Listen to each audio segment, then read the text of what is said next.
യോഗാധ്യക്ഷൻ ശ്രീ ദിനേശ്, നമ്മുടെ വിശിഷ്ടാതിഥി ശ്രീ RVG മേനോൻ, മറ്റ് ദർശന അംഗങ്ങളെ, നമ്മോട് ചേർന്നിരിക്കുന്നത് ദർശന UA ചാപ്റ്ററിൻ്റെ 4ാമത് UA സംഗമത്തിന് വേണ്ടിയിട്ടാണ്. നമുക്ക് ഈ സംഗമത്തിൽ വിശിഷ്ടാതിഥിയായി വന്നിരിക്കുന്നത്, നമസ്കാരം സ്വീകരിച്ച് വന്നിരിക്കുന്നത് ശ്രീ RVG മേനോനാണ്. കേരളത്തിലെ എഞ്ചിനീയറിംഗ് മേഖലയിൽ പ്രവർത്തിക്കുന്ന ഏവർക്കും സുപരിചിതനായ അദ്ദേഹം നമ്മൾ ക്ഷണം സ്വീകരിച്ച് ഇവിടെ എത്തിയിട്ടുണ്ട്. അദ്ദേഹത്തെ പറ്റി പറയുകയാണെങ്കിൽ കേരളത്തിലെ ഒട്ടനവധി എഞ്ചിനീയറിംഗ് കോളേജിൽ അദ്ദേഹം അധ്യാപകനായി ജോലി ചെയ്തിട്ടുണ്ട്. ഗവൺമെൻറ് എഞ്ചിനീയറിംഗ് കോളേജ് കണ്ണൂരിലെ പ്രിൻസിപ്പളായിരുന്നു അദ്ദേഹം. Agency for non conventional energy and rural ടെക്നോളജിയുടെ ഡയറക്ടറായിരുന്നു. നമുക്ക് ഏവർക്കും പരിചിതമായ an introduction to the history and philosophy of സയൻസിൻ്റെ രചയിതാവാണ്. അതുകൂടാതെ കേരള ശാസ്ത്ര സാഹിത്യ പരിഷത്തിൻ്റെ പ്രസിഡൻ്റായിരുന്നു അദ്ദേഹം. നമ്മുടെ ഈ UA സംഗമത്തിൻ്റെ വേദിയിലേക്ക് ദർശന UA ചാപ്റ്ററിൻ്റെ പേരിലും ഇവിടെ കൂടിയിരിക്കുന്ന ഓരോ അംഗത്തിൻ്റെയും പേരിലും ഞാൻ അദ്ദേഹത്തെ സ്വാഗതം ചെയ്യുന്നതോടൊപ്പം തന്നെ വേദിയിലേക്ക് ക്ഷണിക്കുന്നു.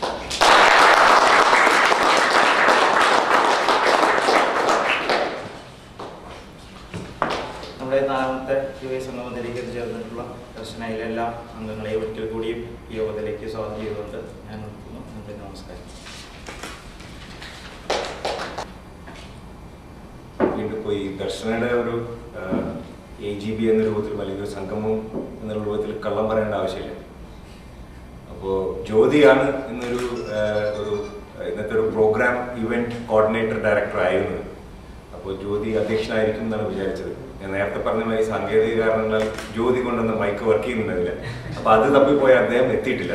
അപ്പോൾ തൽക്കാലം ആ ഒരു എന്താ പറയുക, ആ ഒരു പദവി ഞാൻ ഏറ്റെടുത്ത് മുന്നോട്ട് പോവാണ്.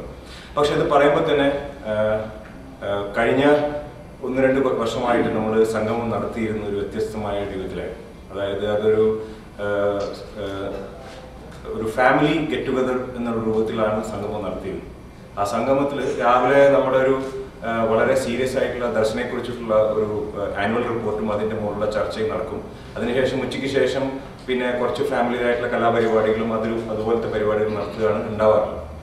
അപ്പോൾ അതിൽ വന്നിട്ടുള്ള അതിനുശേഷം നമ്മളത് പരിശോധിച്ചാൽ വന്നിട്ടുള്ള ചർച്ച എന്താണെന്ന് വെച്ചാൽ, പിന്നെ അംഗങ്ങൾക്ക് പിന്നെ കുട്ടികളെയൊക്കെ നോക്കാനും പിന്നെ ഭാര്യമാരെ നോക്കാനും ഒക്കെ സമയമുള്ളൂ. അല്ലെങ്കിൽ അത് പിന്നെ കുട്ടിയുടെ പരിപാടിയുണ്ട്, അപ്പോൾ അത് മേക്കപ്പ് ഇട്ടു, അതിനുള്ളൊരു സമയമുള്ളൂ. അപ്പോൾ ഒരു സീരിയസ് ആയിട്ടുള്ള ഒരു ഡിസ്കഷനും ഒരു AGBൻ്റെതായിട്ടുള്ള ഒരു ഇമ്പോർട്ടൻസും ഡിസ്കഷൻസും പരിപാടികൾ നടക്കുന്നില്ല എന്നുള്ളതാണ് നമുക്ക് തോന്നിയിട്ടുള്ളത്. അതിൻ്റെ ഭാഗമായിട്ടാണ് ഈ വർഷം മുതൽ ഫാമിലി ഗെറ്റ് ടുഗദർ എന്ന രൂപത്തിൽ വേറെ നടത്താം. അതിനുള്ള നിരവധി അവസരങ്ങളുണ്ട്.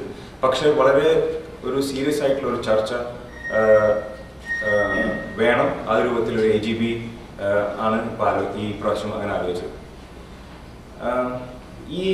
എൻ്റെ ഒരു അഭിപ്രായത്തിൽ ദർശനം വളരെയധികം ഒരു ക്രിട്ടിക്കൽ കാലഘട്ടത്തിലൂടെ കടന്നു പോകുന്ന ഒരു സാഹചര്യമാണ്. അതിലെന്താ വെച്ചാൽ, ഈ ആദ്യം ദർശന ഫോം ചെയ്യണം എന്നുള്ള അഭിപ്രായം ഇങ്ങനെ വന്നു കഴിഞ്ഞ് ഫോൺ സംസാരിച്ചു. ബിജു ചെറിയാൻ എൻഡോമെന്റ് സ്കീമിന്റെ ഭാഗമായിട്ടാണ് ഇത് വന്നത്. അപ്പോൾ കുറേ കാലങ്ങളായിട്ട്, 10 കൊല്ലമായിട്ട് കുറേ ആളുകളായിട്ട് ബന്ധമില്ലാതെ പല സ്ഥലങ്ങളിൽ ജീവിക്കുന്ന ആളുകളായിരുന്നു ദർശന മെമ്പർമാർ. അപ്പോൾ അതിൻ്റെതായിട്ടുള്ള ഒരു എക്സൈറ്റ്മെന്റ് ഉണ്ട്. അപ്പോൾ എല്ലാവരെയും കാണാം, എന്തെങ്കിലുമൊക്കെ ചെയ്യണം. ആ പഴയ ക്യാമ്പസിനകത്ത് പുരോഗമന സംഘടനയിൽ പ്രവർത്തിച്ചിരുന്ന അതിൻ്റെതായിട്ടുള്ള ഒരു കൂട്ടായ്മയുടെ ഒരു എക്സൈറ്റ്മെന്റ് ഉണ്ട്. ആ എക്സൈറ്റ്മെന്റിന്റെ ഭാഗമായിട്ട് ഇത് ഉണ്ടാവണം എന്നുള്ള രൂപത്തിൽ വന്നിരിക്കുകയാണ്. പിന്നെ അതിൻ്റെതായിട്ടുള്ള കൂട്ടായ്മകൾ ഉണ്ടായി, UA ചാപ്റ്റർ ഉണ്ടായി, UA ചാപ്റ്റർ കൂടി, ഫാമിലീസിന്റെ കുറെ പരിപാടികളുണ്ടായി, കുട്ടികളുടെ പരിപാടികളുണ്ടായി, AGB പാലക്കാട് കൂടി. അങ്ങനെയുള്ള സംഭവങ്ങൾ ഇപ്പോൾ എല്ലാത്തിനും നടക്കുന്ന വെച്ചാൽ നമ്മൾ ഓരോ കൊല്ലവും കുറെ കാലത്തിന് ശേഷം ആളുകളെ കാണുന്നു, അതിൻ്റെ ഒരു എക്സൈറ്റ്മെന്റിലേക്കാണ്. പക്ഷെ അത് മാറി ഒരു ഡയറക്ഷനിലേക്ക് നീങ്ങേണ്ട ഒരു സംഘടനയുടെ ഒരു ഡയറക്ഷൻ, സംഘടനയുടെ ഒരു ഒബ്ജക്റ്റീവ്സ്, ആ രൂപത്തിൽ ഈ സംഘടനയെ മുന്നോട്ട് കൊണ്ടുപോകാനുള്ള ഒരു ഡയറക്ഷനിലേക്ക് ഈ സംഘടന എത്തേണ്ടത് ആവശ്യമാണ്. എന്നുവെച്ചാൽ ഇനിയിപ്പോൾ കുറെ ആൾക്കാരെ കണ്ടു കഴിഞ്ഞു, ഇനി അതിൽ വലിയ രസമൊന്നുമില്ല, ആ ഒരു സമയം കഴിഞ്ഞിട്ട്. അപ്പോൾ അതല്ലാതെ ഒരു സംഘടനയായിട്ടുള്ള ഒബ്ജക്റ്റീവ്സും അത് മുന്നോട്ട് വയ്ക്കുന്ന ഡയറക്ഷനും ഏറ്റെടുത്ത് മുന്നോട്ട് ഈ സംഘടനയെ മുന്നോട്ട് കൊണ്ടുപോകുന്ന ഒരു ക്രിട്ടിക്കൽ കാലഘട്ടത്തിലാണ് ഇത്. അപ്പോൾ അതിനെ ആ രൂപത്തിലേക്ക് നയിക്കാനുള്ള ചർച്ചകൾ ഉണ്ടാവട്ടെ. ആ രൂപത്തിൽ ഉണ്ടാവാനുള്ള ഒരു ഡയറക്ഷൻ അല്ലെങ്കിൽ ഒരു കൺസൾട്ടൻസി ഡയറക്ഷൻ നമ്മുടെ അതിഥിക്കും കൂടി നൽകാൻ കഴിയുമെന്നുള്ള പ്രതീക്ഷയോടുകൂടി ഈ UAE സംഗമത്തിലെ കീനോട്ട് അഡ്രസ് ഒരു സ്പീച്ച് നടത്താൻ വേണ്ടിയും ഇതിൻ്റെ മെമ്പർമാരോട് സംസാരിക്കാൻ വേണ്ടിയും ഞാൻ അതിഥി ഡോക്ടർ RVG വേണ്ടി ക്ഷണിച്ചു.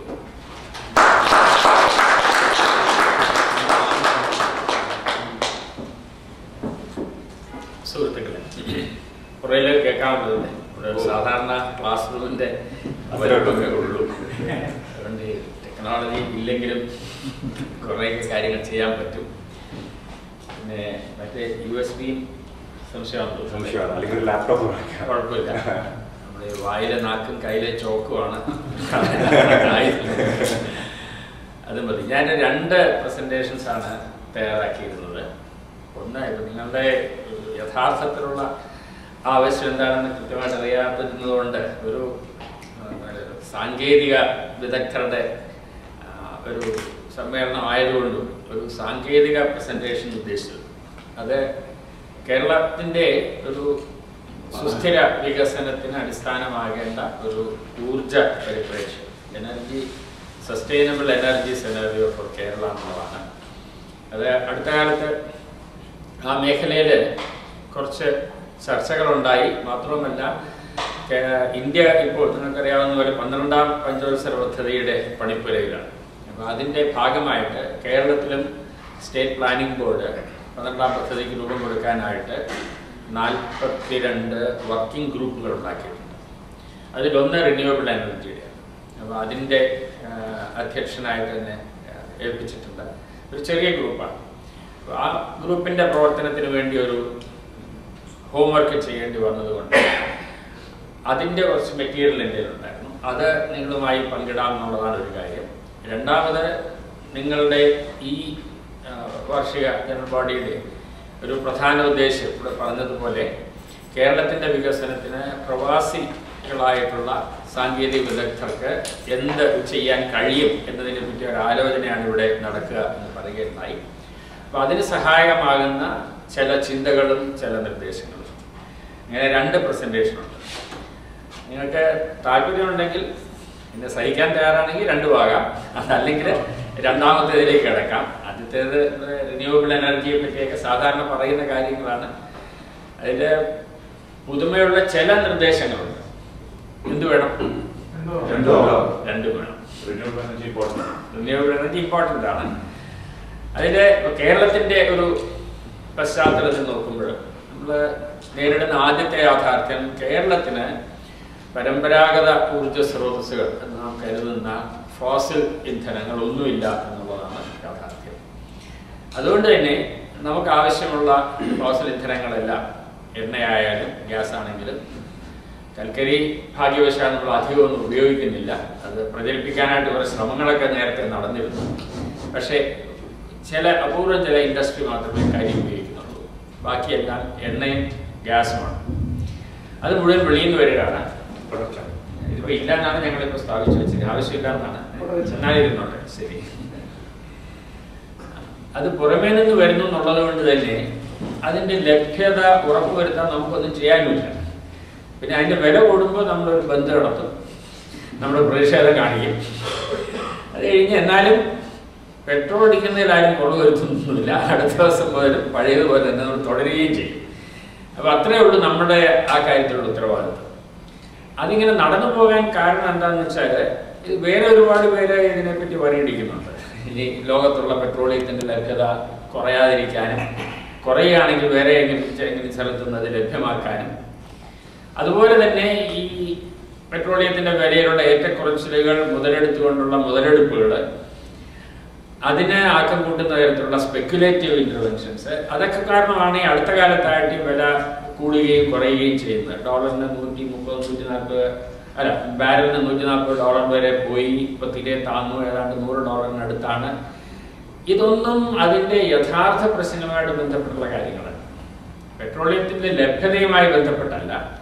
ലോക്കൽ പ്രൊഡക്ഷനിൽ ചില രാജ്യങ്ങളിൽ വരുന്ന ഏറ്റക്കുറച്ചിലുകൾ, അല്ലെങ്കിൽ വെറും സ്പെക്കുലേഷൻ, ഇതൊന്നും അല്ല യഥാർത്ഥ പ്രശ്നം. യഥാർത്ഥ പ്രശ്നം വരാനിരിക്കുന്നതേ ഉള്ളൂ. ഈ കണ്ടതൊന്നുമല്ല കളി എന്ന് പറഞ്ഞതുപോലെയാണ്. അത് ഇനിയൊരു 40-50 വർഷമാകുമ്പോഴേക്കും ലോകത്തുള്ള പെട്രോളിയം നിക്ഷേപം തീരാൻ പോവുകയാണ്. അതിനെപ്പറ്റി തർക്കങ്ങളുണ്ട്. 40-50 എന്നല്ല, ഒരു 60 വർഷമെങ്കിലും കാണുമെന്ന് തർക്കിക്കുന്ന ആളുകളുണ്ട്. പക്ഷെ 600 വർഷം കാണുമെന്ന് ആരും പറയാൻ ധൈര്യപ്പെടുന്നില്ല. പിന്നെ ചില പ്രൊജക്ഷൻസ് ഉള്ളത്, പെട്രോളിയം നമ്മൾ ഇന്ന് കാണുന്ന രീതിയിലുള്ളത് തീർന്നു കഴിഞ്ഞാലും ഇപ്പോൾ ഷെയിൽ നിക്ഷേപങ്ങളുണ്ട്. ഷെയിലിൽ നിന്ന് പെട്രോളിയം ഊറ്റിയെടുക്കാനായിട്ടുള്ള സാങ്കേതിക വിദ്യകൾ ലഭ്യമാണ്. ചെലവ് കൂടുതലാണ്, പാരിസ്ഥിതിക ആഘാതങ്ങൾ വളരെ കൂടുതലാണ്. പക്ഷെ എന്നാലും അതിനുള്ള ശ്രമം ഇപ്പോൾ തുടങ്ങിയിട്ടുണ്ട്. അതുപോലെ കാനഡയിലും വെനിസ്വേലയിലുമുള്ള ടാർ സാൻഡ്സ് എന്ന് പറയുന്നത്, അതിൽ നിന്നും പെട്രോളിയം ഊറ്റിയെടുക്കാൻ സാധിക്കും. പക്ഷേ ഹൈ പ്രഷർ സ്റ്റീം അതിലേക്ക് ഇൻജെക്ട് ചെയ്തിട്ട് ഈ പെട്രോളിയത്തിനെ ഒരു ഒഴുകുന്ന രീതിയിലാക്കി മാറ്റിയെടുക്കണം. അതിനും ചെലവും കൂടുതലാണ്, പാരിസ്ഥിതികാഘാതങ്ങൾ വളരെ കൂടുതലാണ്, വളരെയധികം പരിസ്ഥിതി ദോഷം ഉണ്ടാക്കും. അങ്ങനെയൊക്കെ ഇത് കുറെ എക്സ്റ്റെൻഡ് ചെയ്യാമെന്നുള്ള ചിന്തകളുണ്ട്. ഏതായാലും ഇന്ന് കിട്ടുന്നത് പോലെ, അല്ലെങ്കിൽ കുറെ നാൾ മുൻപ് വരെ കിട്ടിയിരുന്നത് പോലെ വളരെ കുറഞ്ഞ വിലയ്ക്ക് പെട്രോളിയം ലഭ്യമാകുക എന്നുള്ളത് ഉണ്ടാവില്ല എന്നത് ഉറപ്പാണ്. മാത്രമല്ല, സാധാരണ പെട്രോളിയത്തിന്റെ ലഭ്യത കുറഞ്ഞു വരുന്ന സമയത്ത് ആ ബാക്കി അവശേഷിക്കുന്ന പെട്രോളിയം നിക്ഷേപങ്ങളുടെ നിയന്ത്രണത്തിന് വേണ്ടി ലോകമെമ്പാടും ഒരു പരക്കം പാച്ചിലുണ്ട്. അതില് സായുധ ശക്തിയായിരിക്കും പ്രധാനപ്പെട്ട കാരണം. ഇപ്പൊ കാണുന്ന പോലെ മര്യാദകളൊന്നും ഉണ്ടാവില്ല. വിപണിയിലൂടെ അത് നേടാൻ കഴിഞ്ഞില്ലെങ്കിൽ ഡിപ്ലോമസി ബൈ അതർ മീൻസ് എന്നാണല്ലോ വാറിനെ പറ്റി പറഞ്ഞിട്ടുള്ളത്. അത് തന്നെ വേണ്ടിവരും. പക്ഷേ ബാക്കി ശേഷിക്കുന്ന വിഭവങ്ങൾ കൈയടക്കാൻ എന്തും ചെയ്യാൻ വൻ ശക്തികൾ മടിക്കില്ല എന്നത് ഉറപ്പാണ്. അതിന്റെ സൂചനകൾ ഇപ്പോഴേ തന്നെ ഉണ്ട്. നമുക്കറിയാം, ഇപ്പോൾ ഇറാഖിലെ ജനങ്ങൾക്ക് ജനാധിപത്യ അവകാശങ്ങൾ കിട്ടാത്തതിനുള്ള സങ്കടം കൊണ്ടൊന്നുമല്ല അമേരിക്ക അവിടെ ഇടപെട്ടതെന്ന് നമുക്കറിയാം. ലോകത്തിലെ ഏറ്റവും വലിയ നിക്ഷേപങ്ങളിലൊന്നാണ് അവരുടെ മണ്ണിനടിയിലുള്ളത്. അതുപോലെ ഇറാനെ പറ്റി ഇത്ര ഉത്കണ്ഠയുള്ളതും അവിടുത്തെ ഗ്യാസ്, പ്രധാനമായിട്ടുള്ള ഗ്യാസ് നിക്ഷേപങ്ങൾ കാരണമാണ്. അതിന് മറ്റു രാജ്യങ്ങളിൽ ലിബിയയുടെ കാര്യത്തിലാണെങ്കിലും ഇനി എന്നാണ് വെനിസ്വേലയിൽ കൈവയ്ക്കുക എന്ന് പറയാൻ പറ്റില്ല. ആ രീതിയിൽ ഇടപെടൽ ഉണ്ടാകും. അത്തരം ഇടപെടലുകളിൽ വൻ ശക്തികൾ തമ്മിൽ ഒരു ധാരണയുടെ പുറത്താണ് പ്രവർത്തിക്കുക. അവർ തമ്മിൽ നേരിട്ടുള്ള ഒരു കൺഫ്രണ്ടേഷനിലേക്ക് പോകില്ല. അതിന് പകരം അവർ പരസ്പരം ഭൂമി പങ്കിട്ടെടുക്കുന്ന ഒരു അവസ്ഥയായിരിക്കും ഉണ്ടാവുക. അതുപോലെ മറ്റൊന്ന്, ഈ നിക്ഷേപത്തിന്റെ ലഭ്യത കുറയുമ്പോഴേക്കും അത് ഒറ്റ ദിവസം ഇല്ലാതാകുകയല്ല ഉണ്ടാവുക. ലഭ്യത കുറയുമ്പോഴേക്കും തന്നെ അതിന് വൻതോതിലുള്ള വിലക്കയറ്റം ഉണ്ടാകും. അത് ബാരലിന് $100 $200 ആയിരിക്കില്ല, അതിനേക്കാൾ വളരെ വില കൂടും. ഊർജത്തിന്റെ വില കൂടുന്നതോടുകൂടി വളരെ കുറഞ്ഞ ഊർജ വിലയുടെ അടിസ്ഥാനത്തിൽ ഉയർത്തിയിട്ടുള്ള നമ്മുടെ ഇന്നത്തെ അന്താരാഷ്ട്ര സാമ്പത്തിക വ്യവസ്ഥകളും ഉപഭോഗ രീതികളും എല്ലാം മാറാതെ പറ്റും. ഇപ്പോൾ നാട്ടിലേക്ക് നിങ്ങൾക്കറിയാം, അമേരിക്കയിൽ നിന്ന്, കാലിഫോർണിയയിൽ നിന്ന് വരുന്ന പൊട്ടുതൊട്ട ആപ്പിൾ ആണ് കിലോയ്ക്ക് 100 രൂപയ്ക്കും 110 രൂപയ്ക്കൊക്കെ വിൽക്കുന്നത്. കാലിഫോർണിയയിൽ ആപ്പിൾ ഉണ്ടാക്കി അത് കേരളത്തിൽ കൊണ്ട് വിൽക്കണമെങ്കിൽ പെട്രോളിയത്തിന്റെ വില വളരെ കുറഞ്ഞിരുന്നാലേ പറ്റുള്ളൂ, മുതലാവുള്ളൂ, അല്ലെങ്കിൽ നടക്കില്ല. അങ്ങനെ ഒരുപാട് ഇന്നിപ്പോൾ ഇവിടെ തന്നെ നിങ്ങളുടെ വിപണിയിൽ വരുന്ന സാധനങ്ങൾ ലോകത്തിന്റെ എല്ലാ കോർണറുകളിൽ നിന്നുമുള്ള സാധനങ്ങളാണ് വരുന്നത്. ഇതെല്ലാം ഇവിടെ കൊണ്ട് വിൽക്കാൻ കഴിയുന്നത് ഊർജത്തിന്റെ ചെലവ് വളരെ കുറഞ്ഞിരിക്കുന്നുണ്ടാണ്. അത് പണ്ടൊക്കെ കപ്പൽ മാർഗമായിരുന്നെങ്കിൽ ഇപ്പോൾ വിമാനമാർഗം തന്നെയാണ് പച്ചക്കറി പോലും എത്തുന്നത്. ഇപ്പോൾ പച്ചക്കറിയുടെ ട്രാൻസ്പോർട്ട് പോലും വിമാനമാർഗം നടത്തത്തക്ക വിധത്തിൽ വില കുറഞ്ഞ ഊർജത്തിന്റെ ഗുണഭോക്താക്കളാണ് നമ്മളെല്ലാവരും. അതിനെ അടിസ്ഥാനമാക്കിയാണ് നമ്മുടെ ഉപഭോഗ സംസ്കൃതി നിലനിൽക്കുന്നത്. അത് ഇങ്ങനെ അധികകാലം തുടരാൻ പോകുന്നില്ല. അധികകാലം എന്ന് പറയുമ്പോൾ എന്താണ് അധികകാലം? സാധാരണ ആളുകളുടെയൊക്കെ പെർസെപ്ഷനിൽ അടുത്ത കൊല്ലം അതിനപ്പുറമൊക്കെ നോക്കുന്നതൊരു കുറവാണ്. ഞാനിപ്പോൾ ഒരു കാർ വാങ്ങിക്കണമെന്ന് ആലോചിക്കുമ്പോൾ പെട്രോളിയം എത്ര കാലം ഉണ്ടാകുമെന്ന് ആലോചിച്ചിട്ടൊന്നുമല്ല കാർ വാങ്ങിക്കുക. അതുപോലെ വലിയ സാമ്പത്തിക ശക്തികൾ ഇൻവെസ്റ്റ്മെന്റിനെ പറ്റി ആലോചിക്കുമ്പോഴും അവർക്ക് പേ ബാക്ക് പീരീഡിലേക്ക് മാത്രമേ ഉത്കണ്ഠയുള്ളൂ. ഒരു 5-8 വർഷം കൊണ്ട് മുതൽ പലിശ സഹിതം തിരിച്ചു കിട്ടിക്കഴിഞ്ഞാൽ പിന്നെ മാർക്കറ്റ് ക്രാഷ് ചെയ്താൽ അവർക്കൊന്നുമില്ല. നമ്മൾ അമേരിക്കയിലൊക്കെ യാത്ര ചെയ്യുന്ന സമയത്ത് ഒരുപാട് ഗോസ്റ്റ് ടൗൺസ്, ഒരു കാലത്ത് വളരെ ഫ്ലറിഷ് ചെയ്തിരുന്ന നഗരങ്ങൾ ഇപ്പോൾ ഇങ്ങനെ ഈ അസ്ഥിപഞ്ജരങ്ങൾ പോലെയുള്ള കുറേ കെട്ടിടങ്ങളും ആൾ താമസമില്ലാത്ത കുറേ വീടുകളും ഇങ്ങനെ കാറ്റിൽ വാതിലിൽ ഇങ്ങനെ അടിത്തുറക്കുന്ന കുറേ കടകളും ഒക്കെ ആയിട്ട് ഒരു കാലത്ത് വളരെ ബിസി ആയിരുന്ന ടൗൺസാണ്. അത് ഈ ഗോൾഡ് റഷിന്റെ കാലത്ത്, അതുപോലെ എണ്ണ കണ്ടെത്തിയ കാലത്ത്, ഇപ്പോൾ സൗത്ത് അമേരിക്കയുടെ സദേൺ സ്റ്റേറ്റ്സിലൊക്കെ, അരിസോണയിലും ടെക്സസിലും ഒക്കെ പല ഭാഗത്തും അവിടുത്തെ എണ്ണയെല്ലാം ഊറ്റിയെടുത്ത് കഴിഞ്ഞപ്പോൾ, അല്ലെങ്കിൽ മൈനിൽ നിന്ന് കിട്ടുന്ന സ്വർണം എല്ലാം എടുത്തു കഴിഞ്ഞപ്പോൾ ഇനി അതിനാവശ്യമില്ല. ആളുകൾ അതിനെ ഉപേക്ഷിച്ചിട്ട് വലിയ സ്ഥാപനങ്ങൾ ആദ്യം പിൻവാങ്ങുന്നു. കുറേ ആളുകൾ കുറച്ചാൾ കൂടി അവരുടെ ഇനർഷ്യ കൊണ്ട് അവിടെ കഴിയും. അത് കഴിഞ്ഞ് അവരും സ്ഥലം വിടും. പിന്നെ ആൾതാമസമില്ലാത്ത നഗരങ്ങളായിട്ട്. ഇതാണ് ക്യാപിറ്റലിസത്തിന്റെ രീതി. എത്രയും കുറഞ്ഞ സമയം കൊണ്ട് ഊറ്റിയെടുക്കാവുന്നതെല്ലാം ഊറ്റിയെടുത്ത് ചണ്ടിയാക്കി ഉപേക്ഷിച്ച് അടുത്ത മേച്ചിൽ സ്ഥലം നോക്കി പോവുക. അതതിൻ്റെ രീതിയാണ്.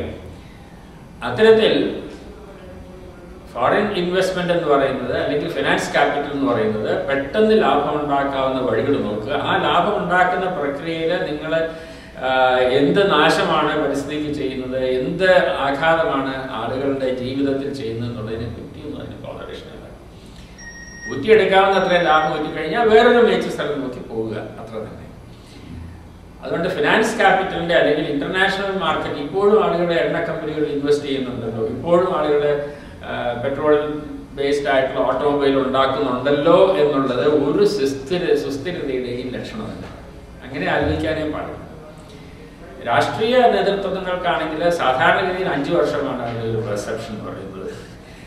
അല്ലെങ്കിൽ 5 വർഷം കഴിഞ്ഞ് വരുന്ന അതിനടുത്ത ഇലക്ഷൻ, അതിനപ്പുറത്തേക്കുള്ള സുസ്ഥിരതയെ പറ്റി അവർക്കും വലിയ ഉത്കണ്ഠയുണ്ടാകും. വ്യക്തികളുടെ ചിന്താഗതിയും ഈ രീതിയിൽ മാറ്റുന്നതിനുള്ള ഒരു വലിയ ശ്രമമാണ് ആഗോളവൽക്കരണത്തിന്റെ ഭാഗമായിട്ട് നടക്കുന്നത്.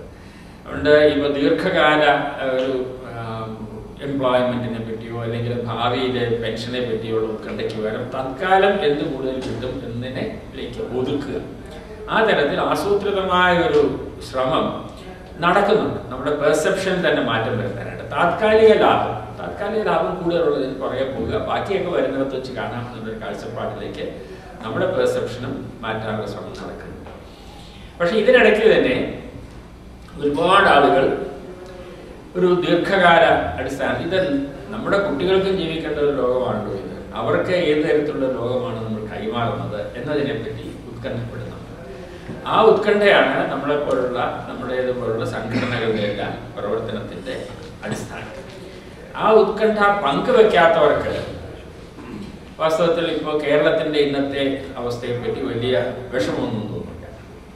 ഞാൻ എൻ്റെ അടുത്ത പ്രസന്റേഷൻ പറയാൻ ഉദ്ദേശിച്ച കാര്യം കൂടി ഇപ്പോൾ പറഞ്ഞ രണ്ടും കൂടി കമ്പയർ ചെയ്ത് പറഞ്ഞു കൂടാൻ നോക്കുക.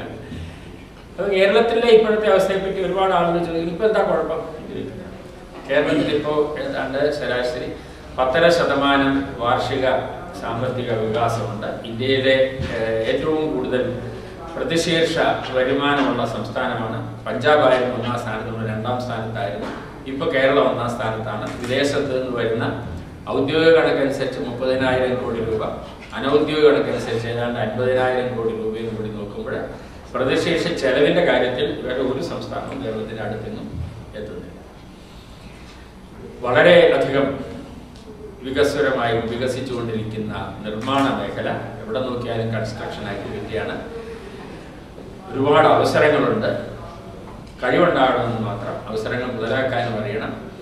കേരളത്തിലെ ആളുകൾക്ക് തൊഴിൽ കൊടുക്കുക എന്നുള്ളതിനേക്കാൾ കൂടുതലായിട്ട് ബീഹാർ, ബംഗാൾ, ഒറീസ, നേപ്പാൾ, നോർത്ത് ഈസ്റ്റിൽ നിന്നെല്ലാം ഒരുപാട് ആളുകൾ കേരളത്തിൽ വന്ന് പണിയെടുക്കുന്നു. അവിടുന്ന് ആളുകളൊക്കെ ഗൾഫിൽ വന്ന് പണിയെടുക്കുന്നത് ഇന്ത്യയിലെ മറ്റ് സംസ്ഥാനങ്ങളിൽ നിന്നുള്ളവരെല്ലാം കേരളത്തിൽ വന്ന് പണിയെടുക്കുന്നു. അത് ഇതൊരു വളരെ വൈബ്രന്റ് ആയിട്ടുള്ള വളർന്നുകൊണ്ടിരിക്കുന്ന ഒരു സാമ്പത്തിക മേഖലയാണ്. ഇതിനകത്ത് ഉത്കണ്ഠയ്ക്ക് യാതൊരു അവകാശവുമില്ല. അത് മുതലാക്കാൻ നമുക്കറിയണം എന്നുള്ളതാണ് പൊതുവായിട്ടുള്ള ഒരുപാട് പേരുടെ ചിന്താഗതി.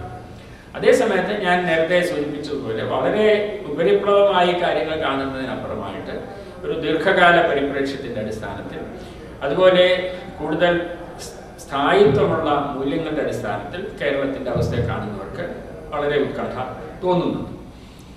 അതിലൊന്ന് നമുക്കെല്ലാവർക്കും അറിയാവുന്നതുപോലെ ഈ സാമ്പത്തിക പ്രവർത്തനങ്ങളെല്ലാം മിക്കവാറും സേവന മേഖലയിലും നിർമ്മാണ മേഖലയിലുമാണ്. നിർമ്മാണ മേഖലയെ നമ്മൾ ഉത്പാദന മേഖലയായിട്ട്, സെക്കൻഡറി സെക്ടർ വ്യാവസായിക മേഖലയായിട്ട് നിർവചിച്ചത് കാരണം വ്യവസായ വികസനം ഉണ്ടെന്ന് പറയും. പക്ഷെ നിർമ്മാണ വ്യവസായം ഒഴികെ വേറൊരു വ്യവസായവും കാര്യമായിട്ട് വികസിക്കുന്നില്ല. മാനുഫാക്ചറിങ് ഇൻഡസ്ട്രികൾ ഒന്നും വികസിക്കുന്നില്ല. ചിലതൊക്കെ അടച്ചുപൂട്ടുകയാണ് ഉണ്ടായിട്ടുള്ളത്. കൃഷിയുടെ കാര്യം പറയാതിരിക്കുകയാണ് ഭേദം. കേരളത്തിൻ്റെ മുഖമുദ്രയായിരുന്ന വളരെ വിശാലമായ നെൽപ്പാടങ്ങൾ വളരെ വേഗം അപ്രത്യക്ഷമായി കൊണ്ടിരിക്കുകയാണ്. 10 ലക്ഷം ഏക്കറോളം ഉണ്ടായിരുന്ന നെൽപ്പാടങ്ങൾ ഇപ്പോൾ 3 ലക്ഷം ഏക്കറിൽ താഴെയായിട്ട് കുറഞ്ഞു. അതോടൊപ്പം ഈ നിർമ്മാണ മേഖല എന്ന് പറയുന്നതിൽ തൊഴിലവസരങ്ങൾ പുറമേ നിന്ന് വരുന്നവർക്കാണ് അതിൻ്റെ പ്രധാന പ്രയോജനം കിട്ടുന്നത്. കേരളത്തിൽ നിന്ന് അവിടെ എടുക്കുന്നത് മണലാണ്, ബാക്കിയെല്ലാം വെളിയിൽ നിന്നാണ് വരുന്നത്. അതിൻ്റെ നിർമ്മാണത്തിന് ആവശ്യമായിട്ടുള്ള സിമെൻ്റ് ആണെങ്കിലും കമ്പി ആണെങ്കിലും electric fittings, plumbing fittings, plastic സംഗതികൾ, ഇതെല്ലാം പുറമേ നിന്ന് വരികയാണ്. കേരളത്തിൽ നിന്ന് എടുക്കുന്നത് അനിവാര്യമായിട്ടും നമ്മുടെ പുഴകളിലെ മണലാണ്. അതിൻ്റെ ഫലമായിട്ട് പുഴകൾ വറ്റി വരളുന്നു, മണലില്ലാതാവുന്നു. വേനൽക്കാലത്ത് മാത്രം ഒഴുകുന്ന ഓടകളായിട്ട് കേരളത്തിലെ പുഴകൾ മാറിക്കൊണ്ടിരിക്കുന്നു. അതിൻ്റെ ഫലമായിട്ട് തന്നെ മണ്ണൊലിപ്പ് വർദ്ധിച്ചിട്ടുണ്ട്.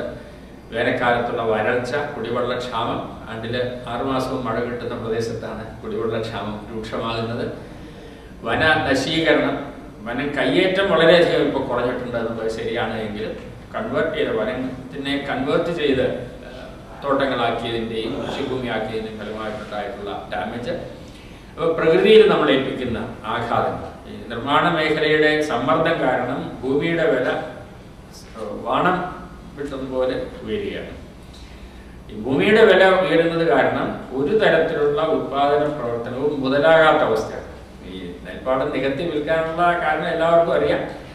നെൽപ്പാടമായിട്ട് കിടന്നാൽ വലിയ വില കിട്ടില്ല. ഒന്ന് നികത്തി കരഭൂമിയാക്കിയിട്ട് വിൽക്കുകയാണ് എങ്കിൽ സെന്റിന് 1 ലക്ഷത്തിൽ കുറഞ്ഞുള്ള ഭൂമി വില വളരെ അപൂർവമാണ് കേരളത്തിൽ. ഒരുമാതിരി റോഡ് ആക്സസ് ഉള്ള സ്ഥലത്തല്ല, അതിനേക്കാളും വളരെ വളരെ ഉയർന്നുകൊണ്ടിരിക്കും. ആ വിലയ്ക്ക് ഒരു കൃഷിയും മുതലാവില്ല. കഞ്ചാവ് കൃഷിയുടെ കാര്യത്തിൽ എനിക്കൊരു സംശയമുണ്ട്.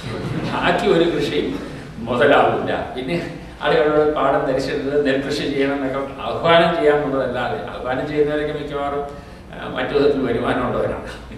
കൃഷിക്കാരുടെയൊക്കെ ലക്ഷ്യം അവരുടെ മക്കളെ എങ്ങനെയെങ്കിലും എന്തെങ്കിലും പഠിപ്പിച്ച് കൃഷിയിൽ നിന്ന് രക്ഷപ്പെടുത്തണം എന്നുള്ളതാണ്.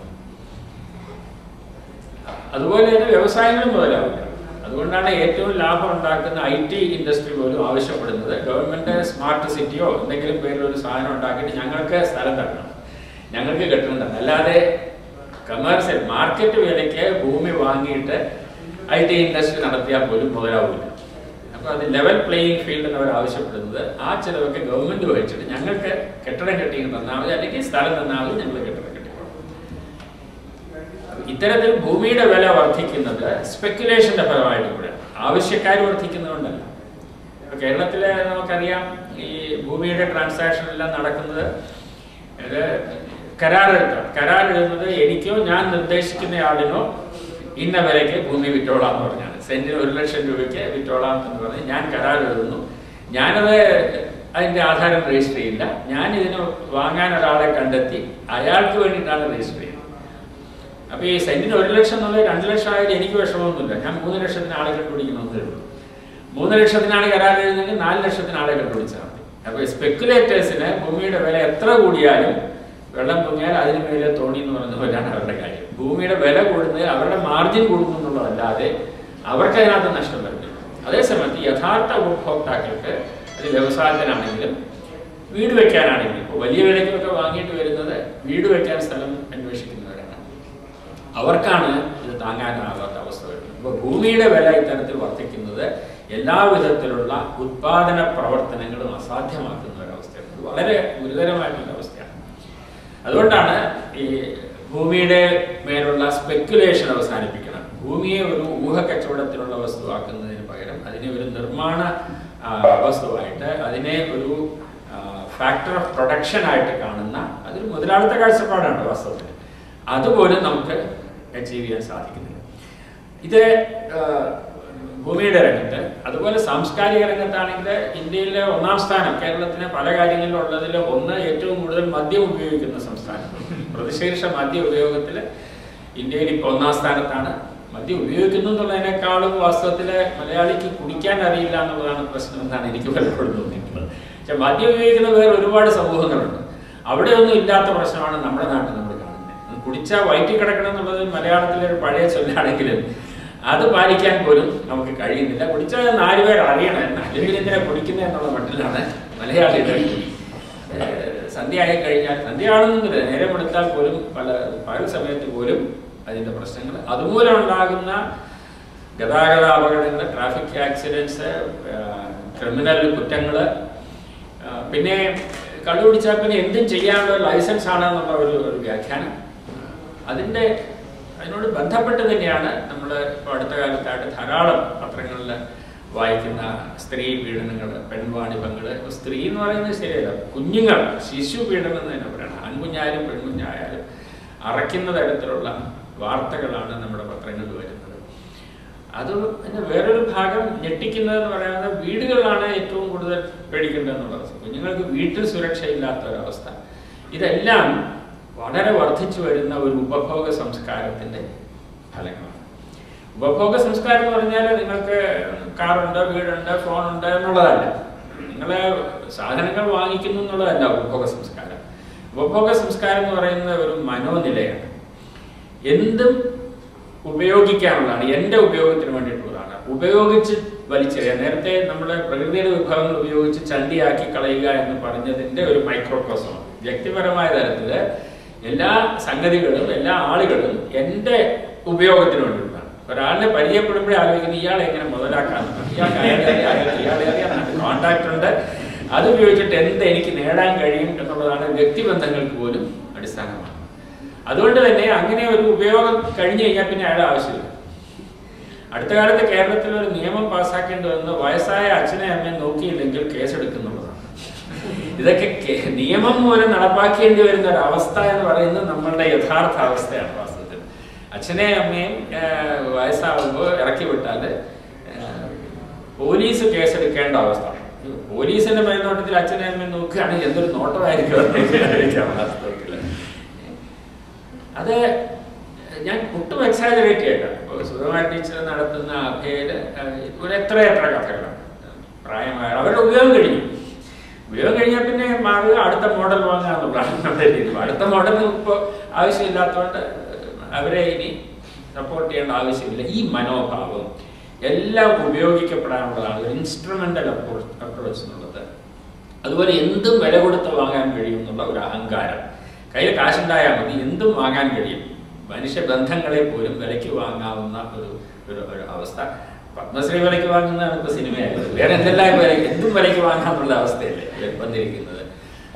വിദ്യാഭ്യാസത്തിന്റെ കാര്യത്തിൽ ഡിഗ്രി, PhD കാശ് കൊടുത്താൽ കിട്ടും, തേസിസ് കാശ് കൊടുത്താൽ എഴുതി കൊടുക്കാൻ ആളുകൾ ഇരിക്കുന്നു. ഡോക്ടറാകണമോ, എഞ്ചിനീയർ ആകണമോ, പണ്ഡിതനാകണമോ, എന്ത് വേണമെങ്കിലും കാശ് കൊടുത്താൽ വാങ്ങാൻ കഴിയണം എന്നുള്ള ഒരു മനോഭാവം. ഇതെല്ലാം ഈ ഉപഭോഗ സംസ്കാരത്തിന്റെ ഭാഗമാണ്. അതുപോലെ വസ്തുക്കളുടെ ഉപയോഗ മൂല്യത്തെക്കാൾ കൂടുതൽ അതിന്റെ പൊങ്ങച്ച മൂല്യത്തിന് വില കൊടുക്കുന്നത്.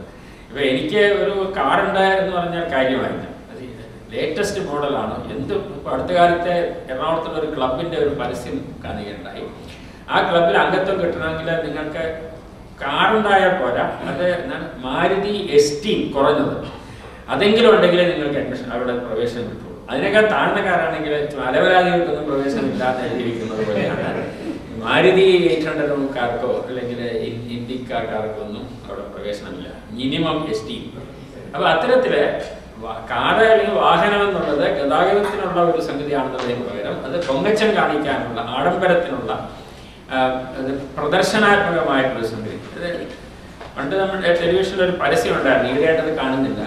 ഈ ഒനീഡ ടിവിയുടെയാണ്, owner's pride and neighbour's envy എന്ന് പറയുന്നത്. ഈ അഹങ്കാരം, അസൂയ എന്ന് പറയുന്നതൊക്കെ ദുർഗുണങ്ങളാണെന്നാണ് നമ്മളൊക്കെ പഠിച്ചത്. പക്ഷെ അഹങ്കാരവും അസൂയയുമാണ് ഇപ്പോഴത്തെ വികസനത്തിന്റെ അടിസ്ഥാന ഗുണങ്ങളായിട്ട് ഉള്ളത്.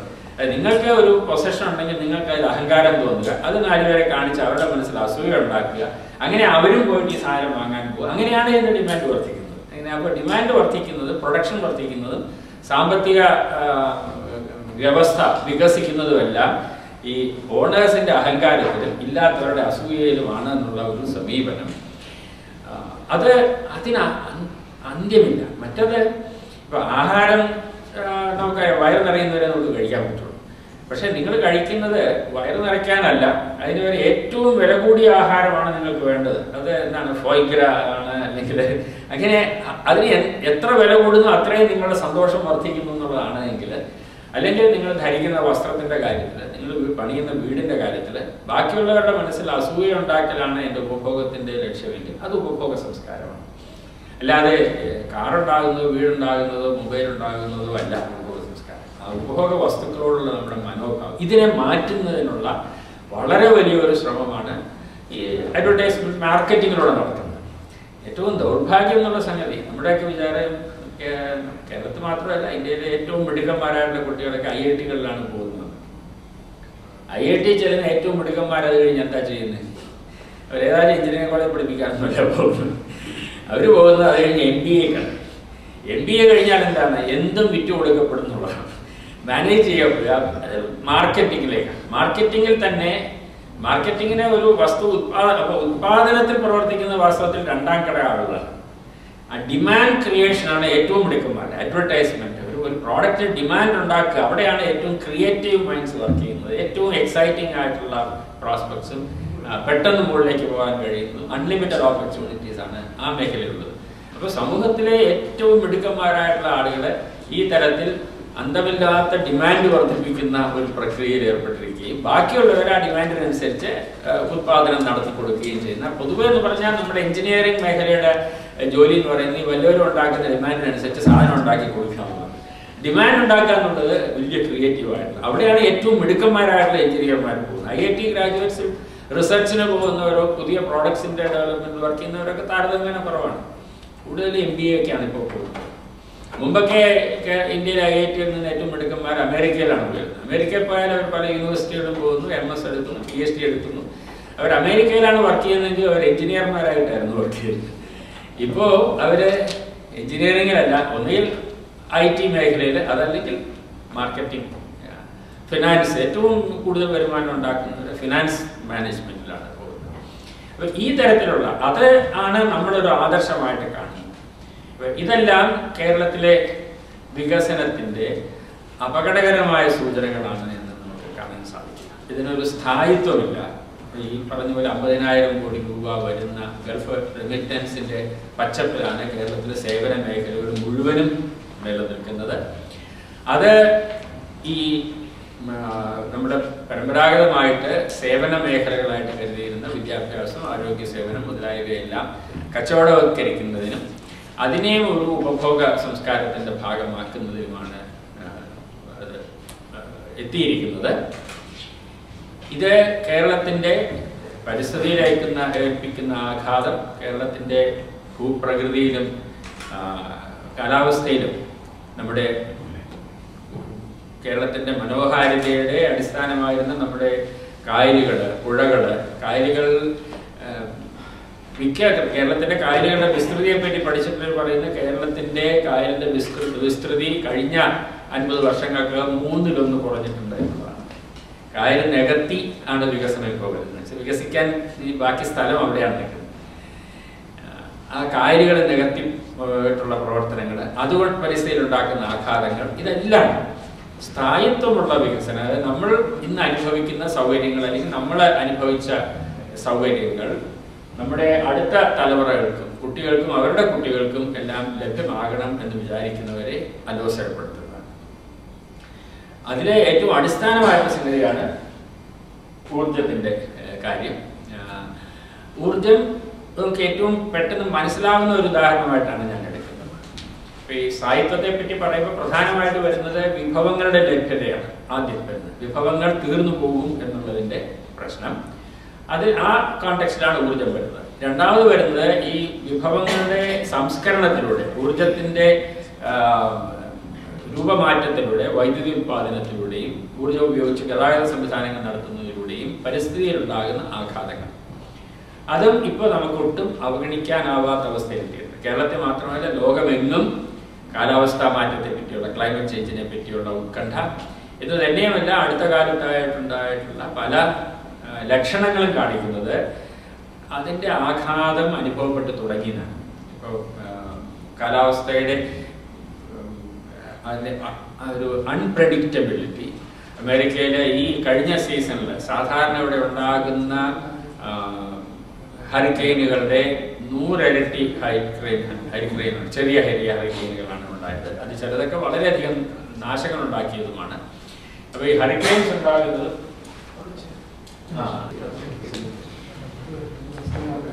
ഞാൻ ഊർജത്തിൻ്റെ വളരെ ചുരുക്കി പറഞ്ഞിട്ട് ഇതിലേക്ക് വരാം. കേരളത്തിന് ഈ ഫോസിൽ ഇന്ധനങ്ങളുടെ ശേഖരങ്ങളൊന്നും ഇല്ലാത്തതുകൊണ്ട് നമുക്ക് ഒരു വിധത്തിൽ പറഞ്ഞാൽ ഒരു ഗുണമാണ്. നമുക്ക് ആ മേഖലയിൽ വെസ്റ്റഡ് ഇൻട്രസ്റ്റ് കുറവാണ്. ഇപ്പോൾ ആഗോള അടിസ്ഥാനത്തിൽ നോക്കുകയാണെങ്കിൽ തന്നെ ഞങ്ങൾക്ക് സോളാർ എനർജിയിൽ വർക്ക് ചെയ്യുന്നവർക്ക് പലപ്പോഴും തോന്നിയിട്ടുള്ളത് സോളാർ എനർജി പല ലോകത്ത് പ്രധാനപ്പെട്ട സോളാർ എനർജി കമ്പനികൾ പലതിനെയും ഓൺ ചെയ്യുന്നത് ഓയിൽ കമ്പനികളാണ്.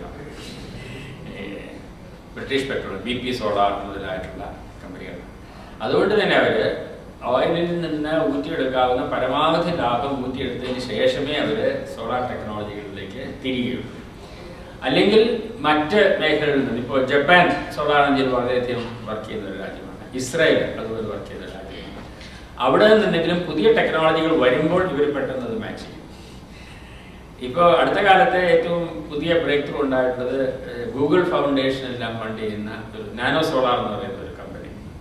അപ്പോൾ അത്തരം കമ്പനികളിൽ തന്നെ നമുക്ക് പുതിയ പ്രതീക്ഷകൾ ഉണ്ടാവുകയുള്ളൂ. ഈ ട്രഡീഷണൽ വലിയ ബഹിരാഷ്ട്ര സോളാർ കമ്പനികളെല്ലാം ആ നിലവിലിരിക്കുന്ന അവസ്ഥയിൽ ഉള്ള പ്രവർത്തനങ്ങൾ നടത്തുന്നു. അപ്പോൾ അത്തരം വെസ്റ്റഡ് ഇൻട്രസ്റ്റുകൾ പുതിയ ടെക്നോളജിയിലേക്ക് മാറുന്നതിന് തടയും എന്നുള്ള ഒരു ഭീഷണിയുണ്ട്. കേരളത്തിൽ അങ്ങനെ ഒരു ഗുണമുണ്ട്. നമുക്ക് അത്ര വലിയ വെസ്റ്റഡ് ഇൻട്രസ്റ്റുകൾ ഫോസിൽ ഇന്ധനങ്ങളുടെ ലോകത്ത് ഇല്ല. പക്ഷേ പുതിയ ടെക്നോളജികളുടെ നമ്മളെ ഒറിജിനൽ ആയിട്ടുള്ള ബ്രേക്ക് ത്രൂ ചെയ്യുമെന്ന് പ്രതീക്ഷിക്കാനും വഴിയില്ല. അത്രയധികം ഇൻവെസ്റ്റ്മെന്റ് നമുക്ക് അതിനകത്ത് നടത്താൻ സാധിക്കും. പക്ഷേ അത്തരം ബ്രേക്ക് ത്രൂ മറ്റ് രാജ്യങ്ങളിൽ വിദേശങ്ങളിൽ എവിടെയെങ്കിലും ഉണ്ടാകുമ്പോൾ അതിനെ കേരളത്തിൻ്റെ ആവശ്യങ്ങൾക്ക് വേണ്ടി ഉപയോഗിക്കാൻ നമുക്ക് കഴിയണം. ആ രീതിയിലാണ് നമ്മൾ ഈ റിന്യൂവബിൾ എനർജി ടെക്നോളജികളിൽ നടത്തേണ്ടുന്ന ഗവേഷണ വികസന ശ്രമങ്ങളെ കാണേണ്ടത്. അപ്പോൾ എന്തെല്ലാമാണ് സാധ്യതകൾ എന്ന് നാം മുൻകൂട്ടി അറിയുക. അത് ചില ആളുകൾ ഇപ്പോൾ റിന്യൂവബിൾ അല്ലെങ്കിൽ പോലും ഒരു സസ്റ്റൈനബിൾ എനർജി സെനറിയോയ്ക്ക് അടിസ്ഥാനമായിട്ട് ന്യൂക്ലിയർ എനർജിയെ പ്രതീക്ഷിക്കുന്നുണ്ട്. ഇപ്പോഴും അങ്ങനെ ചിന്തിക്കുന്ന കുറേ ആളുകളുണ്ട്. ഇപ്പോൾ ഫുകുഷിമ ദുരന്തം കഴിഞ്ഞോടുകൂടി കുറെ കൂടി അവരുടെ പൊസിഷൻ ദുർബലമായിട്ടുണ്ടെങ്കിലും തൽക്കാലം ഒന്ന് തല താഴ്ത്തിയിട്ടുണ്ടെന്നേ ഉള്ളൂ. അതിനിയും ഇടയ്ക്കിടയ്ക്ക് ഇങ്ങനെ പൊങ്ങി വരുന്ന ഒരു സംഗതിയാണ്. പക്ഷേ ഞങ്ങളുടെ എല്ലാം കാഴ്ചപ്പാടിൽ അറ്റോമിക് എനർജിക്ക് ഒരിക്കലും ലോകത്തിൻ്റെ ഒരു പ്രധാന ഊർജ്ജ സ്രോതസ്സാകാൻ സാധിക്കില്ല. അതിന് ഏറ്റവും അടിസ്ഥാന കാരണങ്ങളിൽ ഒന്ന് അതിനാവശ്യമായിട്ടുള്ള അത്രയും യുറേനിയം ലോകത്തില്ല എന്നുള്ളതാണ്. ഇന്ത്യയുടെ കാര്യമാണെങ്കിൽ ഇന്ത്യയുടെ യുറേനിയം നിക്ഷേപങ്ങൾ ഒരു 10,000 മെഗാവാട്ട് ഇൻസ്റ്റാൾഡ് കപ്പാസിറ്റി സപ്പോർട്ട് ചെയ്യാനുള്ള യുറേനിയം നിക്ഷേപങ്ങളെ ഇന്ത്യയിലുള്ളൂ. അതുകൊണ്ടാണ് ഡോക്ടർ ഭാഭയുടെ കാലത്ത് നമ്മൾ യുറേനിയത്തിനെ ആശ്രയിക്കുന്നതിന് പകരം തോറിയം കൺവേർട്ട് ചെയ്ത് യുറേനിയം 233 ആക്കിയിട്ട് അതിനെ ഇന്ധനമാക്കുന്ന ഒരു എനർജി സെനറിയോയിലേക്ക് പോകണം എന്ന് അദ്ദേഹം പ്ലാൻ ചെയ്തിരുന്നു. അതൊരു നിങ്ങൾ പലർക്കും അറിയാവുന്ന പോലെ 3 ഘട്ടങ്ങളായിട്ടുള്ള ഒരു ടെക്നോളജിയാണ്. ആദ്യത്തെ ഘട്ടത്തിൽ പ്രഷറൈസ്ഡ് ഹെവി വാട്ടർ റിയാക്ടറുകൾ, അതിൽ സാധാരണ യുറേനിയവും ഹെവി വാട്ടറുമാണ് ഉപയോഗിക്കുക. ആ റിയാക്ടറുകളിൽ ഉപയോഗിക്കുന്ന യുറേനിയം 238 കൺവേർട്ട് ചെയ്ത് പ്ലൂട്ടോണിയം 239 ആയിട്ട് മാറും. ഈ പ്ലൂട്ടോണിയം 239 ഉപയോഗിച്ച് നമുക്ക് ഫാസ്റ്റ് ബ്രീഡർ റിയാക്ടറുകൾ ഉണ്ടാക്കാം. ഈ ഫാസ്റ്റ് ബ്രീഡർ റിയാക്ടറുകളിൽ നമ്മൾ തോറിയം 232 ഒരു ബ്ലാങ്കറ്റായിട്ട് പുതപ്പായിട്ട് ഈ ഇന്ധന ദണ്ടുകളിൽ ഉപയോഗിക്കും. അപ്പോൾ അതിൽ ന്യൂട്രോണുകൾ ഏൽക്കുമ്പോൾ തോറിയം 232 യുറേനിയം 233 ആയിട്ട് മാറും. യുറേനിയം 233 നല്ല ഒരു ഇന്ധനമാണ്. യുറേനിയം 233 കിട്ടിക്കഴിഞ്ഞാൽ നമുക്ക് വലിയ തോതിലുള്ള ഒരു ആറ്റോമിക് എനർജി പ്രോഗ്രാം നിലനിർത്തിക്കൊണ്ടുപോകാനാകും എന്നുള്ളതായിരുന്നു ഭാഭയുടെ പ്രതീക്ഷ. അതിൻ്റെ ഒന്നാം ഘട്ടമാണ് ഇന്ത്യയുടെ യുറേനിയം നിക്ഷേപം അനുസരിച്ച് 10,000 megawatt installed capacity pressurised heavy water റിയാക്ടറുകളിൽ സ്വന്തമായിട്ട് ഉണ്ടാക്കുക എന്നുള്ളത്. അത് കഴിഞ്ഞ് ഇപ്പോൾ 50 വർഷമായിട്ടും ഇപ്പോഴും ആ 10,000 മെഗാവാട്ട് നമുക്ക് നേടാൻ സാധിച്ചിട്ടുണ്ട്. പല കാരണങ്ങൾ കൊണ്ടും കഷ്ടിച്ച് 4,000 മെഗാവാട്ടാണ് ഇന്ത്യയുടേതായിട്ടുള്ള റിയാക്ടർ ഇൻസ്റ്റാൾഡ് കപ്പാസിറ്റി. രണ്ടാം ഘട്ടമായിട്ടുള്ള ഫാസ്റ്റ് ബ്രീഡർ റിയാക്ടർ ലോകത്തെല്ലാം പ്രതിസന്ധിയെ നേരിടുകയാണ്. അതിലേറ്റവും വർക്ക് ചെയ്തിട്ടുള്ള ഫ്രാൻസിൽ പോലും ഫാസ്റ്റ് ബ്രീഡർ റിയാക്ടർ പ്രോഗ്രാം ഇപ്പോൾ സ്തംഭനാവസ്ഥയിലാണ്. അമേരിക്ക അത് പണ്ടേ കൂട്ടിക്കിട്ടിയിരുന്നു. അവരാരും ഫാസ്റ്റ് ബ്രീഡർ റിയാക്ടർ വർക്ക് ചെയ്യുന്നില്ല. എന്തെന്നാൽ അതിൻ്റെ അപകട സാധ്യത വളരെ കൂടുതലാണ്. സാധാരണ തെർമൽ റിയാക്ടറിനേക്കാൾ വളരെ കൂടുതൽ അപകട സാധ്യതകളുള്ളതാണ്.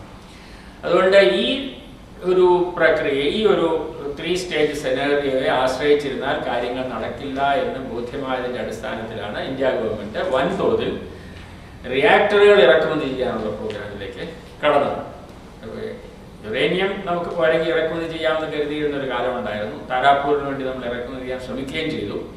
പക്ഷേ നമ്മുടെ റിയാക്ടറിൽ ഉറഞ്ഞുകൂടിയ പ്ലൂട്ടോണിയം നമ്മുടെ ഈ കൂടുതൽ റിയാക്ടർ ഗവേഷണത്തിന് പകരം നമ്മൾ ആ പ്ലൂട്ടോണിയം വെച്ച് ബോംബുണ്ടാക്കാൻ പോയത് കാരണം വേറെ ഒരു രാജ്യവും, കാനഡയാണ് നമ്മളെ സഹായിച്ചിരുന്നത്, അവരാരും ഇന്ത്യയെ സഹായിക്കാത്ത ഒരവസ്ഥയുമുണ്ട്. അപ്പോൾ ഇന്ത്യയുടെ തനത് റിയാക്ടർ പ്രോഗ്രാം ഏതാണ്ട് സ്തംഭനാവസ്ഥയിലായതുകൊണ്ടാണ് ഇപ്പോൾ റിയാക്ടറുകൾ ഇറക്കുമതി ചെയ്യാനുള്ള വൻതോതിലുള്ള ശ്രമം. അതിൽ അമേരിക്കയുടെ സ്വാധീനം വളരെയധികം ഉണ്ട്. ഇന്ത്യയെ ഈ അന്താരാഷ്ട്ര വിപണിയിൽ ധാരാളം എണ്ണ ഇന്ത്യ വാങ്ങിക്കുന്നു എന്നുള്ളതാണ് എണ്ണയുടെ വില കൂടാൻ കാരണം എന്ന് പ്രസിഡന്റ് ബുഷ് മുമ്പ് പറയുന്നുണ്ട്. ഇന്ത്യയും ചൈനയും എണ്ണയുടെ കാര്യത്തിൽ മാത്രമല്ല, അരിയുടെ ഗോതമ്പിന്റെ വില കൂടാനും കാരണം അതാണെന്ന് അദ്ദേഹം പറയുന്നുണ്ട്. ഇന്ത്യക്കാരൊക്കെ ഇപ്പോൾ 3 നേരം ആഹാരം കഴിച്ചു തുടങ്ങി, അതാണ് പ്രശ്നം എന്ന് അദ്ദേഹം പറയുന്നുണ്ട്. അത് അതിനേക്കാൾ രൂക്ഷമായിട്ട് എണ്ണയുടെ മേഖലയിലും ആരോപണമുണ്ട്. പക്ഷെ അതിനൊപ്പം അധികം പേപ്പറുകളിൽ ചർച്ച ചെയ്യപ്പെടാത്ത ഒരു സംഗതി, ഇന്ത്യയും ചൈനയും ഇപ്പോൾ ഈ മറ്റ് ഈ മേജർ എണ്ണ ഉത്പാദന രാജ്യങ്ങളല്ലാതെ കുറേ രാജ്യങ്ങളുണ്ട്. ആ രാജ്യങ്ങളിൽ വലിയ ഇൻവെസ്റ്റ്മെന്റ് നടത്തുന്നുണ്ട്. ഇപ്പൊ ഇന്ത്യ ഉദാഹരണമായിട്ട് കസഖ്സ്ഥാനിൽ വലിയ എണ്ണപ്പാടങ്ങൾ വാങ്ങിയിട്ടുണ്ട്. അതിന്റെ സുരക്ഷയ്ക്ക് വേണ്ടി അവിടെ ഇന്ത്യൻ ആർമിയുടെ ഒരു ഡിറ്റാച്ച്മെന്റിനെ പ്ലേസ് ചെയ്യുന്നത്. അവിടെ ഒരു എയർപോർട്ട് ഇന്ത്യ പണിതിട്ടുണ്ട്. എയർപോർട്ടിന്റെ സെക്യൂരിറ്റി ഇന്ത്യൻ ആർമിയുടെ ഒരു ഡിറ്റാച്ച്മെന്റ് ആണ് നോക്കുന്നത്. അതുപോലെ കംബോഡിയയിൽ അവരുടെ ഇന്റീരിയർ ഫോറസ്റ്റിലേക്കുള്ള ഒരു വലിയ റോഡ് വെട്ടാനായിട്ട് border roads organisation, Indian army, അവരാണ് സാങ്കേതിക സഹായം കൊടുക്കുന്നത്. അതിൻ്റെ ആ റോഡിൻ്റെ പ്രസക്തി തന്നെ അവിടെ എണ്ണ നിക്ഷേപങ്ങൾ ഉണ്ടെന്നുള്ളതാണ്. അതുപോലെ സിറിയയിൽ, സുഡാനിൽ എല്ലാം ഇന്ത്യ വൻതോതിൽ എണ്ണ നിക്ഷേപത്തിന് ബില്യൺസ് ഓഫ് ഡോളേഴ്സ് മുടക്കുന്നുണ്ട്. അപ്പോൾ ഇവിടെയെല്ലാമുള്ള എണ്ണ നിക്ഷേപങ്ങളുടെ ഒരു പങ്ക് നമുക്ക് ഉറപ്പാക്കുക എന്നുള്ള സതുദ്ദേശമാണ് ഇന്ത്യ ഗവൺമെൻറ്റിൻ്റെ മനസ്സിലുള്ളത്. ഇത് ഇന്ത്യ ഗവൺമെൻറ് മനസ്സിൽ കണ്ടപ്പോഴേ മരത്തിൽ കണ്ടുകൊണ്ടാണ് അമേരിക്ക അതിനെതിരായിട്ടുള്ള കാര്യങ്ങൾ നിൽക്കുന്നത്. ഇപ്പോൾ ഇൻഡോ ഇറാനിയൻ പൈപ്പ് ലൈനിൻ്റെ കാര്യം വളരെയധികം ചർച്ച ചെയ്യപ്പെട്ടിട്ടുണ്ട്. അതിൻ്റെ പേരിലാണ് മണിശങ്കരയ്യർക്ക് കസേര ധരിച്ചതെന്നാണ് പറയപ്പെടുന്നത്. നമുക്ക് ഉറപ്പില്ല. എന്നാലും ഇറാനിൽ നിന്ന് പാകിസ്ഥാനിലൂടെ ഇന്ത്യയിലേക്ക് ഒരു പൈപ്പ് ലൈൻ വരാതിരിക്കാൻ വേണ്ട സകല നീക്കങ്ങളും അമേരിക്ക നടത്തുന്നുണ്ട്. അപ്പോൾ ഈ അവശേഷിക്കുന്ന എണ്ണ നിക്ഷേപങ്ങൾ, ഗ്യാസ് നിക്ഷേപങ്ങളിൽ ഇന്ത്യയും ചൈനയും, ചൈനയുടെ കാര്യത്തിൽ അമേരിക്കയ്ക്ക് ഇങ്ങനെയൊന്നും ചെയ്യാൻ പറ്റില്ല, അവിടെ ഇടപെടാൻ പറ്റില്ല. ഇന്ത്യയെ അതിൽ നിന്ന് പിന്തിരിപ്പിക്കാൻ വേണ്ടിയിട്ടാണ് ഇന്ത്യയുടെ ഊർജ്ജ സുരക്ഷ ആണവ നിലയങ്ങളിലൂടെ എന്നുള്ള ഒരു പുതിയ മുദ്രാവാക്യം മൻമോഹൻ സിംഗിന്റെയും അലുവാലിയുടെയും തലയിലേക്കാണ് ചെയ്തിരിക്കുന്നത്. ഇപ്പം ഇവർ രണ്ടുപേരുമാണ് ഇന്ത്യയുടെ ആണവ പരിപാടിയുടെ ചുക്കാൻ പിടിക്കുന്നത്. അല്ലാതെ ഇന്ത്യയുടെ അറ്റോമിക് എനർജി എസ്റ്റാബ്ലിഷ്മെന്റ് എന്ന് പറഞ്ഞു. ഇന്ത്യയുടെ അറ്റോമിക് എനർജി എസ്റ്റാബ്ലിഷ്മെന്റ് ഭാവയുടെ മോൾഡിൽ വളർന്നവരാണ്. രാമണ്ണ, അയ്യങ്കാർ, അവരെല്ലാം സ്വാശ്രയത്വത്തിൽ ഊന്നിയത്. അവരുടെ പല കാര്യങ്ങളും നമുക്ക് അഭിപ്രായ വ്യത്യാസം ഉണ്ടെങ്കിലും ഇന്ത്യൻ അറ്റോമിക് എനർജി പ്രോഗ്രാമിന്റെ അടിത്തറ എന്ന് പറയുന്നത് സ്വാശ്രയത്വമായിരുന്നു. ഞാൻ നേരത്തെ പറഞ്ഞതുപോലെ തോറിയം ബേസ്ഡ് ഡെവലപ്മെന്റ്. അത് നടപ്പില്ല എന്ന് കണ്ടുകൊണ്ട് വൻതോതിൽ റിയാക്ടർ ഇറക്കുമതി ചെയ്യാനുള്ള സമ്മർദ്ദം ഇന്ത്യ ഗവൺമെന്റിലുണ്ട്. അതിന്റെ ഒന്നാം ഘട്ടമാണ് ഇടതുപക്ഷത്തിന്റെ വിമർശനം ഒന്ന് കുറപ്പിക്കാൻ വേണ്ടിയിട്ടായിരിക്കാം ആദ്യം റഷ്യയിൽ നിന്ന് ഇറക്കുമതി ചെയ്തത്. റഷ്യയിൽ നിന്നുള്ളതായതുകൊണ്ട് നല്ല റിയാക്ടർ ആയിരിക്കും. അതേസമയത്ത് റഷ്യക്കാരുടെ റിയാക്ടറിന് ഈസ്റ്റ് യൂറോപ്യൻ രാജ്യങ്ങൾ പോലും ചെലവില്ല എന്നൊരു ഘട്ടത്തിലാണ്. ഇത് അങ്ങനെ ചെർണോബിൽ പൊട്ടിയ ടൈപ്പല്ല, ഇത് അതിനേക്കാൾ കേമമാണ് റഷ്യക്കാർ പറയുന്നത്. അതുപോലെ ഫുകുഷിമയിലെ ദുരന്തം കഴിഞ്ഞപ്പോഴും നമ്മുടെ ആണവ മേധാവികൾ പറയുന്നത് ജപ്പാനിലുള്ള പോലെ ഒരു ആക്സിഡന്റ് ഇവിടെ ഉണ്ടാവില്ല. ജപ്പാനിലെ വലിയ സുനാമി വന്നിട്ടാണ്, അത്രയും വലിയ സുനാമി ഒന്നും കുറച്ചാൾ മുമ്പാണെങ്കിൽ സുനാമിയെ ഇവിടെ ഉണ്ടാവില്ല എന്നവർ പറഞ്ഞത്. ഇപ്പം അത് പറഞ്ഞ ആളുകൾ വിശ്വസിക്കില്ല. അതുകൊണ്ട് ജപ്പാനിലെ അത്രയും വലിയ സുനാമി ഇവിടെ ഉണ്ടാവില്ല എന്നാണ് അവർ പറയുന്നത്. ഈ മിലിറ്ററി മേധാവികളെ പറ്റി ഒരു ചൊല്ലുണ്ട്, all the generals prepare for the last war. അതായത് കഴിഞ്ഞ യുദ്ധത്തിലെ എതിരാളികൾ ഉപയോഗിച്ച തന്ത്രമാണ് ഇവർ അനലൈസ് ചെയ്ത് പഠിച്ച് അതിനങ്ങനെ വന്നാൽ ഇനി എങ്ങനെ ചെയ്യും അത് നല്ല ഉറപ്പായിട്ട് അവർ പ്ലാൻ ചെയ്യും. പക്ഷേ പുതിയ യുദ്ധം വരുമ്പോൾ പുതിയ സ്ട്രാറ്റജി ആയിരിക്കും എതിരാളികൾ ഉപയോഗിക്കുക. അതുപോലെ ആണവാപകടങ്ങളുടെ കാര്യത്തിൽ നമുക്ക് പറയാം, ഈ വിദഗ്ധന്മാരെല്ലാം ലാസ്റ്റ് ആക്സിഡന്റിനെ പറ്റിയാണ് പറയുന്നത്. അതിനി ഉണ്ടാവില്ല എന്നാണ് അവർ ഉറപ്പ് പറയുന്നത്. 3 മൈൽ ഐലൻഡിൽ ഉണ്ടായ പോലെ ആക്സിഡന്റ് അല്ല ചെർണോബിൽ ഉണ്ടായത്. ചെർണോബിൽ ഉണ്ടായതുള്ള ആക്സിഡന്റ് അല്ല ഫുകുഷിമയിൽ ഉണ്ടായത്. അതുപോലെയുള്ള ആക്സിഡന്റ് ആവില്ല ഇനി ഉണ്ടാകുന്നത്. ഫുകുഷിമയിലെ ആക്സിഡന്റ് ഇവിടെ ആവർത്തിക്കില്ല എന്ന് പറയുന്നതിൽ യാതൊരു കാര്യവുമില്ല. ഓരോ ആക്സിഡന്റും ഓരോ തരത്തിലാണ്. നമുക്ക് എഞ്ചിനീയർമാർക്ക് എല്ലാവർക്കും അറിയാവുന്ന മർഫീസ് ലോ ഉണ്ടല്ലോ, if anything can go wrong it will. Mic work ചെയ്യാതിരിക്കാൻ ഒരു സാധ്യത ഉണ്ടെങ്കിൽ അത് വർക്ക് ചെയ്യില്ല, വർക്ക് എടുക്കില്ല എന്നൊരു സാധ്യത ഉണ്ടെങ്കിൽ അത് സംഭവിക്കില്ല എന്ന് തന്നെ കരുതി വേണം നിങ്ങൾ പ്രിപ്പയർ ചെയ്യാനായിട്ട്. ആക്സിഡന്റ് ഉണ്ടായാൽ എന്ത് ചെയ്യും എന്നുള്ളതിനെ പറ്റിയാണ് നമ്മൾ ആലോചിക്കുന്നത്. അല്ലാണ്ട് ആക്സിഡന്റ് ഉണ്ടാവില്ല ഞാൻ ഏറ്റു എന്ന് പറഞ്ഞാൽ ഇലയുടെ കാര്യം ഞാൻ ഏറ്റു എന്ന് പറഞ്ഞൊരു കാര്യക്കാർ പറഞ്ഞു, സദ്യയുടെ ഇലയുടെ കാര്യം അത് ഞാൻ ഏറ്റു എന്നാണ്. അതൊരു സദ്യ വിളമ്പാൻ നേരപ്പോഴത്തേക്ക് ഇല എത്തിയിട്ടില്ല, അത് ഞാൻ ഏറ്റു. അങ്ങനെ ഏറ്റു എന്ന് പറഞ്ഞുകൊണ്ട് യാതൊരു കാര്യവുമില്ല. ആക്സിഡന്റ് ഉണ്ടായാൽ എന്ത് ചെയ്യണം? അമേരിക്കയിലെ ലോങ് ഐലൻഡിനടുത്ത് ഷോർഹാം എന്ന് പറയുന്ന ഒരു ചെറിയ ദ്വീപിന്റെ ഒരു അറ്റമാണ്. ഷോർഹാമിൽ അവര് ഒരു 1000 മെഗാവാട്ടിന്റെ ഒരു ന്യൂക്ലിയർ റിയാക്ടർ പണി തീർത്തു. അന്നത്തെ കാലത്ത് $2.5 ബില്യൺ ചെലവായി. $2.5 ബില്യൺ ചെലവാക്കി ആണവ നിലയം പണി തീർത്തു കഴിഞ്ഞപ്പോഴാണ് കമ്മീഷനിങ്ങിന് മുമ്പ് അവർക്ക് അവരുടെ നിയമം അനുസരിച്ച് പബ്ലിക് ഹിയറിംഗ് ഒക്കെ നടത്തണം. ഈ അമേരിക്കക്കാരുടെ ഒരു കുഴപ്പം അതാണ്, അവർക്ക് ഈ ട്രാൻസ്പെറൻസി എന്ന് പറഞ്ഞൊരു കുഴപ്പമുണ്ട്. കാര്യങ്ങൾ ജനങ്ങളെ ബോധ്യപ്പെടുത്തി ചെയ്യണം എന്നുള്ളത്. ചില കാര്യങ്ങളൊക്കെ അവരല്ലാതെയും ചെയ്യാറുണ്ട്. ഇറാഖ് ആക്രമിച്ചതൊന്നും വലിയ ട്രാൻസ്പെറൻ്റ് ആയിട്ടൊന്നുമില്ല. പക്ഷേ ഷോർഹാമിൻ്റെ കാര്യത്തിൽ അവർ ഒരു പബ്ലിക് ഹിയറിംഗ് നടത്തി. പബ്ലിക് ഹിയറിംഗ് നടത്തിയപ്പോഴാണ് ക്വസ്റ്റ്യൻ വന്നത്, ഒരു ആക്സിഡന്റ് ഉണ്ടാകുകയാണെങ്കിൽ ഇപ്പോൾ ഷെർണോബിൽ ചെയ്തതുപോലെ 30 കിലോമീറ്ററിനകത്തുള്ള ആളുകളെ എല്ലാം ഇവാക്യുവേറ്റ് ചെയ്യണം. ഇവാക്യുവേറ്റ് ചെയ്യണമെങ്കിൽ എന്താണ് നിങ്ങളുടെ പ്ലാൻ? അപ്പോഴാണ് മനസ്സിലാകുന്നത് ഇവാക്യുവേഷൻ ഒരു പ്ലാനും ഇല്ല എന്നല്ല, ഇറ്റ് ഈസ് ഇമ്പോസിബിൾ. ലക്ഷക്കണക്കിന് ആളുകളെ ഈ മാൻഹാട്ടൻ നഗരത്തിലൂടെ കൊണ്ടുപോയിട്ട് മാൻഹാട്ടനെ മെയിൻലാൻഡുമായിട്ട് ബന്ധിപ്പിക്കുന്ന 3 പാലങ്ങളിൽ കൂടി വേണം ഇവാക്യുവേറ്റ് ചെയ്യാൻ. That's impossible. അപ്പോൾ ഇവാക്യുവേഷൻ അപ്രായോഗികമാണ് എന്ന് തെളിഞ്ഞപ്പോൾ സിറ്റി അഡ്മിനിസ്ട്രേഷൻ അതിന് പ്രവർത്തന അനുമതി നിഷേധിച്ചു. അത്ര തന്നെ. നമ്മുടെ നാട്ടിലെ പഞ്ചായത്ത് പോലെയല്ല അവിടുത്തെ പഞ്ചായത്ത്. അവിടെ പഞ്ചായത്ത് സിറ്റി അനുമതി നിഷേധിച്ചാൽ പിന്നെ ഫെഡറൽ ഗവൺമെൻറ് പോലും അതിനകത്തൊന്നും ചെയ്യാൻ പറ്റില്ല. പക്ഷേ അത് മറുഭാഗം കൂടെ ഉണ്ട് കേട്ടോ. അതോടെ ഈ കമ്പനിക്ക് ബില്യൺസ് ഡോളേഴ്സാണ് നഷ്ടം വരുന്നത്. അത് റിക്കൂപ്പ് ചെയ്യാനായിട്ട് മുതലാളിത്ത വ്യവസ്ഥ ആയതുകൊണ്ട് അങ്ങനെ നഷ്ടപ്പെടുത്താനും സമ്മതിക്കില്ല. അതിന് പകരം എനർജി പ്രൈസിൽ ഒരു ചെറിയ വർധനവ് നടത്താനായിട്ട് അവർ അനുവദിച്ചു. ഇപ്പോൾ സുരക്ഷയ്ക്ക് ജനങ്ങൾ കൊടുക്കേണ്ട വില, അവരുപയോഗിക്കുന്ന വൈദ്യുതിയുടെ വിലയിലെ ഒരു വർധനവ്, അങ്ങനെ കമ്പനിയുടെ നഷ്ടം ഒഴിവാക്കും. ആ രാജ്യമായതുകൊണ്ട് അങ്ങനെ ചെയ്യുള്ളൂ. പക്ഷെ അതിലൊരു വലിയ പ്രിൻസിപ്പിളുണ്ട്. അപകടം ഉണ്ടാകും എന്ന് വിചാരിച്ച് ഉണ്ടായാൽ എങ്ങനെ കൈകാര്യം ചെയ്യുന്നതിനെ പറ്റി വ്യക്തമായിട്ടുള്ള പ്ലാനിംഗ് ഉണ്ടാകും. അതായത് ഉണ്ടാവില്ല എന്ന് അറ്റോമിക് എനർജി ചെയർമാൻ പറഞ്ഞിട്ടുണ്ട്, പോരെങ്കിൽ പ്രൈം മിനിസ്റ്ററും പറഞ്ഞിട്ടുണ്ട് എന്ന് പറഞ്ഞാൽ വരെ പോകില്ല. ആണവ നിലയങ്ങളുടെ കാര്യത്തിൽ അപകടം എങ്ങനെ കൈകാര്യം ചെയ്യാമെന്നുള്ളത് ഒരു പ്രശ്നം. രണ്ടാമത്തേത്, അപകടമില്ലാതെ ആണവ നിലയം പ്രവർത്തിക്കുകയാണെങ്കിലും അതിൻ്റെ പ്രവർത്തന അന്ത്യത്തിൽ ഇത് ഡീകമ്മീഷൻ ചെയ്ത് ഈ ആണവ വേസ്റ്റുകളെല്ലാം മാലിന്യങ്ങളെല്ലാം സംസ്കരിക്കേണ്ടതുണ്ട്. അത് സംസ്കരിക്കാൻ തൃപ്തികരമായ ഒരു വഴി ഇപ്പോഴും ലോകത്ത് എത്തിയിട്ടില്ല. ഇതെല്ലാം ഈ ആണവ നിലയങ്ങളിൽ ശേഖരിച്ചു വെച്ചിരിക്കുകയാണ്. അത് കോമ്പാക്ട് ചെയ്യാനുള്ള ടെക്നോളജി ഉണ്ടായിട്ടുണ്ട്. വെട്രിഫിക്കേഷൻ, ഇങ്ങനെ ഹൈ ടെമ്പറേച്ചറിൽ ചൂടാക്കി അതിനെ ഗ്ലാസ് ആക്കി മാറ്റാം. അപ്പോൾ ഇതിന് വോള്യൂം വളരെ കുറയും. പക്ഷെ വോള്യൂം കുറഞ്ഞാൽ അതിൽ നിന്ന് വരുന്ന ചൂട് അതിൻ്റെ ഇൻറ്റൻസിറ്റി കൂടിയാണ്. അപ്പോൾ അത് തണുപ്പിച്ച് വെച്ചുകൊണ്ടിരിക്കണം. തണുപ്പിച്ച് പിന്നെ ഇത് ഈ തീവ്രവാദികളുടെ കയ്യിലൊന്നും പോകാതെയും അപകടങ്ങളിൽപ്പെടാതെയും ഗ്രൗണ്ട് വാട്ടറിലേക്ക് സീപ്പ് ചെയ്ത് പോകാതെയും സൂക്ഷിക്കാനായിട്ട് വലിയ അണ്ടർഗ്രൗണ്ട് ചേംബറുകൾ. അതിൻ്റെ നിർദ്ദേശം വന്നത് സോൾട്ട് മൈൻസിലാണ് ഇതിന് പറ്റിയ സ്ഥലം. എന്ന് വെച്ചാൽ സോൾട്ട് മൈൻ അതിൻ്റെ നിർവചനപ്രകാരം തന്നെ ലക്ഷക്കണക്കിന് കോടിക്കണക്കിന് വർഷങ്ങളായിട്ട് അങ്ങോട്ടേക്ക് വെള്ളം കിനിഞ്ഞിറങ്ങിയിട്ടില്ല. ഉണ്ടെങ്കിൽ പിന്നെ സോൾട്ട് ഔട്ട് ഉണ്ടാവില്ലായിരുന്നു. അപ്പോൾ സോൾട്ട് മൈനാണ് വെള്ളം കിനിഞ്ഞിറങ്ങില്ല എന്ന് ഉറപ്പുള്ള സ്ഥലം. സോൾട്ട് മൈനകത്ത് വലിയ ഫുട്ബോൾ ഗ്രൗണ്ടിനേക്കാൾ വലിയ അണ്ടർഗ്രൗണ്ട് അറ ഉണ്ടാക്കി അതിനെ എയർ കണ്ടീഷൻ ചെയ്ത് അതിനകത്ത് ഈ ആണവ മാലിന്യങ്ങളെല്ലാം വെച്ച് ഗാർഡ് ചെയ്യുക. 10-100 കൊല്ലങ്ങളിലേക്ക് ആയിരക്കണക്കിന് വർഷം ഇത് ഗാർഡ് ചെയ്യുക. ആ ഭാഗമൊക്കെ നമ്മുടെ ഭാവി തലമുറയ്ക്ക് വളരെ സൗജന്യപൂർവ്വം കൈമാറാം. ഇനി നിങ്ങളായി നിങ്ങളുടെ പാടായി എന്താണെന്ന് വെച്ചാൽ ചെയ്തോളൂ. ഞങ്ങൾ അതിൽ നിന്ന് എടുക്കാവുന്ന ഊർജ്ജമൊക്കെ എടുത്തിട്ടുണ്ട്.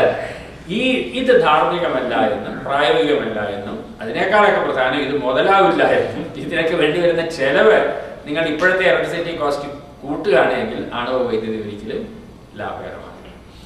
അപ്പോൾ അതിൻ്റെ ചെലവിൻ്റെ പ്രശ്നം, സുരക്ഷയുടെ പ്രശ്നം, പിന്നെ വേറെ ഒരു എല്ലാവർക്കും മനസ്സിലാവുന്ന ഒരു സംഗതിയുണ്ടല്ലോ, ഇപ്പോൾ ലോകത്തെ എല്ലാ രാജ്യങ്ങളിലും ആണവ നിലയങ്ങൾ ഉണ്ടാക്കാൻ അമേരിക്ക അനുവദിക്കുന്നത്. അതൊക്കെ അവരുടെ നല്ല കുട്ടികളായിട്ടുള്ള രാജ്യങ്ങളിൽ മാത്രം. ഇപ്പം ഇന്ത്യ അവരുടെ നല്ല ലിസ്റ്റിലാണ് പെട്ടിരിക്കുന്നത്. ഇന്ത്യ അവരുടെ നല്ല ലിസ്റ്റിൽ അല്ല എങ്കിൽ ഇന്ത്യയിൽ പുതിയ ആണവ നിലയങ്ങൾ ഉണ്ടാക്കാൻ അവർ സമ്മതിക്കില്ല. ഇപ്പം അതാണ് ഇറാൻ നേരിടുന്ന പ്രശ്നം, വേറെ ഒരുപാട് രാജ്യങ്ങൾ നേരിടുന്ന പ്രശ്നം. അപ്പോൾ ലോകത്തെ കുറേ നല്ല കുട്ടികൾക്ക് മാത്രമായിട്ടുള്ള ഒരു ഊർജ വ്യവസ്ഥ പ്രായോഗികമല്ല. അപ്പോൾ ആഗോളതലത്തിൽ നമ്മുടെ ഊർജ വ്യവസ്ഥയുടെ അടിസ്ഥാനമാകാൻ ന്യൂക്ലിയർ എനർജിക്ക് പറ്റും. റിന്യൂവബിൾ എനർജിയെ പറ്റുള്ളൂ. സൗരോർജത്തിൻ്റെ താപ നിലയങ്ങൾ, സൗര താപ നിലയങ്ങൾ വളരെ വലിയ കോൺസെൻട്രേറ്ററുകൾ അല്ലെങ്കിൽ പാരബോളിക് കോൺസെൻട്രേറ്റേഴ്സ് ഉപയോഗിച്ച് വെള്ളം നീരാവിയാക്കി മാറ്റി ഹൈ പ്രഷർ സ്റ്റീം ഉപയോഗിച്ച് ടർബൈൻസ് പ്രവർത്തിപ്പിച്ച് വൈദ്യുതി ഉണ്ടാക്കുക എന്നുള്ള ഒരു രീതി. മറ്റൊന്ന് ഫോട്ടോവോൾട്ടേക്, ഏറ്റവും മികച്ച സാങ്കേതിക വിദ്യയായിട്ട് ഇത് കാണുന്നത്. അതിനകത്ത് മൂവിങ് പാർട്സ് ഇല്ല, കൂടുതലും ഇലക്ട്രോണിക്സ് ആയതുകൊണ്ട് അതിൻ്റെ സൈസ് റിഡക്ഷനും കോസ്റ്റ് റിഡക്ഷനും ഉള്ള സാധ്യതകൾ വളരെ കൂടുതലാണ്. മറ്റെല്ലാ ഇലക്ട്രോണിക് ഉൽപ്പന്നങ്ങളുടെ കാര്യത്തിൽ ഉണ്ടായിട്ടുള്ളതുപോലെ ഇവിടെയും പ്രതീക്ഷിക്കാവുന്നതാണ്. പിന്നെ സൗരോർജ്ജത്തിൻ്റെ ഡെറിവേറ്റീവ്സ് എന്ന് പറയാവുന്ന വിൻഡ് എനർജി, ഏറ്റവും മെച്ചുവേർഡ് ടെക്നോളജി എന്ന് പറയുന്നത് വിൻഡ് എനർജിയാണ്. നമുക്ക് 1 മെഗാവാട്ട് ശേഷിയുള്ള വിൻഡ് മില്ലുകൾ പോലും we can order almost of the shelf, order കൊടുത്താൽ എത്തിച്ചു തരുന്ന തരത്തിൽ അതിന് പറ്റിയ ലൊക്കേഷൻസ് കണ്ടുപിടിക്കുക, അവിടെ സ്ഥാപിക്കുക.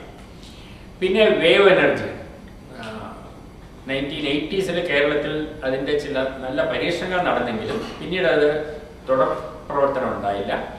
അന്ന് വിഴിഞ്ഞത്തെ നമ്മൾ പരീക്ഷിച്ചത് ഒരു ഓസിലേറ്റിംഗ് വാട്ടർ കോളം എന്ന് പറയുന്ന, ഈ കരയടിക്കുമ്പോൾ വെള്ളത്തിൻ്റെ ലെവൽ പൊങ്ങുകയും താഴുകയും ചെയ്യുന്നതനുസരിച്ച് വലിയ ചേമ്പറിലുള്ള വായു പുറത്തേക്ക് പോവുകയും അകത്തേക്ക് വരികയും ചെയ്യും. അപ്പോൾ വായുവിൻ്റെ പ്രവാഹത്തിൻ്റെ വിപരീത ദിശകളും ഉപയോഗിക്കാവുന്ന വെൽസ് ടർബൈൻ എന്ന് പറയും. അതായത് കാറ്റിൻ്റെ ഡയറക്ഷൻ മുകളിലേക്കായാലും താഴത്തേക്കായാലും ഈ ടർബൈൻ ഒരേ ഡയറക്ഷൻ തന്നെ കറങ്ങിക്കൊണ്ടിരിക്കും. വെൽസ് ടർബൈൻ എന്ന് പറയും. അത്തരം ഒരു ടർബൈൻ ഉപയോഗിച്ച് ജനറേറ്റർ പ്രവർത്തിപ്പിക്കുന്ന ഒരു സാങ്കേതിക വിദ്യയായിരുന്നു.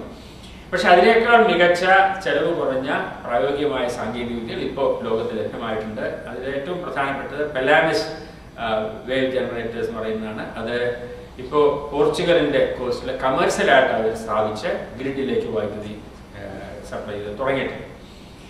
കേരളത്തിലും വേവ് എനർജി കൺവേർഷനുള്ള സാധ്യതയുണ്ട്. ഏതാണ്ട് 1 കിലോമീറ്റർ ലെങ്ത്തിൽ നിന്ന് നമുക്ക് 4 മെഗാവാട്ട് വൈദ്യുതി ഉണ്ടാക്കാൻ സാധിക്കുമെന്നാണ് പറയുന്നത്. ഇപ്പോൾ കേരളത്തിൻ്റെ ഒരു 600 ചില്ലാനം കിലോമീറ്റർ വേവ് കോസ്റ്റൽ ലെങ്ത് നോക്കുമ്പോൾ ഏതാണ്ട് 2000-2400 മെഗാവാട്ട് വൈദ്യുതി ഉത്പാദിപ്പിക്കാനുള്ള സാധ്യതയുണ്ട്.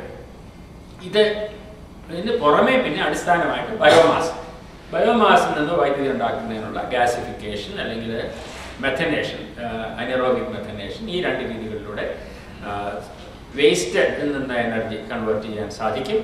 അല്ലെങ്കിൽ ഫയർവുഡ്, സസ്റ്റൈനബിൾ ബേസിലുള്ള ബയോമാസ് ജനറേഷൻ, ഈ സാധ്യതകളാണ് കേരളത്തിന് മുന്നിൽ. അപ്പോൾ ഇതിൽ ഏറ്റവും ചെലവ് കുറയാനുള്ള സാധ്യതയുള്ളതും പാരിസ്ഥിതിക ആഘാതങ്ങൾ കുറയുന്നതും സൗരോർജ്ജത്തിൽ നിന്നായിരിക്കും. പക്ഷെ കേരളത്തിൻ്റെ സൗരോർജ്ജ ഭാവിയെപ്പറ്റി ചിന്തിക്കുമ്പോൾ നമുക്ക് മനസ്സിൽ ആദ്യം വരുന്ന വിമർശനങ്ങൾ അല്ലെങ്കിൽ അതിനെതിരായിട്ടുള്ള വാദങ്ങൾ, ഒന്ന്, നമുക്ക് 6 മാസം മഴയായതുകൊണ്ട് നമുക്ക് ഒരിക്കലും ഇത് മുതലാവില്ല, സൗരോർജ്ജത്തിൻ്റെ ലഭ്യത മതിയാവില്ല എന്നുള്ള ഭയമാണ്. അത് പഠനങ്ങൾ സൂചിപ്പിക്കുന്നത് അങ്ങനെയല്ല എന്നാണ്. ഇപ്പോൾ തിരുവനന്തപുരത്ത് പതിക്കുന്ന സൗരോർജ്ജത്തിൻ്റെ അളവ്, തിരുവനന്തപുരത്തിൻ്റെ ഒരു അഡ്വാൻറ്റേജ് അത് ഭൂമധ്യരേഖയോട് അടുത്ത് കിടക്കുന്നുണ്ട്. മിക്കവാറും സമയങ്ങളിൽ സൂര്യൻ ഏതാണ്ട് തലയ്ക്ക് മുകളിലായിരിക്കും, സ്വല്പം തെക്കോട്ടും വടക്കോട്ടും നീങ്ങുന്നു എന്നുള്ളതേ ഉള്ളൂ. അതുകൊണ്ട് തന്നെ ഇപ്പോൾ വളരെയധികം സൗരോർജ്ജ സ്ഥാപനങ്ങൾ നിലനിൽക്കുന്ന സ്പെയിൻ, ജർമ്മനി മുതലായ അല്ലെങ്കിൽ അമേരിക്കയുടെ തന്നെ പല ഭാഗങ്ങളെക്കാളും അപേക്ഷിച്ച് കേരളത്തിൽ മൊത്തം ഊർജത്തിൻ്റെ ഒരു വർഷം മുഴുവനും വീഴുന്ന സൗരോർജ്ജം നോക്കുകയാണെങ്കിൽ തിരുവനന്തപുരം നാഗ്പൂരിന് സമമാണ്. നാഗ്പൂര് തീരെ മഴ കുറവുള്ള പ്രദേശമാണ്, പക്ഷെ അവിടെ സൂര്യൻ്റെ ആംഗിൾ എപ്പോഴും താഴ്ന്ന കോണിലായിരിക്കും. അപ്പം നാഗപൂരിൽ ലഭിക്കുന്ന അത്രയും സൗരോർജ്ജം തിരുവനന്തപുരത്തും കിട്ടുന്നുണ്ട്. അപ്പോൾ ഈ സൗരോർജ്ജത്തിൻ്റെ ലഭ്യത മതിയാകും. നമുക്ക് ശരാശരി ഒരു ദിവസം ഒരു 5-6 യൂണിറ്റ് വൈദ്യുതി 1 സ്ക്വയർ മീറ്റർ പ്രദേശത്ത് നിന്ന് നമുക്ക് ജനറേറ്റ് ചെയ്യാൻ സാധിക്കും. 1 സ്ക്വയർ മീറ്ററിൽ വീഴുന്ന സൗരോർജ്ജത്തിൻ്റെ അളവ് ഏകദേശം 1 കിലോ വാട്ടാണ്. ഇപ്പം നമ്മുടെ വീടിൻ്റെ മുകളിൽ ഒരു 10 സ്ക്വയർ മീറ്റർ വിസ്തൃതിയിൽ സൗര പാനലുകൾ സ്ഥാപിക്കുകയാണെങ്കിൽ അവിടെ വീഴുന്ന ഊർജം ഏതാണ്ട് 10 കിലോ വാട്ടായിരിക്കും. ശരാശരി ഒരു 10% കൺവേർഷൻ എഫിഷ്യൻസി, 15% 16% ഒക്കെ ഇപ്പോൾ ലഭ്യമാണെങ്കിൽ 10% നമ്മൾ കൺവേർഷൻ എഫിഷ്യൻസി വിചാരിക്കുകയാണെങ്കിൽ 10 കിലോ വാട്ടിൽ നിന്ന് 1 കിലോ വാട്ട് വൈദ്യുതി ഉണ്ടാക്കാം. 1 കിലോ വാട്ട് കാലത്ത് മുതൽ വൈകുന്നേരം വരെ ഉള്ളതിൽ ശരാശരി അതിൻ്റെ ഊർജ്ജം എടുക്കുകയാണെങ്കിൽ ഒരു ദിവസം ഏതാണ്ട് 6 യൂണിറ്റ് വൈദ്യുതി നമുക്ക് ഉത്പാദിക്കാൻ സാധിക്കും. 6 കിലോ വാട്ട് അവർ. അപ്പോൾ ഒരു മാസം 6 3 18 ഒരു 150-180 യൂണിറ്റ് വൈദ്യുതി നമ്മുടെ ടെറസിൽ നിന്ന് ഉത്പാദിപ്പിക്കാം. കൂടുതൽ വേണമെങ്കിൽ കൂടുതൽ ഏരിയയിൽ സോളാർ പാനൽസ് സ്ഥാപിക്കണം. അപ്പോൾ ഒരു വീട്ടിലെ ആവശ്യത്തിനുള്ള വൈദ്യുതി നമുക്ക് നമ്മുടെ ടെറസിൽ നിന്ന് തന്നെ ഉത്പാദിപ്പിക്കാൻ സാധിക്കും. പക്ഷേ വൻതോതിൽ വൈദ്യുതി ആവശ്യമുള്ള വ്യവസായങ്ങളുണ്ട്. അതുപോലെ നമ്മുടെ ഗതാഗത ആവശ്യങ്ങൾക്ക് വേണ്ടിയിട്ട് നേരിട്ട് വൈദ്യുതി ഉപയോഗിക്കാൻ പറ്റില്ല. അപ്പോൾ വൈദ്യുതി ഉത്പാദിപ്പിച്ച് അത് ബാറ്ററിയിൽ സ്റ്റോർ ചെയ്ത് അല്ലെങ്കിൽ അതിനെ ഹൈഡ്രജൻ ആക്കി മാറ്റി ആ രീതിയിൽ നമുക്ക് ഗതാഗതത്തിൽ ഉപയോഗിക്കാൻ സാധിക്കും. അപ്പോൾ അതിനുവേണ്ടി വൻതോതിലുള്ള വൈദ്യുതി ഉത്പാദനവും ആവശ്യമായി വരും. അപ്പോൾ അവിടെ സ്ഥലപരിമിതിയാണ് കേരളത്തിലെ പ്രശ്നം. അതിനെ ഒരു പുതിയ നിർദ്ദേശം ഞങ്ങൾ മുൻപോട്ട് വെച്ചിട്ടുള്ളത് നമ്മുടെ റിസർവോയർ, ഉദാഹരണമായിട്ട് എടുക്കുന്ന ഇടുക്കി റിസർവോയർ. ഇടുക്കി റിസർവോയറിന്റെ സർഫസ് ഏരിയ ഏകദേശം 60 സ്ക്വയർ കിലോമീറ്ററാണ്. അതായത് 60 million square metre. 60 million square മീറ്ററിൽ വീഴുന്ന സൗരോർജ്ജത്തിന്റെ അളവ് 60 മില്യൺ കിലോ വാട്ട് അല്ലെങ്കിൽ 60,000 മെഗാവാട്ട്. 10% കൺവേർഷൻ എഫിഷ്യൻസി എന്ന് പറയുകയാണെങ്കിൽ 6000 മെഗാവാട്ട് ആ സർഫസിൽ മുഴുവനും സൗര ഫലകങ്ങൾ സ്ഥാപിക്കുകയാണെങ്കിൽ നമുക്ക് ഉത്പാദിപ്പിക്കാൻ സാധിക്കും.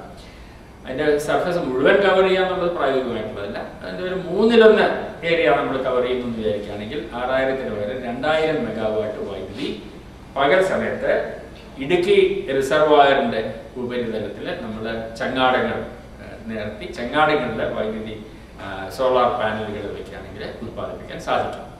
ഈ 2000 മെഗാവാട്ട് നമുക്ക് വേണമെങ്കിൽ പകല് നാഷണൽ ഗ്രിഡിലേക്ക് കൊടുക്കാം. എന്നിട്ട് നമുക്ക് ആവശ്യമുള്ള സമയത്ത് ഗ്രിഡിൽ നിന്ന് എടുക്കാം. അങ്ങനെ ഒരു എക്സ്ചേഞ്ചിൽ അത് പ്രവർത്തിപ്പിക്കാം. അതല്ല എങ്കിൽ നമ്മുടെ ആവശ്യത്തിന് തന്നെ ഉതകണം എങ്കിൽ അത് സ്റ്റോർ ചെയ്യേണ്ടി വരും. വൈദ്യുതിയുടെ സ്റ്റോറേജ് എന്ന് പറയുന്നത് വളരെ എക്സ്പെൻസീവ് ആണ് നമുക്കറിയാം. ഇലക്ട്രിക് ബാറ്ററികൾ പ്രായോഗികമല്ല. അതിന് 2 വഴികളാണ്. ഒന്ന് നേരത്തെ സൂചിപ്പിച്ചതുപോലെ വൈദ്യുതി ധാരാളമായി ലഭിക്കുന്ന സമയത്ത് അത് ഇലക്ട്രോളിസിസിനെ ഉപയോഗിച്ച് ഹൈഡ്രജൻ ഉത്പാദിപ്പിക്കാം. ഹൈഡ്രജൻ നമുക്ക് ഉന്നത മർദ്ദത്തിലോ ശീതീകരിച്ച് ദ്രാവകമാക്കിയോ ലിക്വിഡ് ഹൈഡ്രജൻ ആയിട്ടോ സ്റ്റോർ ചെയ്യാം. എന്നിട്ട് ആ ഹൈഡ്രജൻ നമുക്ക് ഫ്യൂവൽ സെല്ലിലൂടെ തിരിച്ച് വൈദ്യുതിയാക്കി ആവശ്യമുള്ള സമയത്ത് എടുക്കാം. അതല്ലെങ്കിൽ ഹൈഡ്രജൻ ഉപയോഗിച്ചുള്ള ഓട്ടോമൊബൈൽസിലേക്ക് സാധാരണ കൺവെൻഷണൽ പവർ ജനറേഷനിലേക്ക് നമുക്ക് ഉപയോഗിക്കാം.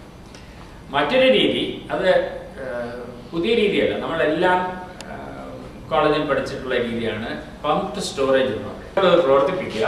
എന്നിട്ട് ആ എക്സ്ട്രാ ഉള്ള 300 മെഗാവാട്ട് കൊണ്ട് നിങ്ങൾ താഴേന്ന് വെള്ളം പമ്പ് ചെയ്ത് തിരിച്ച് റിസർവോയറിലേക്ക് കൊടുക്കുക. ആ വെള്ളം നിങ്ങൾക്ക് പിന്നീട് ആവശ്യത്തിന് ഉപയോഗിക്കുകയും ചെയ്യും. അപ്പോൾ അത് ശരിക്കും പറഞ്ഞാൽ എക്സസ് വൈദ്യുതി ഉത്പാദനത്തെ നിങ്ങളുടെ വെള്ളത്തിൻ്റെ പൊട്ടൻഷ്യൽ എനർജി ആയിട്ട് മാറ്റിയാണ് സ്റ്റോർ ചെയ്യുന്നത്. ഇത് നമ്മളെല്ലാം പഠിച്ചിട്ടുണ്ട്. പക്ഷേ പ്രായോഗികമായിട്ട് വളരെ കുറച്ച് ആപ്ലിക്കേഷന് ഉണ്ടായില്ല. ഇന്ത്യയിൽ ആകെപ്പാട് ഒരു പമ്പ് സ്റ്റോറേജ് നിലയിലേ ഉള്ളൂ. കേരളത്തിലൊന്നുമില്ല. അപ്പം ഇത് നമുക്ക് ഡിവൈഡ് ചെയ്യാം. പ്രത്യേകിച്ച് ഇടുക്കിയുടെ സാഹചര്യത്തിൽ ഇടുക്കിയിൽ നമ്മുടെ 2000 മെഗാവാട്ട് ഉത്പാദിപ്പിക്കുമ്പോൾ അതിന് ഡിമാൻഡ് ഇല്ല എങ്കിൽ ആ വൈദ്യുതി ഉപയോഗിച്ച് താഴെ മൂലമറ്റത്തെ ടേൽ റൈസിൽ നിന്ന് വെള്ളം പമ്പ് ചെയ്ത് തിരിച്ച് ഇടുക്കി റിസർവോയറിലേക്ക് കയറ്റണം. എന്നിട്ട് വൈകുന്നേരം സമയത്ത് നമുക്ക് എല്ലാ ജനറേറ്ററുകളും ഫുൾ കപ്പാസിറ്റിയിൽ വൈകുന്നേരമല്ല ബാക്കിയുള്ള സമയത്തും വർക്ക് ചെയ്യും. ഇപ്പോൾ ഇടുക്കിയിലെ എല്ലാ ജനറേറ്ററും 780 മെഗാവാട്ടും ഫുൾ ലോഡിൽ വർക്ക് ചെയ്യുകയാണെങ്കിൽ 4 മാസം കൊണ്ട് ഇടുക്കിയിലെ വെള്ളം തീരും. അപ്പോൾ അത് അങ്ങനെ ഉദ്ദേശിച്ചിട്ടില്ല. പക്ഷേ ഈ രീതിയിലാണെങ്കിൽ നമുക്ക് ഫുൾ കപ്പാസിറ്റിയിൽ ഈ എല്ലാ ജനറേറ്ററും വർക്ക് ചെയ്യാൻ സാധിക്കും. വേണമെങ്കിൽ കൂടുതൽ ടണലുകളും കൂടുതൽ പെൻ സ്റ്റോക്കും കൂടുതൽ ജനറേറ്ററുകളും സ്ഥാപിച്ച് ഇടുക്കിയുടെ ഇൻസ്റ്റാൾ കപ്പാസിറ്റി വർദ്ധിപ്പിക്കും. ഈവനിങ് അവേഴ്സിൽ നമുക്ക് 780 മെഗാവാട്ടിന് വരെ 1000 മെഗാവാട്ടോ 1500 മെഗാവാട്ടോ ഇടുക്കിയിൽ ഉത്പാദിപ്പിക്കാനും സാധിക്കും. അപ്പോൾ ഇത് കേരളത്തിൻ്റെ ഒരു സസ്റ്റൈനബിൾ എനർജി സെനറിയോനുള്ള അടിസ്ഥാനമാകും. സൗരോർജ്ജത്തിൻ്റെ 2 ഭാഗങ്ങൾ. ഒന്ന് ഹൗസ് ടോപ്പ് പ്രൊഡക്ഷൻ. കാലിഫോർണിയയിൽ അവർ കഴിഞ്ഞ വർഷം ആരംഭിച്ച ഒരു വലിയ പദ്ധതിയുണ്ട്. 1 മില്യൺ സോളാർ റൂഫ്സ് എന്നാണ് പ്രോഗ്രാം പറയുന്നത്. ഓരോ വർഷവും 1 ലക്ഷം റൂഫ് ടോപ്പ് സോളാർ പാനലുകൾ സ്ഥാപിക്കുക. അവിടുത്തെ ആവശ്യത്തിന് 1 കിലോവാട്ട് പോരാ. ഒരു വീട്ടിൽ അവർ ശരാശരി 3 കിലോവാട്ടിൻ്റെ ഇൻസ്റ്റലേഷനാണ് ചെയ്യുന്നത്. അപ്പോൾ 3 കിലോവാട്ടിലൂടെ ദിവസം ഏകദേശം 15 യൂണിറ്റ്. അപ്പോൾ ഒരു മാസം ഒരു 400-500 യൂണിറ്റ് വൈകി ഒരു മാസം അവർക്ക് വീട്ടാവശ്യത്തിന് എടുക്കാൻ സാധിക്കും. അത് കഴിഞ്ഞ ഒരു വർഷം കൊണ്ട് അവർ 1 ലക്ഷത്തിലധികം റൂഫ് പാനലുകൾ സ്ഥാപിച്ചു കഴിഞ്ഞു. അത് നന്നായിട്ട് ലാഭകരമായിട്ട് കമേഴ്സ്യൽ പ്രോപ്പോസിഷനായിട്ട് തന്നെ അവിടെ നടക്കുന്നുണ്ട്, ഗവൺമെൻറ്റിൻ്റെ സഹായമാണ്. അപ്പോൾ അത്തരത്തിലുള്ള ഒരു പ്രോഗ്രാം കേരളത്തിൽ നമുക്ക് ആലോചിക്കാവുന്നതാണ്. അപ്പോൾ ഡൊമസ്റ്റിക് കൺസംഷന് വേണ്ടിയിട്ട് വൈദ്യുതി ഇങ്ങനെ കഴിയുന്നിടത്തോളം നമ്മുടെ ടെറസിൽ തന്നെ ഉത്പാദിപ്പിച്ച് ഗ്രിഡുമായിട്ട് കണക്ട് ചെയ്തിട്ടാണ്, അല്ലാണ്ട് ബാറ്ററി സ്റ്റോർ ചെയ്തിട്ടുണ്ട്. അല്ല ഈ നമ്മുടെ UPS വയ്ക്കുന്ന പോലെ ഗ്രിഡ് കണക്റ്റഡ് ആകുകയാണെങ്കിൽ നമ്മൾ പകൽ സമയത്ത് വൈദ്യുതി ഉത്പാദിപ്പിക്കാൻ നമുക്ക് ഗ്രിഡിലേക്ക് പോകും. എക്സസ് പ്രൊഡക്ഷനാണ്. വൈകുന്നേരം രാത്രിയിൽ നമ്മുടെ ഗ്രിഡിൽ നിന്ന് എടുക്കുന്നു. അപ്പോൾ നമ്മുടെ മീറ്ററിംഗ് സിസ്റ്റം അതിനനുസരിച്ച് മാറ്റുന്നത് ഡിഫറൻഷ്യൽ മീറ്ററിംഗ് ആയിരിക്കും. മീറ്റർ അങ്ങോട്ടും കറങ്ങി ഇങ്ങോട്ടും കറങ്ങി. ഇപ്പോഴും ഇങ്ങോട്ട് ഇറങ്ങുന്ന മീറ്ററൊക്കെ പലരും വെക്കുന്നുണ്ട്. അത് വേറെ നമ്മളെ ഇത് അങ്ങോട്ടും ഇങ്ങോട്ടും കറങ്ങുന്ന തരത്തിലുള്ള ഇലക്ട്രോണിക് മീറ്ററുകൾ സ്ഥാപിച്ച് എക്സസ് കൺസംഷന് മാത്രം നിങ്ങൾ പൈസ കൊടുത്താൽ മതി. പിന്നെ ഒരു കണക്ഷൻ ചാർജസും സ്ഥിരമായിട്ട് കൊടുക്കേണ്ടി വരും. അത്തരത്തിലുള്ള ഒരു സംവിധാനം. അതിന് ഒരുപാട് റിസർച്ച് ഡെവലപ്മെന്റ് നമ്മൾ ഇപ്പോൾ തന്നെ ചെയ്യണം. ഇപ്പോൾ തന്നെ ഇലക്ട്രിസിറ്റി ബോർഡ് ഇതൊക്കെ പറയുന്നുണ്ടെങ്കിലും ഈ ഇൻഡിപെൻഡന്റ് പ്രൊഡ്യൂസേഴ്സ് ഗ്രിഡിലേക്ക് സപ്ലൈ ചെയ്യുന്ന ഒരു സെനറിയോ അവരുടെ മനസ്സിലില്ല. അതിന് പ്രായോഗിക പ്രശ്നങ്ങളുണ്ടാകും. അപ്പോൾ ആ പ്രശ്നങ്ങൾ നമ്മൾ ഇപ്പോഴേ തന്നെ നമ്മൾ പരിഹരിക്കണം. അപ്പോൾ ഇൻഡിപെൻഡന്റ് പ്രൊഡ്യൂസേഴ്സ് ഗ്രിഡിലേക്ക് കൊടുക്കുന്നു, ഡിഫറൻഷ്യൽ മീറ്ററിംഗ് നമ്മൾ നടപ്പാക്കുന്നു. അത്തരത്തിലുള്ള പൈലറ്റ് സ്റ്റഡീസ് ഇപ്പോഴേ നമ്മൾ ചെയ്യണം. ഇപ്പോൾ അതിനുള്ള ഒരു പ്രധാന തടസ്സം എന്ന് പറയുന്നത് പാനലുകളുടെ വിലയാണ്. നമുക്കെല്ലാം അറിയാവുന്ന പോലെ സോളാർ പാനലുകളുടെ വില കൂടുതലാണ്. ഇപ്പോഴത്തെ ഇന്റർനാഷണൽ പ്രൈസ് ഏകദേശം ഒരു പീക്ക് വാട്ടിന് $3.5. അത് കുറേ കാലം മുമ്പ് $20 ഞങ്ങളൊക്കെ ഈ പഠനമൊക്കെ തുടങ്ങുന്ന കാലത്ത് ഒരു വാട്ടിന് $20 എന്നുള്ളത് വില കുറഞ്ഞ് $10, $5, $3.5 സ്റ്റക്കായിട്ട് ഇങ്ങനെ നിൽക്കുകയാണ് കുറേ കാലമാണ്. പക്ഷേ ഇപ്പോൾ ലേറ്റസ്റ്റ് ന്യൂസ്, ലേറ്റസ്റ്റ് അല്ല, കഴിഞ്ഞ വർഷം വന്ന ന്യൂസാണ്. ഈ നാനോ സോളാർ എന്ന് പറയുന്ന ഒരു കമ്പനി, അവർ നാനോ ടെക്നോളജി ഉപയോഗിച്ച് ഈ സോളാർ മെറ്റീരിയൽസ്, ഈ കൺവെൻഷണൽ സിംഗിൾ ക്രിസ്റ്റൽ സിലിക്കോണോ അല്ലെങ്കിൽ അമോർഫസ് സിലിക്കോണോ അല്ല, അവരുപയോഗിക്കുന്നത് CIGS എന്ന് പറയുന്നത് കോപ്പർ ഇൻഡിയം ഗാലിയം ഡൈസെലിനൈഡ് എന്ന് പറയുന്ന ഒരു മെറ്റീരിയൽ ഉപയോഗിച്ച് അതിൻ്റെ നാനോ പാർട്ടിക്കിൾസ് ഒരു ഇങ്ക് പോലെ ഒരു സൊല്യൂഷൻ ആക്കുന്നു. ഈ ഇങ്ക് ഉപയോഗിച്ച് അവർ പ്ലാസ്റ്റിക് ഷീറ്റിൽ പ്രിന്റ് ചെയ്യുകയാണ്. അപ്പോൾ അതിൻ്റെ ഒരു വീഡിയോ ഉണ്ടായിരുന്നു. അത് കാണുകയാണെങ്കിൽ നമുക്ക് നെറ്റിൽ കാണാൻ സാധിക്കും. നാനോ സോളാറിൻ്റെ റെഫറൻസ് കൊടുക്കുകയാണെങ്കിൽ നമ്മുടെ ന്യൂസ് പേപ്പറൊക്കെ പ്രിന്റ് ചെയ്ത് വരുന്ന പോലെ ഇങ്ങനെ ഷീറ്റ് ഇങ്ങനെ പ്രിന്റ് ചെയ്ത് വരികയാണ്. അതിൻ്റെ കോസ്റ്റ് ഒരു വാട്ടിൻ്റെ സെല്ലിന് 35 സെന്റ് എന്നാണ് അവർ പറയുന്നത്. അത് ഉപയോഗിക്കുന്ന പാനലിന് ഒരു കിലോ വാട്ടിന് ഒരു വാട്ടിന് $1. ഒരു വാട്ടിന് $1 എന്ന് പറയുന്നത് ബ്രേക്ക് ഈവൻ കോസ്റ്റാണ്. ഒരു വാട്ടിന് $1 എന്നുള്ള വിലയ്ക്ക് നമുക്ക് സോളാർ പാനലുകൾ കൊടുക്കാൻ സാധിക്കുകയാണെങ്കിൽ ഇറ്റ്സ് പ്രൊഡക്ഷൻ ഇലക്ട്രിസിറ്റിയുടെ cost it can compare with gas produced electricity. United സ്റ്റേറ്റ്സിലെ കണക്കാണ്. ഒരു പക്ഷേ ഓരോ രാജ്യത്തും കുറച്ചൊക്കെ വ്യത്യാസം കാണും. അപ്പോൾ അതിൻ്റെ അർത്ഥം ഈ ബ്രേക്ക് ത്രൂ ഇപ്പോൾ ചെറിയ തോതിൽ വന്നു കഴിഞ്ഞു. നാനോ സോളാർ മെഗാവാട്ട് മുതലുള്ള അവരുടെ പ്ലാന്റ് കമ്മീഷൻ ചെയ്ത് കഴിഞ്ഞു, മാർക്കറ്റിലേക്ക് വരുന്നു എന്നാണ് അവർ പറയുന്നത്. പക്ഷേ ആയിട്ടില്ല. May be in another 2 or 3 years or maybe 5 years അത് വരാതിരിക്കില്ല. അത് വരുമ്പോൾ നമ്മൾ റെഡി ആയിരിക്കും. ഈ ടെക്നോളജി അബ്സോർബ് ചെയ്യണമെങ്കിൽ ഇത് പറഞ്ഞാൽ മനസ്സിലാവുന്ന കുറേ ആളുകൾ ഇലക്ട്രിസിറ്റി ബോർഡിൽ ഉണ്ടാവണം. ഇവരുമായിട്ട് നെഗോഷിയേറ്റ് ചെയ്യാനായിട്ട് ഇപ്പോൾ മന്ത്രിയോട് പോയി കരാർ ഒപ്പിട്ടിട്ട് കാര്യമൊന്നുമില്ല. മന്ത്രിയുടെ കൂടെ പോകുന്നവർക്ക് ചെറിയ അക്ഷരം വായിക്കാൻ അറിയാവുന്നവരെയാണ് കൊണ്ടുപോകുന്നത്. എല്ലാ കരാറുകളിലും നമുക്കറിയാം മുകളിൽ എഴുതിയിരിക്കുന്നതൊക്കെ നല്ല കാര്യങ്ങളായിരിക്കും, അവസാനമാണ് ഇങ്ങനെ ഓരോ കാര്യങ്ങൾ കാണുക. ഒരു സംഗതി പ്രശ്നമാകുമ്പോൾ അവസാനം എഴുതിയിരിക്കുന്ന വെച്ചിട്ടാണ് അവർ കേസിന് പോവുകയും അപ്പോൾ ഇത് വലിയ പുലുമാലാണല്ലോ എന്ന് വെച്ച് നമ്മൾ മിണ്ടാതെ അവർ ചോദിക്കുന്നത് കൊടുത്ത് തലകുരുകയും ചെയ്യുകയാണ് പതിവ്. അപ്പം അത് വരാതിരിക്കാൻ ഈ ടെക്നോളജിയുടെ കട്ടിംഗ് എഡ്ജിൽ നിൽക്കുന്ന ആളുകൾ നമുക്കുണ്ടാകും. അവിടെയാണ് നമ്മുടെ R&D ഇൻസ്റ്റിറ്റ്യൂഷൻസ്, എഞ്ചിനീയറിംഗ് കോളേജ്, യൂണിവേഴ്സിറ്റികളിലെ ഗവേഷണം ശ്രദ്ധിക്കേണ്ടത്. അല്ലാതെ ഞങ്ങളും ഇപ്പോൾ സോളാർ എനർജിയിലെ ബ്രേക്ക് ത്രൂ ഉണ്ടാക്കാനായിട്ട് അങ്ങനെ നമ്മുടെ ഒരു ഗവേഷണത്തിൻ്റെ ഒരു പ്രശ്നം അതാണ്. 2 പേപ്പർ പബ്ലിഷ് ചെയ്യാൻ പറ്റുകയാണെങ്കിൽ നമ്മുടെ ആളുകൾ ഹാപ്പിയാണ്, പ്രൊമോഷൻ ഉറപ്പായി. പക്ഷെ അതുകൊണ്ടൊരു കാര്യമില്ല. നമുക്ക് നമ്മളെ ഈ ഗവേഷണം നടത്തി ഇത്തരത്തിലുള്ളൊരു ബ്രേക്ക് ത്രൂ കേരളത്തിൽ ഉണ്ടാക്കും എന്ന് പ്രതീക്ഷിച്ചിട്ട് കാര്യമില്ല. നമ്മുടെ പരിമിതികളാണ്. ഇതിനകത്തൊക്കെ വരുന്ന ഒരു ക്രിട്ടിക്കൽ ഇൻവെസ്റ്റ്മെന്റ് ഉണ്ട്. ഈ ക്രിട്ടിക്കൽ ഇൻവെസ്റ്റ്മെന്റ് ഇല്ലാതെ ഞാനും ഉണ്ട് എന്ന് പറഞ്ഞ് 2 വാലുണക്കുന്ന പോലെ ഇരുന്നിട്ട് കാര്യമില്ല. അതുകൊണ്ട് നമ്മൾ പക്ഷേ അതേ സമയത്ത് ഇത്തരം ഗവേഷണങ്ങളിലൂടെ ഒരു കേഡർ ആളുകൾക്ക് ഈ രംഗത്തെ M.Tech.ഉം PhD ഒക്കെ ചെയ്യുന്നവർക്കൊക്കെ ലോകത്ത് എന്താ നടക്കുന്നതെന്ന് അറിയാൻ പറ്റും. അവർക്കിത് വായിച്ചാൽ ആ ടെക്നോളജി ഉൾക്കൊള്ളാനായിട്ട് സാധിക്കും. അവരെയാണ് നമുക്ക് ആവശ്യം. അവരെ ഇലക്ട്രിസിറ്റി ബോർഡിലും നമ്മുടെ മറ്റ് സ്ഥാപനങ്ങളിലും ഒക്കെ വരുമ്പോഴാണ് ആ രംഗത്തെ നമുക്ക് മറ്റ് ബ്രേക്ക് ത്രൂസിനെ ഉപയോഗിക്കാൻ കഴിയുക. അതായിരിക്കണം നമ്മുടെ R&Dയുടെ ഒരു പ്രധാന ലക്ഷ്യം എന്ന് എനിക്ക് തോന്നുന്നു. ഇപ്പോൾ സോളാർ എനർജിയിൽ ഇത്തരത്തിലുള്ള ഒരു പരിപ്രേക്ഷ്യം, ഹൗസ് ടോപ്പ് പ്രൊഡക്ഷനും അതുപോലെ നമ്മുടെ റിസർവോയറുകളോ ബാക്ക് വാട്ടേഴ്സിലൊക്കെ നമ്മൾ ഇത് സ്ഥാപിക്കുമ്പോൾ അതിൻ്റെ എൻവയറമെൻ്റൽ ഇമ്പാക്റ്റ് എന്താണെന്നുള്ളതിനെ പറ്റി ആലോചിക്കണം. അത് ഫിഷിങ്ങിനും അവിടുത്തെ മറീൻ ലൈഫിനെയും എങ്ങനെ ബാധിക്കുന്നതൊക്കെ പഠിക്കേണ്ടതുണ്ട് തീർച്ചയായിട്ടും. പക്ഷെ ആ പഠനങ്ങളൊക്കെ നമുക്ക് ഇപ്പോഴേ നടക്കും. അതുപോലെ വിൻഡ് എനർജിയുടെ കാര്യത്തിൽ അവിടെയും ഭാഗ്യവശാൽ ടെക്നോളജി മെച്യൂറാണ്. അപ്പോൾ നമുക്കിപ്പോൾ തന്നെ ഓർഡർ ചെയ്യാം. പക്ഷേ കേരളത്തിലെ പ്രശ്നം നമുക്കറിയാവുന്നതുപോലെ സ്ഥല ദൗർലഭ്യമാണ്. തമിഴ്നാട്ടിൽ ഒരു 6000 മെഗാവാട്ടിലധികം ഇൻസ്റ്റാൾ ചെയ്ത് കഴിഞ്ഞു. ഇന്ത്യ ഒട്ടാകെ നോക്കുകയാണെങ്കിൽ 10000 മെഗാവാട്ടിൽ കൂടുതൽ ഇൻസ്റ്റാൾഡ് കപ്പാസിറ്റി ഉണ്ട്. കേരളത്തിൽ ഇപ്പോഴും 30 മെഗാവാട്ടാണ്. അത് തന്നെ പ്രശ്നത്തിലാണ്. അതിൻ്റെ കാരണം അവിടെയും ഈ രഹസ്യ അജണ്ടകളാണ്. അട്ടപ്പാടിയിലെ ഭൂമി വാങ്ങിക്കൂട്ടാനായിട്ടുള്ള ഒരു എക്സ്ക്യൂസ് ആയിട്ട് വിൻഡ് ഡെവലപ്മെന്റിനെ ഉപയോഗിച്ചു. അവിടെ ടൂറിസം ഡെവലപ്മെന്റും മറ്റ് ബിസിനസ്സും ഒക്കെ നടത്താനായിട്ട് ആദിവാസി ഭൂമി തട്ടിയെടുക്കാനായിട്ട് വിൻഡ് ഫാമിന്റെ പേരിൽ അതേ ഒരു ഭാഗത്ത്, മറുഭാഗത്ത് ഈ വിൻഡ് ഫാം സ്ഥാപിച്ച അവിടുത്തെ പരിസ്ഥിതി മുഴുവൻ തകരാറിലാകും, അവിടെ കുറെ പക്ഷികളെ എല്ലാം ഇത് തട്ടും എന്നൊക്കെയുള്ള ആരോപണങ്ങൾ. ഈ പക്ഷിക്ക് അപകടമാണെന്നുള്ള ആരോപണം മറ്റു രാജ്യങ്ങളിലും ഉണ്ടായിട്ടുണ്ട്. പക്ഷേ ഇതിൻ്റെ ഒരു വിൻഡ് പ്രവർത്തിക്കുന്ന കണ്ടാൽ നമുക്കറിയാം. നമ്മൾ വളരെ ഒരു 2-3 RPM-ത്തിലാണ് ഇത് റൊട്ടേറ്റ് ചെയ്യുന്നത്. ആകപ്പാടെ 3 ബ്ലേഡേ ഉള്ളൂ. ആ 3 ബ്ലേഡും ഏതാണ്ട് 3 RPM. പക്ഷി അതിൽ ചെന്ന് ഇടിക്കണമെങ്കിൽ വളരെ ശ്രദ്ധിച്ച് പറഞ്ഞാൽ സാധാരണ പറയുന്ന പക്ഷി ഇടിക്കുന്നു. പക്ഷി ഇടിച്ച് ചാവെന്ന് പറയുന്നതൊക്കെ വരുന്നത്. അതിനേക്കാൾ കൂടുതൽ പക്ഷികളെ നമ്മുടെ കാറിന്റെ വിൻഷീറ്റിൽ വന്ന് ഇടിക്കാറുണ്ട്. ഈ പക്ഷികളുള്ള സ്ഥലത്തൂടെ വണ്ടി ഓടിക്കാൻ. ഇവിടെ പിന്നെ നിങ്ങൾ പക്ഷികളൊക്കെ ഓടിച്ചു കഴിഞ്ഞാൽ പ്രശ്നമില്ല. പക്ഷേ വേറെ ഒരു ആരോപണമുണ്ട്, വിഷ്വൽ പൊല്യൂഷൻ ഉണ്ടാക്കുന്നു. വിഷ്വൽ പൊല്യൂഷൻ എന്ന് പറഞ്ഞാൽ നിങ്ങളുടെ വളരെ നയനാനന്ദകരമായിട്ടുള്ള ഒരു ഹിൽ സ്കൈ ലൈൻ ഉണ്ട്. ഇങ്ങനെ ഓരോ തൂണിങ്ങനെ വരുന്നത് അത് മഹാവൃത്തികേടാണ് കണ്ടാൽ. അത് ശരിയാണ്, സഹിച്ചേ പറ്റും. പക്ഷേ ഇപ്പോൾ ആദിവാസി ഭൂമി തട്ടിയെടുത്തു എന്നുള്ളതാണ് ഒരു പ്രധാന പ്രശ്നമായിട്ട്. അപ്പോൾ അതിനൊരു പരിഹാരമായിട്ട് നമ്മൾ സജസ്റ്റ് ചെയ്യുന്നത് മൾട്ടിപ്പിൾ ലാൻഡ് യൂസ് ആണ്. അതിൻ്റെ ചില സ്ലൈഡുകൾ ഉണ്ടായിരുന്നു എൻ്റെ മറ്റേ പ്രൊജക്ഷനിൽ. അമേരിക്കയിലെ 2 തരത്തിലുള്ള വിൻഡ് ഫാമുകൾ ഞാൻ കണ്ടിട്ടുണ്ട്. ഒന്ന് കാലിഫോർണിയ, അരിസോണ, അവിടെ ഒന്നും ആളില്ലാത്ത സ്ഥലങ്ങളാണ്, മരുഭൂമിയായിട്ട് കിടക്കുന്ന സ്ഥലത്താണ്. അവിടെ എത്ര വിൻഡ് മില്ലുകൾ നിങ്ങൾക്ക് സ്ഥാപിക്കാം. തമിഴ്നാട്ടിലെ പല പ്രദേശത്തും അങ്ങനെയാണ്. പക്ഷെ അതേസമയത്ത് അമേരിക്കയിലെ മിഡ് വെസ്റ്റിൽ ഇന്ത്യാന, ഇല്ലിനോയ് മുതലായിട്ടുള്ള സംസ്ഥാനങ്ങളിൽ വലിയ ഫാമുകൾ, ഇങ്ങനെ പരന്ന് കിടക്കുന്ന തൗസൻഡ്സ് ഓഫ് ഹെക്ടേഴ്സ് ഉള്ള ഫാമാണ്. ഫാമിന് നടുവിൽ ഇങ്ങനെ ഓരോ വിൻഡ് മില്ല് നിൽക്കുന്നത്.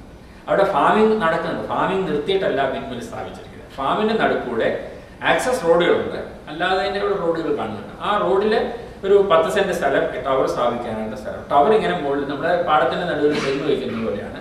ഈ ടവറിൻ്റെ നിഴല് കൊണ്ട് ഉണ്ടാകുന്ന പ്രശ്നമല്ല, അത് വേറെ പ്രശ്നമൊന്നും അവിടെ ഫാമിങ്ങിനുണ്ടാകുന്നില്ല.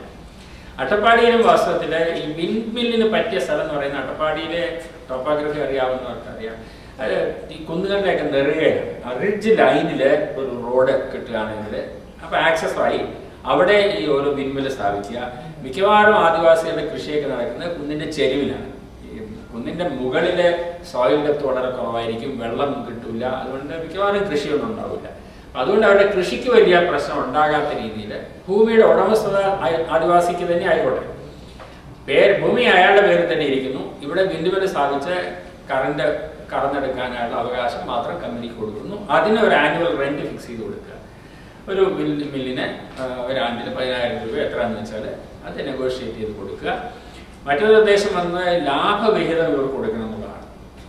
ഞങ്ങൾ സജസ്റ്റ് ചെയ്യുന്ന ലാഭവിഹിതം എന്നുള്ളത് ഒരു അപകടമുള്ള സംഗതിയാണ്. ഈ കമ്പനികളെ ഒരു രക്ഷയുണ്ടെങ്കിൽ ലാഭം കാണിക്കില്ല, കാണിക്കാതിരിക്കാനുള്ള വഴിയൊക്കെ അവർക്ക്. അപ്പോൾ അതിന് പകരം അവിടെ ഉണ്ടാക്കുന്ന വൈദ്യുതിക്ക് യൂണിറ്റിന് 3 രൂപ വെച്ചാണ് എലക്ട്രിസിറ്റി കൂടെ കൊടുക്കുന്നതിൽ അതിൻ്റെ ഒരു 10% ആദിവാസിക്ക് കൊടുക്കുക. അപ്പോൾ വൈദ്യുതി കൂടുതൽ ഉത്പാദിപ്പിച്ച ആദിവാസിക്ക് കൂടുതൽ പൈസ കിട്ടും. അപ്പോൾ ഇത് കറങ്ങണം എന്നുള്ളതിൽ അയാൾക്കും ഒരു താല്പര്യമുണ്ട്. അല്ലെങ്കിൽ എനിക്ക് കിട്ടാനുള്ളത് കിട്ടിക്കഴിഞ്ഞാൽ പിന്നെ അത് പൊളിക്കണം എന്നുള്ളതാണ്. ഇപ്പോൾ ആദിവാസിക്ക് മാത്രമല്ല, കമ്പനിക്കും അങ്ങനെ ഒരു താല്പര്യമാണ്. ഈ പല ഫിനാൻസിങ് ഇൻസ്റ്റിറ്റ്യൂഷനും തമിഴ്നാട്ടിൽ പോയി വിൻഡ് മില്ല് സ്ഥാപിച്ച് ആദ്യകാലത്ത് ഇതിന് ഗവൺമെൻറ് കൊടുത്തിരുന്ന ആനുകൂല്യം ഇതിൻ്റെ ഈ വളരെ പെട്ടെന്ന് ഇതിൻ്റെ ചിലവ് എഴുതിത്തള്ളാനായിട്ടുള്ള ഒരു ഇതായിരുന്നു എൻ്റെ. അപ്പോൾ അത് സ്ഥാപിക്കുമ്പോഴേ തന്നെ അവർക്ക് മുതലായി. പിന്നെ ഇത് പ്രവർത്തിപ്പിക്കണം എന്നവർക്ക് വലിയ നിർബന്ധമൊന്നുമില്ല. അപ്പോൾ അത് കാരണം ഇപ്പോൾ ഗവൺമെൻറ് നയം മാറ്റിയിട്ടുണ്ട്. അതിൽ നിന്ന് ഉൽപ്പാദിപ്പിക്കുന്ന വൈദ്യുതി ഒരു ലാഭകരമായിട്ടുള്ള വിലയ്ക്ക് 3 രൂപ 25 പൈസയായിട്ടാണ് ഗവൺമെൻറ് ഓഫ് ഇന്ത്യ പറഞ്ഞിരിക്കുന്നത്. ആ വിലയ്ക്ക് ഇലക്ട്രിസിറ്റി ബോർഡ് എടുക്കണം എന്നുള്ളതാണ് നിയമം. അപ്പോൾ അത്തരത്തിലുള്ള ഒരു സമീപനം ഇവിടെയും കൊണ്ടുവരാൻ സാധിക്കും. അപ്പോൾ ഇത് രണ്ടുമാണ് കേരളത്തിൽ ഉടനെ നമുക്ക് ചെയ്യാവുന്നത്. മൂന്നാമതായിട്ടുള്ളതാണ് ബയോമാസിൻ്റേത്. ബയോമാസിൻ്റേത് നമ്മളുടെ മറ്റൊരു വലിയ പ്രശ്നമായിട്ട് ഈ മുനിസിപ്പൽ സോളിഡ് വേസ്റ്റിൻ്റെ പ്രശ്നവുമായിട്ട് ബന്ധപ്പെടുത്തി കാണാൻ സാധിക്കും. നമുക്ക് ഇപ്പോൾ ബയോമാസിൽ നിന്ന് എനർജി ഉണ്ടാക്കുക എന്നുള്ളത് വളരെ നല്ല ഒരു ആശയമായിട്ട് ആദ്യം പറഞ്ഞെങ്കിലും ഇപ്പോൾ അത് പറഞ്ഞാൽ ആളുകൾ പേടിക്കുന്ന ഒരവസ്ഥയുണ്ട്. അതിൻ്റെ കാരണം നമുക്കറിയാവുന്നതുപോലെ ബയോമാസിൽ നിന്ന് അതിനെ ആൽക്കഹോളാക്കി മാറ്റാം. ഇപ്പോൾ അമേരിക്കയിൽ ആദ്യം ഇത് നടന്നത് ബ്രസീലിലാണ്. ബ്രസീലിൽ അവർ കരിമ്പിൽ നിന്ന് ഷുഗറിൽ നിന്ന് ആൽക്കഹോൾ ഉപയോഗിച്ച് പെട്രോളിൻ്റെ അഡിക്റ്റീവായിട്ട് പെട്രോളിന് പകരം തന്നെ അവർ ആൽക്കഹോൾ ഉപയോഗിക്കുകയുണ്ടായി. കാലിഫോർണിയയിൽ 20% അവർ ഗ്യാസലിൻ്റെ കൂടെ ആൽക്കഹോൾ ചേർക്കണം എന്നുള്ളവരുടെ നിയമമാണ്. അപ്പോൾ ഗ്യാസഹോൾ എന്നാണ് അവർ പറയുന്നത്. അതൊക്കെ എഞ്ചിന് IC എഞ്ചിന് വലിയ വ്യത്യാസമൊന്നും വരുത്താതെ തന്നെ ചെയ്യാവുന്ന കാര്യങ്ങളാണ്.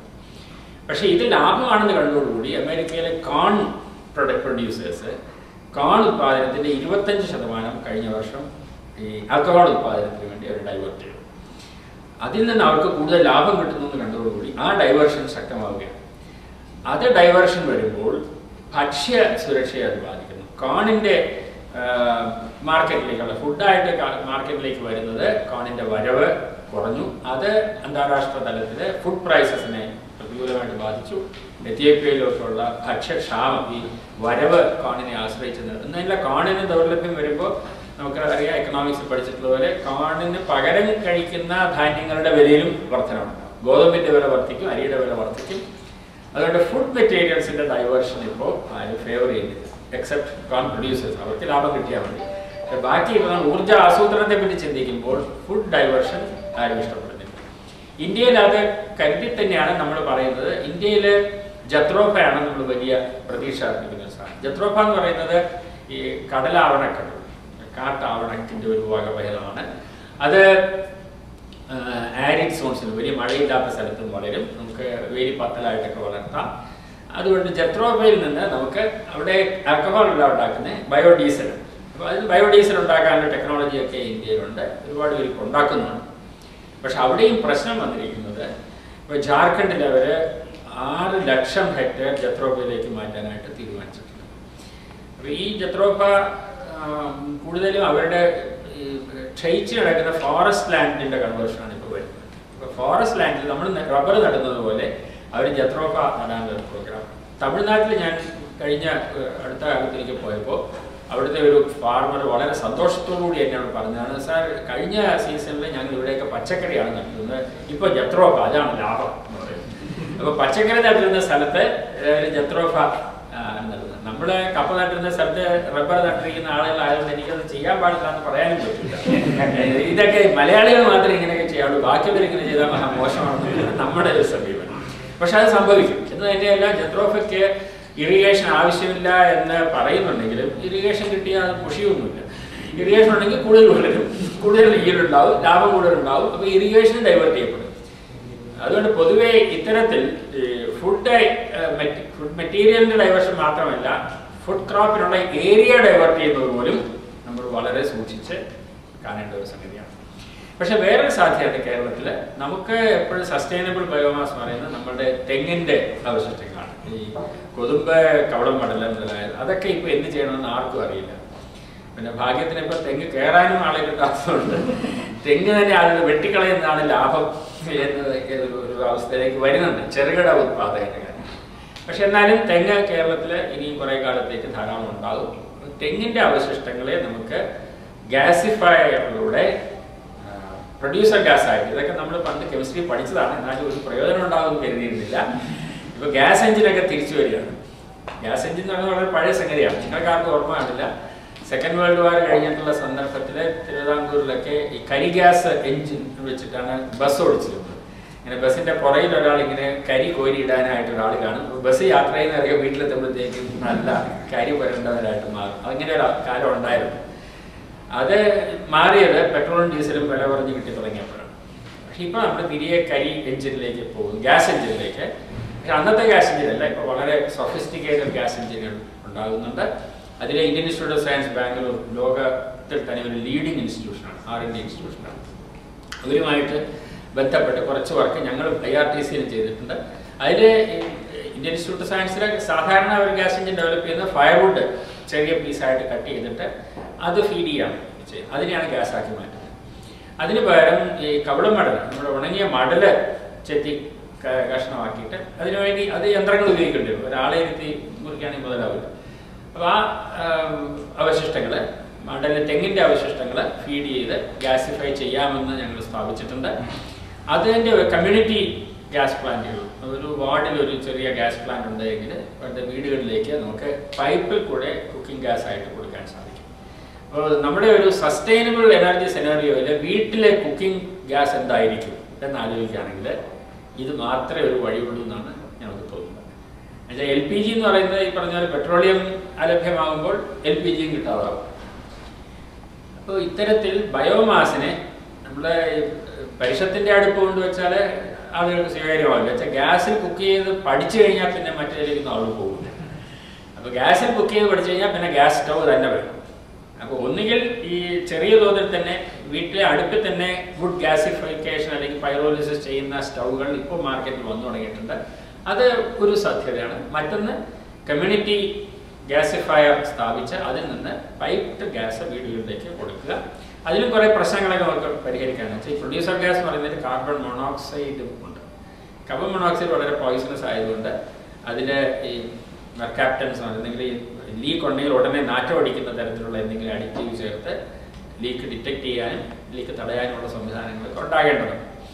പിന്നെ എന്നുള്ളത് ബയോഗ്യാസ് ആണ്. അതിപ്പോൾ നമുക്ക് എല്ലാവർക്കും അറിയാവുന്ന ടെക്നോളജിയാണ്. വീട്ടിലെ മാലിന്യങ്ങളെ നമുക്ക് ബയോഗ്യാസ് എനറോബിക് ഡൈജഷനിലൂടെ മീഥൈനാക്കി മാറ്റി അതിനെ ഹൗസ് ഹോൾഡ് കുക്കിങ്ങിന് വേണ്ടിയിട്ട് ഉപയോഗിക്കാം. അതും കമ്മ്യൂണിറ്റി ടൈപ്പിൽ അല്ലെങ്കിൽ വലിയ ഫ്ലാറ്റ് സമുച്ചയങ്ങളിലൊക്കെ മൊത്തമായിട്ട് ഇത് മാലിന്യങ്ങളെ സംസ്കരിക്കുന്ന ബയോഗ്യാസ് പ്ലാന്റുകളൊക്കെ ആലോചിക്കാവുന്നതാണ്. അത് മാത്രമേ നമുക്ക് കുക്കിങ്ങിന് സസ്റ്റൈനബിൾ സോഴ്സായിട്ട് ഉണ്ടാവുകയുള്ളൂ.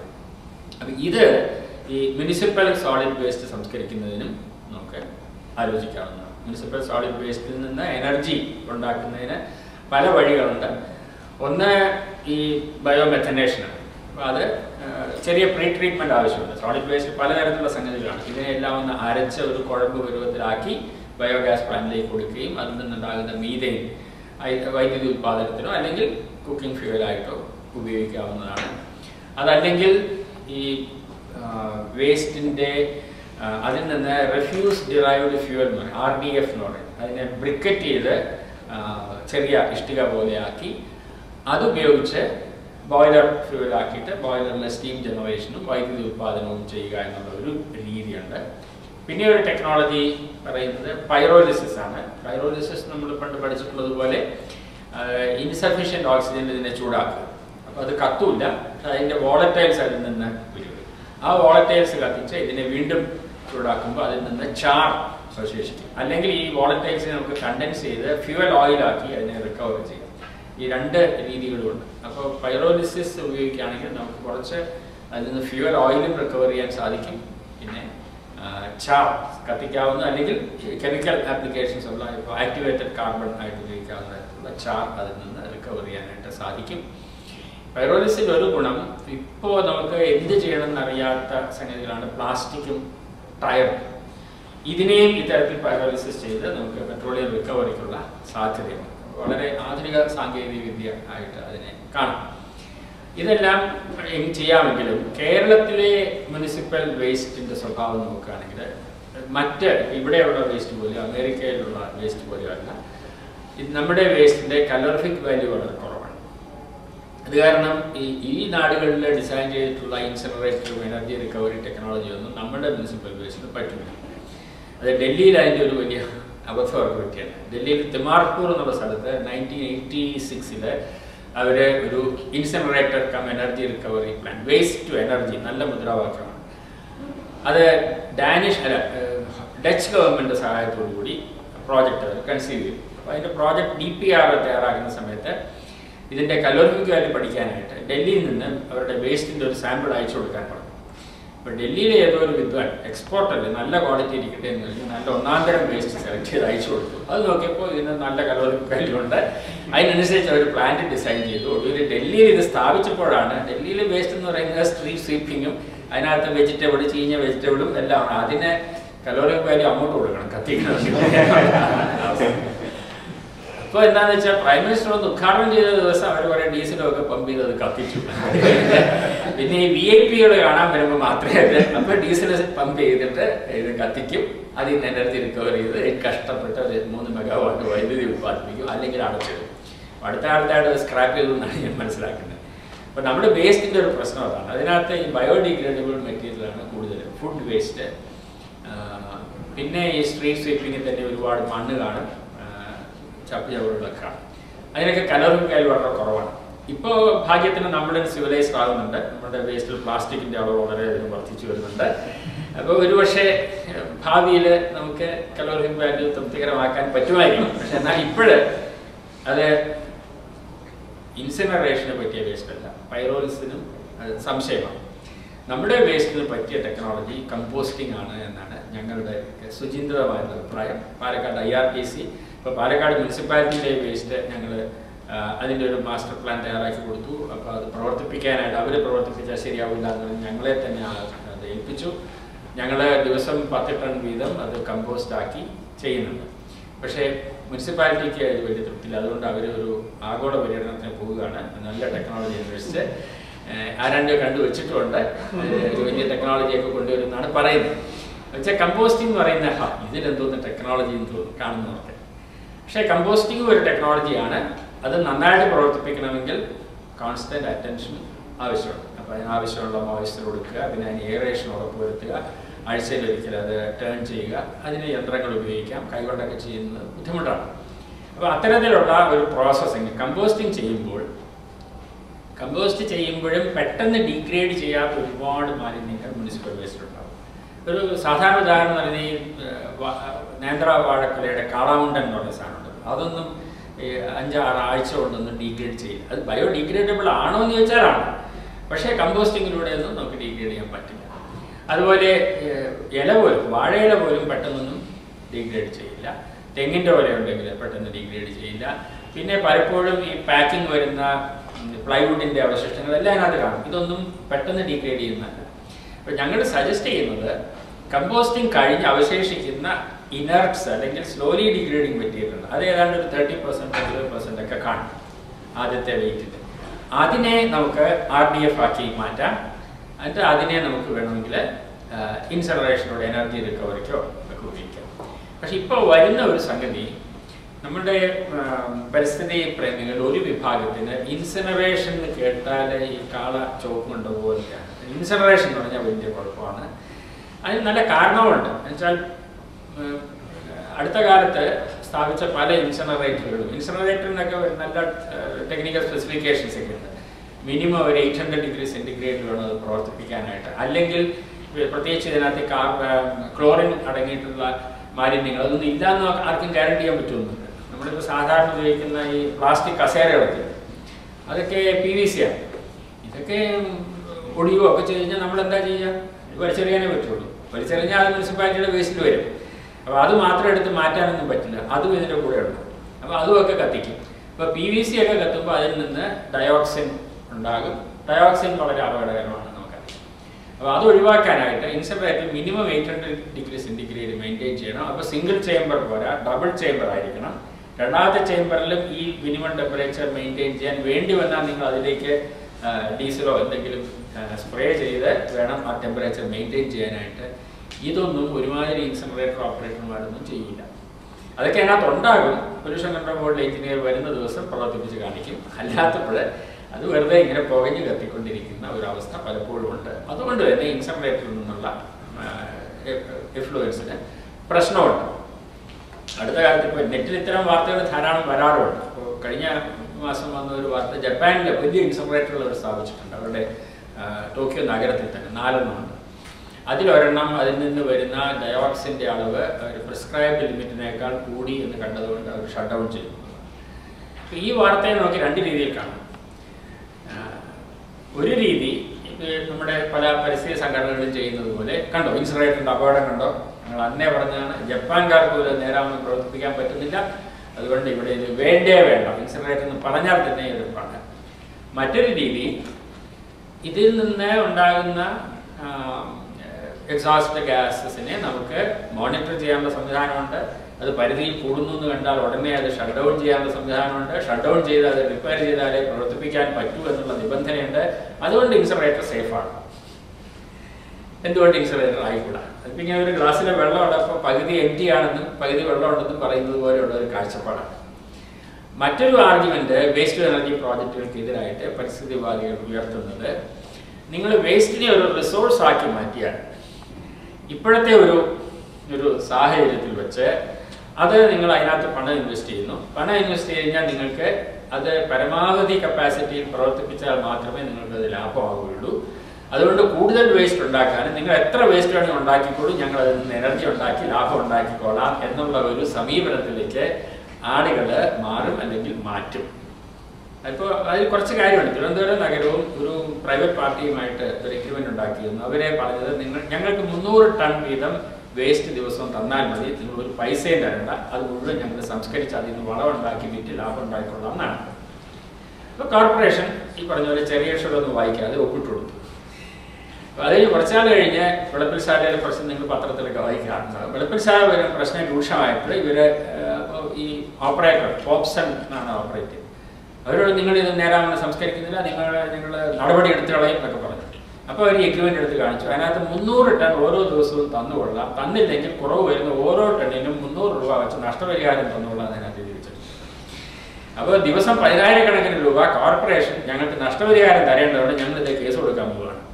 അത്രയ്ക്കൊന്നും ഞങ്ങൾ ഉദ്ദേശിച്ചില്ല കേട്ടോ, ഇങ്ങനെ പറഞ്ഞേ ഉള്ളൂ. പിന്നെ അങ്ങോട്ടും ഇങ്ങോട്ടും പ്രശ്നമില്ലാതെ നമുക്കിത് അങ്ങനെ കോർപ്പറേഷനെ ഇവർ ബ്ലാക്ക് മെയിൽ ചെയ്തുകൊണ്ടിരിക്കുകയാണ്. അപ്പോഴാണ് കോർപ്പറേഷന് ഇങ്ങനെ ഇത് ഈ രംഗത്ത് പ്രവർത്തിക്കുന്നവരുമായിട്ടൊക്കെ ആലോചിക്കുന്നത് നന്നായിരിക്കും, അതുവരെ ഇതൊന്നും ആരോട് ആലോചിക്കേണ്ട ആവശ്യമൊന്നുമില്ല, ഞങ്ങൾക്കറിയാം എന്നാണ് കരുതിയത്. അപ്പോൾ അതിനൊരു ടെക്നിക്കൽ കമ്മിറ്റി ഉണ്ടാക്കി. അപ്പോൾ ഞങ്ങൾ ഇത് പഠിച്ചപ്പോഴാണ് 300 ടൺ സംസ്കരിക്കാനുള്ള സംവിധാനം വെളുപ്പിൽശാലയിൽ ഒരുക്കാം എന്നുള്ളതാണ് ഒന്നാമത്തെ ക്ലോസ്. രണ്ടാമത്തെ ക്ലോസ് ആണ് 300 ടൺ വെച്ച് വേസ്റ്റ് അവിടെ കൊടുത്തോളാം എന്നത്. ഞങ്ങൾ അവിടുത്തെ സംവിധാനങ്ങളൊക്കെ പഠിച്ചു. ഇപ്പോൾ 300 ടൺ സംസ്കരിക്കാനുള്ള സംവിധാനം അവിടെ ഉണ്ടാക്കിയിട്ടില്ല. അവിടെ ഒരു 150 ടൺ സംസ്കരിക്കാനുള്ള സംവിധാനമേ ഉള്ളൂ. അപ്പോൾ അതുകൊണ്ട് അവരാണ് ഈ കരാർ ആദ്യത്തെ ക്ലാസ് അവർ ലംഘിച്ചിരിക്കുകയാണ്, അതുകൊണ്ട് അവർക്കെതിരെ നടപടി എടുക്കുമെന്ന് പറഞ്ഞ് കോർപ്പറേഷനെ കൊണ്ട് അങ്ങോട്ട് നോട്ടീസ് അയപ്പിച്ചു. അപ്പോൾ അവർ പറഞ്ഞു, അല്ല ഞങ്ങൾ അത്രയൊന്നും ഉദ്ദേശിച്ചില്ല, അതുപോലെ നമുക്കിത് ഓണറബിൾ ആയിട്ട് പിരിയാം, ഇത് ഇങ്ങനെ നടത്താൻ ഞങ്ങൾക്ക് മുതലാവില്ല. അങ്ങനെ അവർ 10 കോടി രൂപ നഷ്ടപരിഹാരം ചോദിച്ച് 1 കോടി പോലും നഷ്ടപരിഹാരം കൊടുക്കാതെ അവരെ ഒഴിവാക്കാൻ കോർപ്പറേഷന് കഴിഞ്ഞു.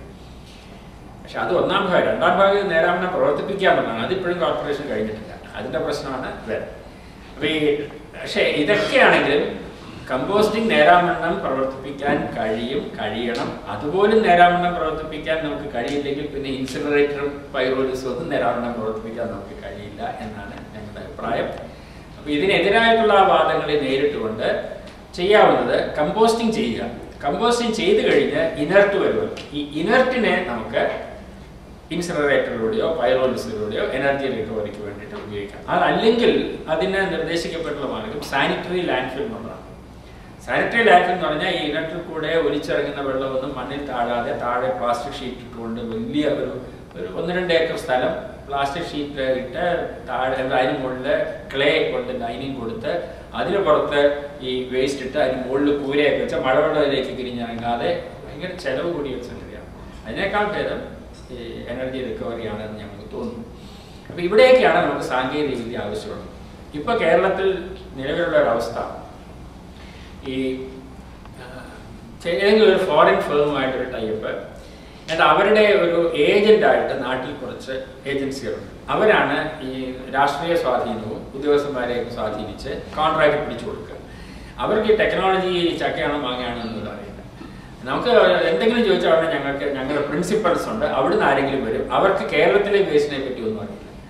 അപ്പോൾ അവരുടെ പറയുന്നത് ഈ ടെക്നോളജി ഉപയോഗിച്ച് ഇപ്പോൾ പൈറോലിസും ഒക്കെ അവർ പ്രസൻറ്റ് ചെയ്യുന്നത് ഈ ടെക്നോളജി ഉപയോഗിച്ച് ഞങ്ങൾ എനർജി റിക്കവറി ഈ എനർജി വിറ്റ് അതുകൊണ്ട് ഇതിൻ്റെ ചെലവ് മുഴുവൻ മീറ്റ് ചെയ്യും. ഞങ്ങളത് നിങ്ങളൊന്നും ചെയ്യേണ്ട, ഞങ്ങൾക്ക് പ്രവർത്തിക്കാനുള്ള സ്ഥലം മാത്രം തന്നാൽ മതി എന്നാണ്. പക്ഷെ അവിടെയും ഈ ചെറിയ അക്ഷരം വായിച്ചു തുടങ്ങുമ്പോഴാണ് ഈ എനർജി ഇവർ ഉത്പാദിപ്പിക്കുക. ഈ എനർജി കോർപ്പറേഷൻ അല്ലെങ്കിൽ സിറ്റി മുനിസിപ്പാലിറ്റി വാങ്ങണം എന്നാണ് ഇവർ പറയുന്നത്. എത്ര വിലയ്ക്ക്? യൂണിറ്റിന് 15 രൂപ വെച്ച്. എന്നാലേ അവർക്ക് ലാഭമാവുള്ളൂ. അപ്പോൾ അത്തരം യാതൊരു ബൈബാക്കും മുനിസിപ്പാലിറ്റിക്ക് പറ്റില്ല. ഇലക്ട്രിസിറ്റി ആയിട്ട് അവർക്ക് വിൽക്കണമെങ്കിൽ ഇലക്ട്രിസിറ്റി ബോർഡിനെ വിൽക്കാൻ പറ്റുള്ളൂ. അപ്പോൾ ഇലക്ട്രിസിറ്റി ബോർഡിന് വിൽക്കണമെങ്കിൽ ഇലക്ട്രിസിറ്റി ബോർഡുമായിട്ട് പവർ പർച്ചേസ് അഗ്രിമെന്റ് സൈൻ ചെയ്യണം. അത് അവരുടെ തലവേദനയാണ്. അപ്പോൾ ഞങ്ങൾ കൊടുത്തിരിക്കുന്ന ഉപദേശം, ഗവൺമെൻറ് അതിനൊരു ടെക്നിക്കൽ കമ്മിറ്റി ഉണ്ടാക്കിയിട്ടുണ്ട്. ഞങ്ങൾ കൊടുത്തിരിക്കുന്ന ഉപദേശം കോർപ്പറേഷനോ മുനിസിപ്പാലിറ്റിക്കോ യാതൊരു ബൈബാക്ക് ലയബിലിറ്റിയും ഉണ്ടാക്കാൻ പാടില്ല. ഒന്ന്. രണ്ടാമത്, ഈ പ്ലാന്റിൻ്റെ പ്രവർത്തനത്തിൽ കൂടെ ഉണ്ടാകുന്ന പരിസ്ഥിതി ആഘാതങ്ങൾ, അതിൻ്റെ ഫ്ലൂ ഗ്യാസസിൻ്റെ അല്ലെങ്കിൽ എഫ്ലുവൻസിൻ്റെ എല്ലാം പൊല്യൂഷൻ കൺട്രോൾ ബോർഡിൻ്റെ നിയന്ത്രണങ്ങൾ, അവരുടെ ചട്ടങ്ങൾ പാലിക്കാനുള്ള ബാധ്യത ഈ കമ്പനിക്കാണ്. മൂന്നാമത്, ഇവർ നേരാവണ്ണം സംസ്കരിക്കുന്നില്ലെങ്കിൽ അതുകൊണ്ടുണ്ടാകുന്ന നഷ്ടപരിഹാരം അവരെ ഈടാക്കാനുള്ള ഒരു പ്രൊവിഷനും ഉണ്ടാവണം. അപ്പോൾ ഈ നിബന്ധനകൾക്ക് വിധേയമായിട്ട് ടെക്നോളജികൾ ലഭ്യമാക്കാൻ സാധിക്കണം. അതിന് സാങ്കേതിക ഉപദേശം കൊടുക്കുക. ഇത്തരം പ്ലാന്റുകളിൽ പ്രവർത്തിച്ച് പരിചയമുള്ളവർ അല്ലെങ്കിൽ അത് ആ ടെക്നോളജിയായിട്ട് മറ്റു വിധത്തിൽ അറിയാവുന്നവരുടെ സഹായം, ഉപദേശം. നമുക്ക് കോർപ്പറേഷനുകൾക്കും സിറ്റികൾക്കും ഒക്കെ ആവശ്യം ഇവരുടെ സിറ്റിയുടെ താല്പര്യം സംരക്ഷിച്ചുകൊണ്ട് സാങ്കേതിക ഉപദേശം കൊടുക്കാൻ കഴിയുന്ന ആളുകളാണ്. ഉപദേശികൾക്ക് യാതൊരു ക്ഷാമവുമില്ല. ഇപ്പോൾ ജപ്പാനിൽ നിന്ന് അവർ JBICയുടെ ഗ്രാൻഡ് തരുമ്പോൾ തന്നെ അവർ പറയും നിങ്ങൾക്ക് ഇന്റർനാഷണൽ കൺസൾട്ടൻസ് ഉണ്ടാവണം. ഇന്റർനാഷണൽ കൺസൾട്ടൻസ് എന്ന് പറഞ്ഞാൽ പലപ്പോഴും സംഭവിക്കുന്നത് അവർ തന്നെ ആരുടെയെങ്കിലും പേര് സജസ്റ്റ് ചെയ്യും. അവരെ കൺസൾട്ടൻ്റ് ആക്കിയില്ലെങ്കിൽ നിങ്ങൾക്ക് ഗ്രാൻഡ് കിട്ടില്ല, ലോൺ കിട്ടില്ല. അങ്ങനെയുള്ള പല കളികളുമാണ് ഈ ഫോറിൻ എയ്ഡിൽ ഇന്റർനാഷണൽ അസിസ്റ്റൻസ് നടക്കുന്നത്. അപ്പോൾ അതിന് ബദലായിട്ട് കേരള ഗവൺമെൻറ്റിന് വിശ്വസിക്കാവുന്ന, കേരളത്തിനോട് കൂറുള്ള, നമ്മുടെ താല്പര്യം സംരക്ഷിക്കുന്ന കൺസൾട്ടൻസിനെ ഉണ്ടാക്കാൻ സാധിക്കും. അതിന് കേരളത്തിൻ്റെ ഇൻഡിജിനസ് ആയിട്ടുള്ള ഒരു സാങ്കേതിക ഒരു സംവിധാനം നമുക്കുണ്ട്. ഇപ്പോൾ സെൻറ്റർ ഫോർ സയൻസ് ഉണ്ട്, tropical botanical garden research institute ഉണ്ട്, centre for water resources development management ഉണ്ട്, അല്ലെങ്കിൽ KFRA ഉണ്ട്. അപ്പോൾ ഇത്തരം സ്ഥാപനങ്ങളുടെ ഒരു കൺസോർഷ്യവും അവർക്ക് ടെക്നോളജി ലഭ്യമാക്കാനായിട്ട് ഇന്റർനാഷണൽ ലെവലിൽ ഈ രംഗത്ത് പ്രവർത്തിച്ച് പരിചയമുള്ള ഫോറിൻ അഡ്വൈസേഴ്സും കൂടെ ഉണ്ടെങ്കിൽ നമുക്ക് നല്ല ഒരു സംവിധാനം കേരളത്തിൽ ഉണ്ടാക്കിയാൽ അത് ഉപയോഗിക്കണമെന്ന് നിർബന്ധമൊന്നുമില്ല. നേരത്തെ നിങ്ങളുടെ പ്രസന്റേഷൻ്റെ ഇളങ്കോവൻ സാറിൻ്റെ ടോക്ക്, ഡോക്ടർ ഇളങ്കോവൻ ഉണ്ടായിരിക്കും നാറ്റ്പാക്ക് വളരെ കോമ്പറ്റൻ്റ് ആയിട്ടുള്ള ഒരു സ്ഥാപനമാണ്. തിരുവനന്തപുരത്ത് തന്നെ ഉള്ളപ്പോൾ നമ്മൾ ഡൽഹിയിലും വിദേശത്തുമുള്ള കൺസൾട്ടൻസിനെ വെച്ചിട്ടാണ് നമ്മുടെ എക്സ്പ്രസ് ഹൈവേ പറ്റി, നാഷണൽ ഹൈവേ എവിടെയൊക്കെ ടാറിടണം എന്നൊക്കെ അവർ മലേഷ്യയിൽ നിന്ന് കൺസൾട്ടൻ്റ് എന്നാണ് പറയുന്നത്. അതിൻ്റെ പിന്നിൽ ഞാൻ ഇളങ്കോവൻ സാറിനോട് തന്നെ ചോദിച്ചപ്പോൾ അദ്ദേഹം പറയുന്നത് ഇവരെയൊക്കെ അവർ ട്രീറ്റ് ചെയ്യുന്ന പോലെ നമുക്ക് ട്രീറ്റ് ചെയ്യാൻ പറ്റില്ല. അപ്പോൾ ഈ കൺസൾട്ടന്റിനെ വെക്കുന്നതിലും വെസ്റ്റേൺ ഇൻട്രസ്റ്റുകളുണ്ട്. തിരുവനന്തപുരത്ത് നിന്ന് മന്ത്രിമാരോ വലിയ ഉദ്യോഗസ്ഥന്മാരോ ഡൽഹിയിൽ ചെന്ന് കഴിഞ്ഞാൽ ഇതൊക്കെ ആ കൺസൾട്ടൻസിന്റെ ചെലവിലാണ് അവരുടെ ഡൽഹിയിലെ താമസവും യാത്രയും പരിപാടികളെല്ലാം നടക്കുന്നത്. അതൊന്നും നാറ്റ്പാക്കിന് കൊടുക്കാൻ പറ്റില്ല. കൊടുത്താൽ 3 വൗച്ചർ വാങ്ങിക്കേണ്ടി വരും. അത് പറ്റില്ലല്ലോ. അപ്പോൾ കേരളത്തിൽ ഇൻഡിജിനസ് ആയിട്ടുള്ള കേപ്പബിലിറ്റി ഉണ്ടായി എന്നുള്ളത് കൊണ്ട് അത് ഗവൺമെന്റ് ഉപയോഗിക്കണമെന്നില്ല. പക്ഷേ നമുക്ക് ഇതിൻ്റെ ഒരു ഇൻഡിപെൻഡന്റ് ഇവാലുവേഷൻ നടത്താൻ സാധിക്കും. കൺസൾട്ടന്റ് പറയുന്നതാണ് വേദവാക്യം. പ്രൈസ് വാട്ടർ കൂപ്പേഴ്സോ അല്ലെങ്കിൽ അതുപോലെയുള്ള വേറെ ഒരുപാട് ഇന്റർനാഷണൽ കൺസൾട്ടൻസ് ഉണ്ട്. അവരൊക്കെയാണ് ഈ എക്സ്പ്രസ് ഹൈവേയുടെയും നാഷണൽ ഹൈവേയുടെയും അഡ്വൈസ് ഒക്കെ കൊടുക്കുന്നത്. അപ്പോൾ അവരുടെ അഡ്വൈസിനെ ഇവാലുവേറ്റ് ചെയ്ത് ജനങ്ങളുടെ ഭാഗത്ത് നിന്ന് അതിനെതിരായിട്ടുള്ള ക്രിറ്റിക്സ് എന്താണ് അല്ലെങ്കിൽ ഓൾട്ടർനേറ്റീവ്സ് എന്താണ് എന്ന് പറയാൻ കഴിയുക എന്ന് പറയുന്നത് വലിയൊരു സേവനമായിരിക്കും. പിന്നെ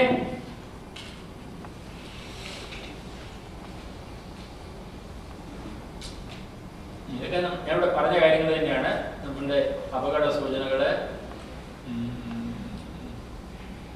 വർദ്ധിച്ചു വരുന്ന അസമത്വങ്ങളും അതിലൂടെ ഉണ്ടാകുന്ന സാമൂഹിക സംഘർഷങ്ങളുമാണ്. അതൊക്കെ നമുക്ക് അറിയാവുന്ന കാര്യങ്ങളാണ്. ഞാൻ അവസാനത്തെ ഭാഗത്ത് വേണം മറ്റൊരു കേരളം, അതിന് നമുക്ക് എന്ത് ചെയ്യാൻ സാധിക്കും, നോൺ റെസിഡന്റ് കേരളൈറ്റ്സ് എന്നുള്ള എന്ത് ചെയ്യാൻ കഴിയുന്നുള്ളത്. അതിൽ നമ്മുടെ ഒരു വലിയ plus point, we have acquired valuable experience and expertise which Kerala badly needs. Waste treatment ഒരു മേഖലയാണ്. അതുപോലെ വേറെ ഒരുപാട് മേഖലകളിൽ നമുക്ക് സാങ്കേതിക വൈദഗ്ധ്യത്തിൻ്റെ ആവശ്യമുണ്ട്. അതിൽ ദേ ക്യാൻ ഓഫർ ഇൻഫർമേഷൻ. ഇപ്പോൾ ഉദാഹരണമായിട്ട് പൈറോലിസിസ് പ്ലാന്റ് വലിയ ടെക്നോളജി ആണെന്ന് പറയുമ്പോൾ ഇത് ലോകത്ത് എവിടെയെങ്കിലും ഇത് മര്യാദയ്ക്ക് നടക്കുന്നു. കുറേ ഇൻഫർമേഷൻ നമുക്ക് നെറ്റിൽ നിന്ന് കിട്ടും. പക്ഷേ നെറ്റിൽ നിന്ന് കിട്ടുന്നതും വിശ്വാസ്യമാണ്. മിക്കവാറും അവരുടെ സൈറ്റിൽ തന്നെയായിരിക്കും, പല പേരുകളിലൊക്കെ വരും. അതൊക്കെ അപ്പോൾ 3 സോഴ്സിൽ കിട്ടും. അപ്പോൾ നല്ലതാണെന്ന് വിചാരിച്ചാൽ അങ്ങനെ 3 കൊട്ടേഷൻ വാങ്ങിച്ച് തീരുമാനിക്കുന്ന സംഗതി അല്ലായിരുന്നു. അപ്പോൾ അതിലേതെങ്കിലും നിങ്ങൾക്ക് ഫസ്റ്റ് ഹാൻഡ് ഇൻഫർമേഷൻ, അല്ലെങ്കിൽ നിങ്ങളാരെങ്കിലും യൂറോപ്പിലോ അമേരിക്കയിലോ ഒക്കെ പോകുന്ന സമയത്ത് കണ്ടിട്ടുണ്ടെങ്കിൽ ഫസ്റ്റ് ഹാൻഡ് ഇൻഫർമേഷൻ അഡ്വൈസ് ആയി ഇൻഫർമേഷൻ ലഭ്യമാക്കുന്നതിൽ NRPS റോളുണ്ടാകാം. കൺസൾട്ടൻസി നൽകാനായിട്ട് ഞാൻ പറഞ്ഞ പോലെ ഗവൺമെൻറ് സ്വീകരിക്കാൻ തയ്യാറാണെങ്കിൽ ഒഫീഷ്യലായിട്ടുള്ള കൺസൾട്ടൻ്റായിട്ട് വർക്ക് ചെയ്യാം. അതല്ലെങ്കിൽ ജനപക്ഷത്ത് നിന്ന് ഈ പ്രോജക്റ്റുകളുടെ ഒരു ഇവാലുവേഷൻ നടത്തി ജനങ്ങളുടെ മുമ്പാകെ ഇതാണ് അതിൻ്റെ മറ്റു വശങ്ങൾ എന്ന് ജനങ്ങളുടെ മുമ്പാകെ അവതരിപ്പിക്കാൻ കഴിയുക. അതും പിന്നെ ഇൻവെസ്റ്റ്മെൻറ്റ് ഇൻ കീ ഏരിയാസ്. ഇപ്പോൾ പലപ്പോഴും എനിക്കൊരു ഉദാഹരണം പലപ്പോഴും തോന്നിയിട്ടുള്ളത്, ഞാൻ പറയുന്നത് മുനിസിപ്പൽ സോളിഡ് വേസ്റ്റ് ട്രീറ്റ്മെൻറ്റ് ഞാൻ പറഞ്ഞു കഴിഞ്ഞു. അതുപോലെ തന്നെ വേസ്റ്റ് വാട്ടർ ട്രീറ്റ്മെൻറ്റിൽ ഡീസാലിനേഷൻ നിങ്ങൾക്ക് ഒരുപാട് എക്സ്പെർട്ടീസ് ഉള്ള മേഖലയാണ്. മിഡിൽ ഈസ്റ്റിലൊക്കെ, കേരളത്തിൽ ഇപ്പോഴും നമുക്ക് നല്ല ഡീസാലിനേഷൻ പ്രോജക്റ്റുകളില്ല. അതിൻ്റെ കോസ്റ്റിനെ പറ്റിയും നമുക്ക് നല്ല ധാരണയില്ല. അപ്പോൾ അത് കേരളത്തിൽ എത്രമാത്രം കോസ്റ്റ് എഫക്റ്റീവ് ആയിരിക്കും. ഡീസാലിനേഷൻ എന്ന് പറയുന്നത് ഇവിടെ ചെയ്യുന്ന പോലെ ഇപ്പോൾ കടൽ വെള്ളം ഡീസാലിനേറ്റ് ചെയ്യേണ്ട ആവശ്യമില്ല, അത് വളരെ എക്സ്പെൻസീവ് ആയിരിക്കാം. പക്ഷേ നമ്മുടെ ബാക്ക് വാട്ടേഴ്സിലെ വെള്ളം അതിന് ചെറിയ സാലിനിറ്റി ഉണ്ടാവുകയുള്ളൂ. പിന്നെ പലപ്പോഴും അതിൽ മറ്റു മാലിന്യങ്ങളായിരിക്കും പ്രശ്നം. അപ്പോൾ അത് ഡീസാലിനേറ്റ് ചെയ്യുന്നതിന് കോസ്റ്റ് റിവേഴ്സ് ഓസ്മോസിസിലൂടെ അല്ലെങ്കിൽ വേറെ പുതിയ ടെക്നോളജികളൊക്കെ ഇപ്പോൾ വരുന്നുണ്ട് എന്ന് കേൾക്കുന്നു. അപ്പോൾ അത്തരം ടെക്നോളജികളുടെ ഒരു സ്റ്റേറ്റ് ഓഫ് ദി ആർട്ട് പറയുക, അതിൻ്റെ ഒരു കമ്പാരിറ്റീവ് വാല്യുവേഷൻ, കേരളത്തിന് ഏതായിരിക്കും നല്ലതെന്നുള്ളതിനെ പറ്റി ഉപദേശം നൽകുക, അത്തരം കാര്യങ്ങളിൽ ഒരു ഓർഗനൈസ്ഡ് ഗ്രൂപ്പിൽ ചെയ്യാൻ സാധിക്കും. പിന്നെ പോസ്റ്റ് ഹാർവസ്റ്റ് ടെക്നോളജികൾ ഒരുപാട് പറഞ്ഞു തരുന്ന സംഗതിയാണ്.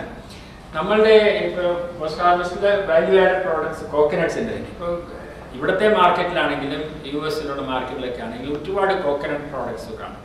മിക്കവാറും എല്ലാം തന്നെ ഫിലിപ്പീൻസിൽ നിന്നും മലേഷ്യയിൽ നിന്നൊക്കെ വന്നായിരിക്കും. അപ്പോൾ എല്ലാവരും പറയും ഇത് കേരളത്തിലെത്തുകൊണ്ട് പറ്റുന്നില്ല, കേരളത്തിലെത്തുകൊണ്ട് പറ്റുന്നില്ല എന്ന് പറഞ്ഞാൽ ഇപ്പോൾ ബാക്കി എല്ലാ കാര്യത്തിലും ഗവൺമെൻറ് ഇടപെടാൻ പാടില്ല എന്ന് പറയുന്ന ആളുകൾ, അതേ ആളുകളാണ് ഗവൺമെൻറ്റിനെ കുറ്റപ്പെടുത്തുന്നത്. ഗവൺമെൻറ് എന്തുകൊണ്ട് ചെയ്യും? ഗവൺമെൻറ് വ്യവസായം നടത്തിയാൽ എങ്ങനെയിരിക്കും? നമുക്ക് ഒരുപാട് അനുഭവങ്ങളുണ്ട്. പക്ഷെ അതേസമയത്ത് എൻ്റെ ചോദ്യം, എന്തുകൊണ്ട് കേരളത്തിലെ പ്രൈവറ്റ് എൻ്റർപ്രണേഴ്സ് ആ വ്യവസായങ്ങൾ സ്ഥാപിക്കുന്നില്ല? അവരെല്ലാം എഞ്ചിനീയറിംഗ് കോളേജും മെഡിക്കൽ കോളേജും ആശുപത്രിയും സ്ഥാപിക്കുന്നതിന് വരെ എന്തുകൊണ്ട് അവർക്ക് ഒരു കോക്കനട്ട് പ്രോഡക്റ്റ് വാല്യൂ അഡീഷനുള്ള ഫാക്ടറി സ്ഥാപിക്കുന്നില്ല? അതിന് ഉള്ള പ്രശ്നങ്ങൾ നമ്മൾ നേരിട്ടേ പറ്റൂ.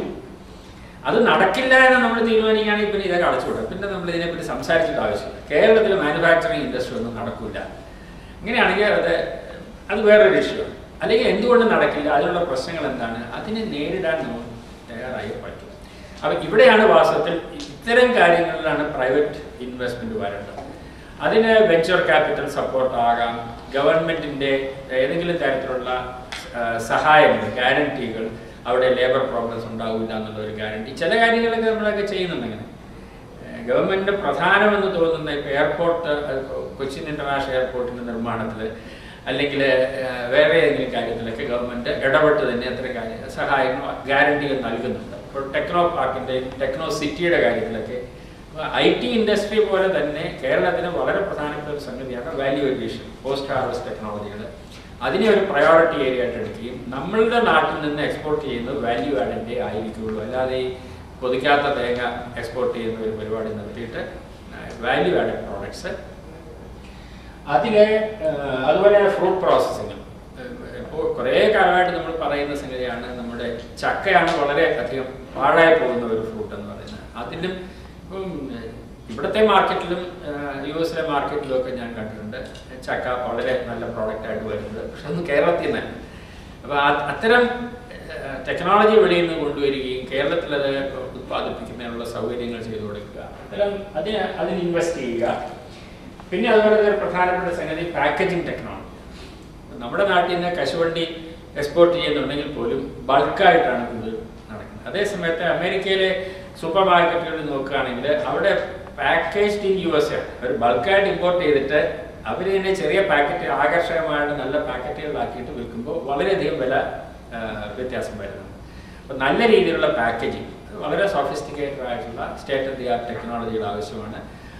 അതുപോലെ കേരളത്തിൻ്റെ ഹാൻഡിക്രാഫ്റ്റ്സിൻ്റെ പ്രൊമോഷൻ അത് വളരെ പ്രധാനമാണ്. നമ്മുടെ ഹാൻഡിക്രാഫ്റ്റ്സിന് നമ്മൾ ഒരിക്കലും അതിൻ്റെ പാക്കേജിങ്ങിനെയും കൂടെ മനസ്സിൽ കണ്ടുകൊണ്ടല്ല ഉണ്ടാക്കുന്നത്. നമ്മളതിനെ ഉണ്ടാക്കുന്നത് അതിൻ്റെ ഒന്നിനെ ട്രഡീഷണൽ രീതിയിൽ നമ്മൾ ഉണ്ടാക്കും. പിന്നെ സാഹിബിനെ വിട്ടാൽ സാഹിബിൽ എങ്ങനെ കൊണ്ടുപോകുന്നുള്ളത് അത് അയാളുടെ തന്നെ. അയാൾ ഈ വലിയൊരു കഥകളി തലയോ അല്ലെങ്കിൽ ആനയോ അല്ലെങ്കിൽ ചുണ്ടൻ വള്ളമോ അല്ലെങ്കിൽ ഞങ്ങൾ IRTC തന്നെ ഞങ്ങളുടെ ഈ പോട്ടറി കൊണ്ടുള്ള നല്ല സംഗതിയാണ്. പക്ഷേ ഈ പോട്ടറി പൊട്ടാതെ എങ്ങനെ കൊണ്ടുപോകുന്നുള്ളത് വലിയ തലവേദന. അപ്പം അതിന് ടെക്നോളജി ലഭ്യമാണ്. ഇവിടെയും ഞാൻ കണ്ടിട്ടുണ്ട്, US കണ്ടിട്ടുണ്ട്.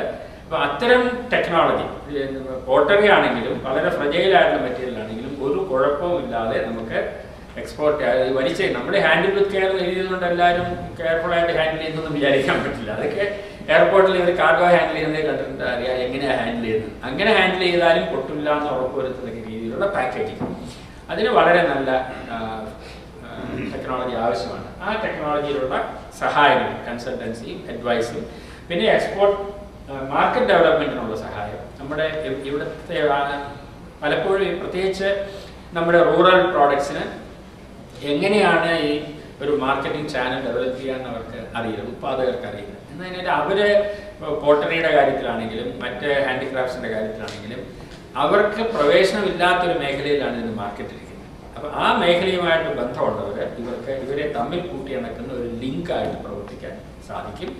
അതിന് നിങ്ങൾ അവിടുത്തെ ഈ സാധനം ഉണ്ടാക്കി ഞങ്ങളത് മൊത്തമായിട്ട് ശേഖരിച്ച് ഈ തരത്തിലുള്ള പാക്കേജ് ചെയ്ത് അത് എക്സ്പോർട്ട് ചെയ്യാം. നിങ്ങളെ അങ്ങനെ ചെയ്യുന്ന ആളുകളുണ്ട്, പക്ഷെ അവിടെയൊക്കെ ഭയങ്കര ചൂഷണമാണ് നിലനിൽക്കുന്നത്. അവർക്ക് വളരെ തുച്ഛമായ വിലയ്ക്ക് വരുന്ന സാധനം വാങ്ങിയിട്ട് അതിൻ്റെ 10-100 ഇരട്ടി വിലയ്ക്കൊക്കെ വിദേശങ്ങളിൽ വിൽക്കുന്ന ഒരു സംവിധാനം. അവിടെ ഈ കഴിയുന്നിടത്തോളം ഉത്പാദകനെയും ഉപഭോക്താവിനെയും നേരിട്ട് ബന്ധിപ്പിക്കുന്ന ഒരു ലിങ്കാണ് ഡയറക്റ്റ് മാർക്കറ്റിംഗ് എന്ന് പറയുന്ന ഒരു. അതിപ്പോൾ അത്തരം പല NGOകളൊക്കെ ഇന്റർനാഷണൽ ലെവലിൽ പ്രവർത്തിക്കുന്നത്. പക്ഷെ അതൊന്നും കേരളത്തിലെ ഉത്പാദകർക്ക് അതിൻ്റെ ആക്സസ് ഇല്ല. അപ്പോൾ അവരെ ബന്ധപ്പെടുത്തുന്ന ഒരു ഇടനിലക്കാരായിട്ട് ഒരു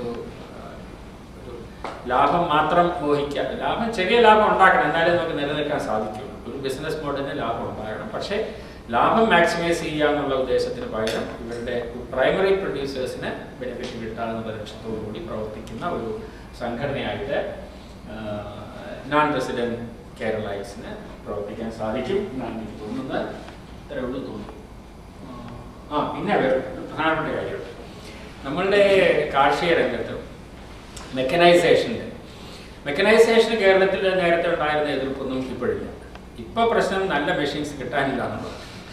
നമ്മുടെ അന്തരീക്ഷമൊക്കെ ശരിയായി വന്നപ്പോഴത്തേക്കും ഒരുപാട് ഈ ചെറിയ ഹാൻഡി മെഷീൻസ് ഉണ്ട്. ഇപ്പോൾ വെളിയിലൊക്കെ പോകുമ്പോൾ നമ്മൾ കാണാം, വീട്ടുകാർക്കൊക്കെ തന്നെ ചെയ്യാവുന്ന ചെറിയൊരു കുഴി ഒഴിക്കണം അങ്ങനെയുള്ളതൊക്കെയുള്ള ഒരുപാട് ഹാൻഡി മെഷീൻസ് കൃഷിയുടെ രംഗത്ത് വെളിയിലൊക്കെ ലഭ്യമാണ്. നമ്മുടെ നാട്ടിലൊന്നും കാണാനില്ല. അതുപോലെ ഇപ്പം നമ്മുടെ കാർപ്പൻട്രി, പ്ലംബിങ്, ഇലക്ട്രിക്കൽ വയറിങ്, ഇതിലൊക്കെ ഇപ്പോൾ ഇവിടെ തന്നെ നിങ്ങൾക്കറിയാം വളരെ സ്റ്റേറ്റ് ഓഫ് ദി ആർട്ടായിട്ടുള്ള പ്രവർത്തനങ്ങളാണ്. നമ്മുടെ അവിടെ ഇപ്പോൾ ഒരുമാതിരി പണി അറിയാവുന്നവരൊക്കെ ഗൾഫിൽ പോയി ഇപ്പോൾ കണ്ടുകൊണ്ട് നിന്നവരൊക്കെയാണ് മേസ്ത്രിമാരായിട്ട് അഭിനയിക്കുന്നത്. അവരെ ഏൽപ്പിച്ചാൽ ഒരു പണിയും നേരാവണ്ണം ചെയ്യില്ല. അതിനേക്കാൾ പ്രധാനം പറയുന്ന സമയത്തിന് തീർക്കുക, അല്ലെങ്കിൽ ഒരു എസ്റ്റിമേറ്റ് തരിക, എസ്റ്റിമേറ്റിനകത്ത് നിന്ന് പണി ചെയ്യുക, ഇങ്ങനെയുള്ള ഒരു വർക്ക് കൾച്ചറേ അവിടെ ഇല്ല. എനിക്ക് സബ്മിറ്റ് ചെയ്യാനുള്ളത് ഇവിടെ നിന്ന് കുറേ നാൾ വർക്ക് ചെയ്തിട്ട് തിരിച്ച് നാട്ടിലേക്ക് വരുന്ന ആർട്ടിസാൻസ്, ക്രാഫ്റ്റ്സ്മെൻ, ടെക്നീഷ്യൻസ് ധാരാളമുണ്ട്. അവർ ഈ കേരളവും ഗൾഫുമായിട്ടുള്ള വ്യത്യാസം വർക്ക് കൾച്ചറിലാണ്. ഇവിടെ അവർ പരിചയിച്ചിട്ടുള്ള വർക്ക് കൾച്ചർ കേരളത്തിൽ അവർക്ക് പ്രാവർത്തികമാക്കാൻ കഴിയുമെങ്കിൽ ഒരു വലിയ കാര്യമാണ്. പണിയെടുക്കുന്നതിൽ അഭിമാനം തോന്നുന്ന, ഇത് ഞാൻ ചെയ്തതാണ്, ഇതിനകത്തൊരു കുഴപ്പം ഉണ്ടായാൽ എനിക്ക് ക്ഷീണമാണെന്ന് തോന്നുന്ന ഒരു വർക്ക് കൾച്ചറുണ്ട്. അപ്പോൾ നമുക്കിപ്പോൾ അവിടെ ഒരു വർക്കിൻ്റെ കാര്യത്തിനും അങ്ങനെ ഉത്തരവാദിത്വമുള്ള സംഗതിയില്ല. ഒരു ടോയ്ലറ്റ് ആണെങ്കിലും വെള്ളം ഒഴുകിപ്പോകുന്ന രീതിയിൽ ഒരു സ്ലോപ്പ് കൊടുക്കാൻ പോലും ഉണ്ടാവില്ല. വെള്ളമല്ല ഓരോ മൂലയ്ക്ക് ഇട്ട് നിൽക്കുന്ന ഒരു രീതിയാണ്. ഇതിലൊക്കെ ഉത്തരവാദിത്വം എടുത്ത് ജോലി ചെയ്തു കൊടുക്കുന്ന ഞങ്ങളുടെ ഒരു പരീക്ഷണം IRTC നടത്തിയ ഡൊമസ്റ്റിക് എഞ്ചിനീയറിംഗ് സർവീസസ് ഡെസ് എന്ന് പറഞ്ഞിട്ട് ഒരു ചെറിയ കോപ്പറേറ്റീവ്. അതിനകത്ത് ഒരു പ്ലംബർ ഉണ്ടാകും, ഒരു ഇലക്ട്രീഷ്യൻ ഉണ്ടാകും, ഒരു മേസൺ അറിയാവുന്ന ഒരു കാർപ്പൻറ്റർ, ഇവരെ 4-5 പേരുടെ ഒരു സൊസൈറ്റി ആയിട്ട് അവർക്ക് സ്കൂട്ടറും മൊബൈൽ ഫോണും എല്ലാം ആയിക്കോട്ടെ, അവര് വർക്ക് എടുക്കുന്നു. വന്ന് നോക്കി ഇതിന് എത്ര 1000 രൂപയാവും, അല്ലെങ്കിൽ 2000 രൂപയോ 10000 രൂപയാകും, എത്ര ദിവസം എടുക്കും, ആ പറഞ്ഞ ദിവസം കൃത്യമായിട്ട് വർക്ക് ചെയ്തു കൊടുക്കുന്ന ഒരു സംവിധാനം ഉണ്ടെങ്കിൽ ഭയങ്കര ഡിമാൻഡായിരിക്കും. ഇപ്പോൾ പ്രത്യേകിച്ചും ഇപ്പോൾ കേരളത്തിലുള്ള ഒരവസ്ഥ, ഇതുപോലെ ആളുകൾ കുറേ നടക്കാനുള്ള ഹാസിൽ കാരണം പല ആളുകളും വർക്ക് വേണ്ടാന്ന് വയ്ക്കുകയാണ്. അപ്പോൾ അത്തരം അവസരങ്ങൾ ധാരാളമുണ്ട്. അവിടെ ഈ വർക്ക് കൾച്ചർ ഇൻട്രൊഡ്യൂസ്, കേരളത്തിൽ ഗൾഫിലെ വർക്ക് കൾച്ചർ ഇൻട്രൊഡ്യൂസ് ചെയ്യാനായിട്ടുള്ള ഒരു ശ്രമം ഇവിടെ നിന്ന് റിട്ടേൺ ചെയ്യുന്നവർക്ക് വേണ്ടി ഗവൺമെൻറ് ക്ഷേമനിധി ഉണ്ടാക്കുന്നു, പെൻഷൻ ഉണ്ടാക്കുന്നു, അങ്ങനെ കുറേ പേർക്ക് ജോലി കിട്ടും. കുറേ ഓരോ പുതിയ സ്ഥാപനം എന്ന് പറഞ്ഞാൽ കുറേ ഉദ്യോഗസ്ഥന്മാർക്ക് ജോലി എന്നുള്ളതാണ് എൻ്റെ അർത്ഥം. അപ്പോൾ അതിന് പകരം ഇങ്ങനെ വരുന്നവർക്ക് ഇത്തരത്തിലുള്ള ചെറിയ വർക്കേഴ്സ് കോഓപ്പറേറ്റീവ്സ് ആയിട്ട് ചെയ്യാനായിട്ടുള്ള സംവിധാനം അവർ ഈ തരം ജോലികൾ ഏറ്റെടുക്കുകയും അവരിലൂടെ ഒരു പുതിയ വർക്ക് കൾച്ചർ കേരളത്തിൽ ഉണ്ടാവുകയും ചെയ്യുകയാണെങ്കിൽ അതൊരു വലിയ കാര്യമായിരിക്കും. പ്രധാനമായിട്ട് ഇതാണ് ഞാൻ പറയാൻ ആഗ്രഹിച്ചത്. പിന്നെ അവസാനമായിട്ട് പറയാം, അവസാനമാണെന്ന് എനിക്കറിയില്ല, സർവീസ് വിത്ത് എ സ്മൈൽ എന്നാണ്. കേരളീയരെ ചിരിക്കാൻ പഠിപ്പിക്കുക എന്നുള്ളത്. ഒരു ആഫീസിൽ ചെന്നാലും സാർ എന്താ what can I do for you, what can I do for you എന്നുള്ള വാക്കുകൾ നമ്മൾ ഇംഗ്ലീഷ് പഠിച്ച ഒരു പ്രത്യേക രീതിയില്ല. വാട്ട് യു വാണ്ട് എന്ന് ചോദിക്കുന്നത്. ഒരു കടയിൽ ചെന്ന് കഴിഞ്ഞാൽ വളരെ അവരുടെ മുഖഭാവം കാണുമ്പോൾ അവർ അങ്ങനെ ഒരു ധിക്കാരമായിട്ടൊന്നും അല്ല ചോദിക്കുന്നത് നമുക്ക് അറിയാം.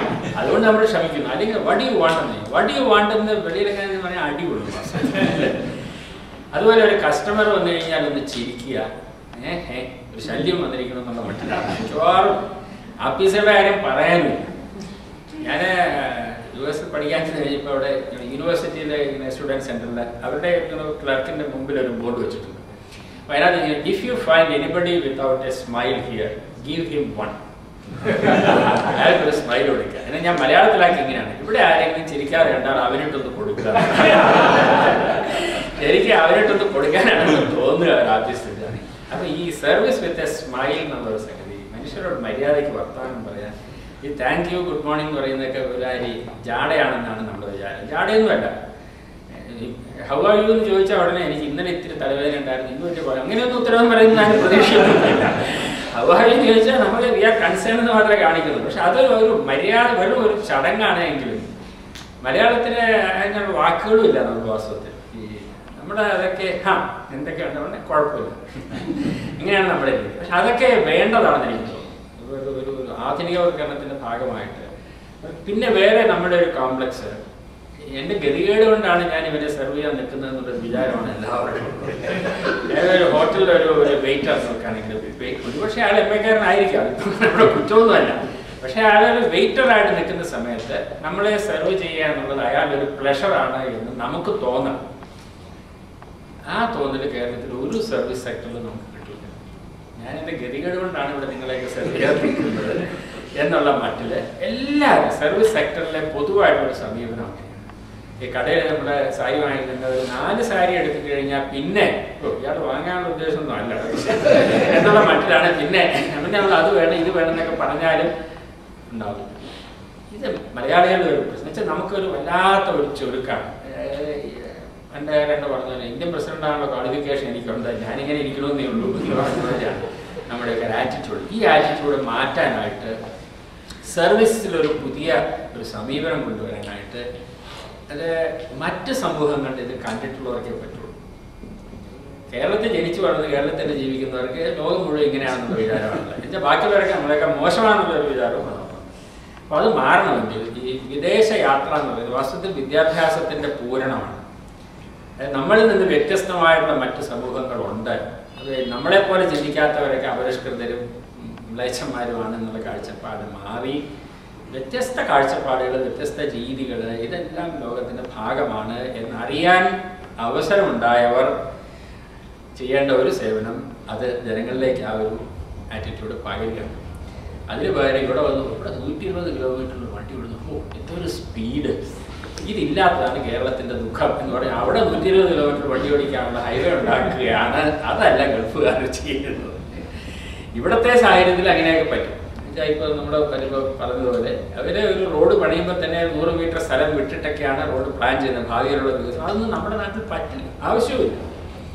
കാരണം അവിടുത്തെ ഗതാഗത പ്രശ്നം പരിഹരിക്കുന്നതിന് ഇപ്പോൾ ദുബായിക്കാർ ഇപ്പോൾ കണ്ടുപിടിച്ചിരിക്കുന്നവരെ മോണോ റെയിലോ മെട്രോയോ പബ്ലിക് ട്രാൻസിറ്റ് എന്നുള്ളത് അതാണ് കേരളം. ഇപ്പോൾ കേരളത്തിൻ്റെ സാഹചര്യത്തിൽ എങ്ങനെയാണ് നമുക്ക് ഈ സൗകര്യങ്ങൾ വർദ്ധിപ്പിക്കുന്നത് എന്നായിരിക്കണം നമ്മൾ ചിന്തിക്കുന്നത്. അല്ലാണ്ട് ഇവിടെ കണ്ടതല്ല അവിടെ കൊണ്ട് സ്ഥാപിക്കാനുള്ള ഒരു വ്യഗ്രത ആകരുത്.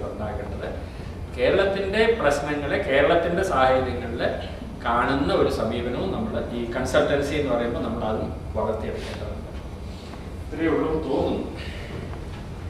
Yes, thank you.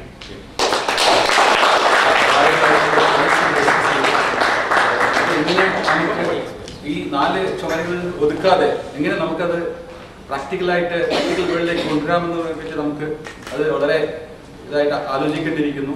അത് ദർശന കൺസൾട്ടിന് അത് സാധിക്കും എന്നൊരു വിചാരത്തോടുകൂടി നമുക്ക് അടുത്ത ഇതിലേക്ക് പോവാം. അടുത്തത് ഒരു അനുശോചന പ്രമേയം. മനോജ് ജോസ്.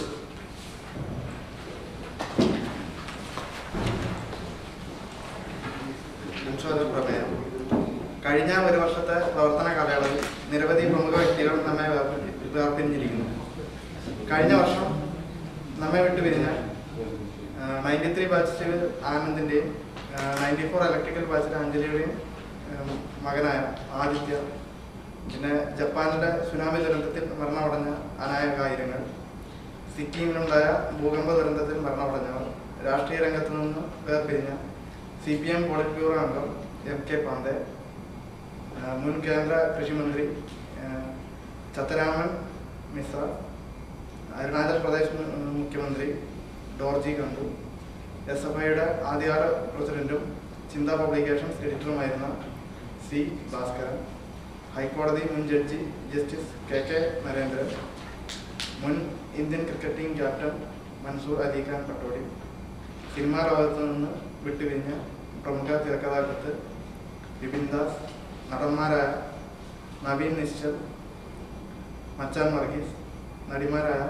ആറന്മുള പൊന്നമ്മ, എലിസബത്ത് ടൈലർ, സംവിധായകരായ ചിന്തരവി, മണി കൗൾ, സംഗീത സംവിധായകനായ ജോൺസൺ, പിന്നണി ഗായകനായ മലേഷ്യ വാസുദേവൻ, നാടക ലോകത്തു നിന്ന് വിട പറഞ്ഞ സൈത്താൻ ജോസഫ്, വേണു മേനോൻ, വാസു പ്രദീപ്, സാഹിത്യ ലോകത്തു നിന്ന് പടിയിറങ്ങിയ മോസ്കോ ഗോപാലകൃഷ്ണൻ, അപ്പൻ തച്ചേത്ത്, കോന്നിയൂർ രാധാകൃഷ്ണൻ, നോബൽ സമ്മാന ജേതാവായ റാൽഫ് എം സ്റ്റാഫ്മാൻ,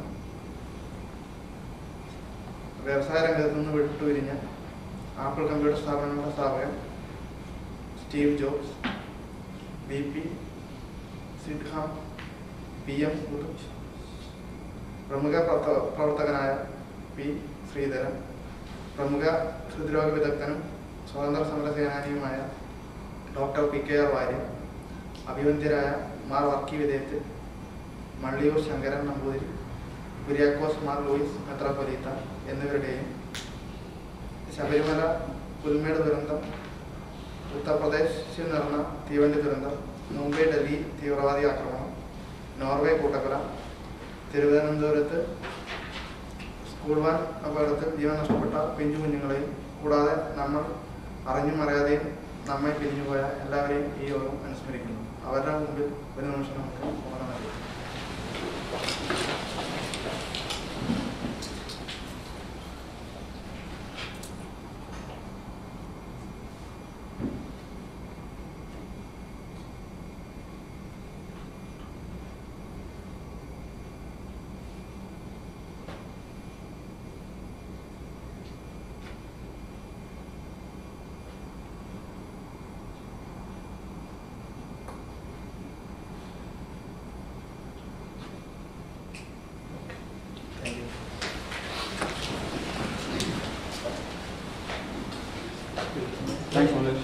അടുത്തതായി നമുക്ക് ഡോക്ടർ അഭിജിത്ത് മേനോൻ ആയിട്ട് എന്തെങ്കിലും ഇന്ററാക്ഷൻസ്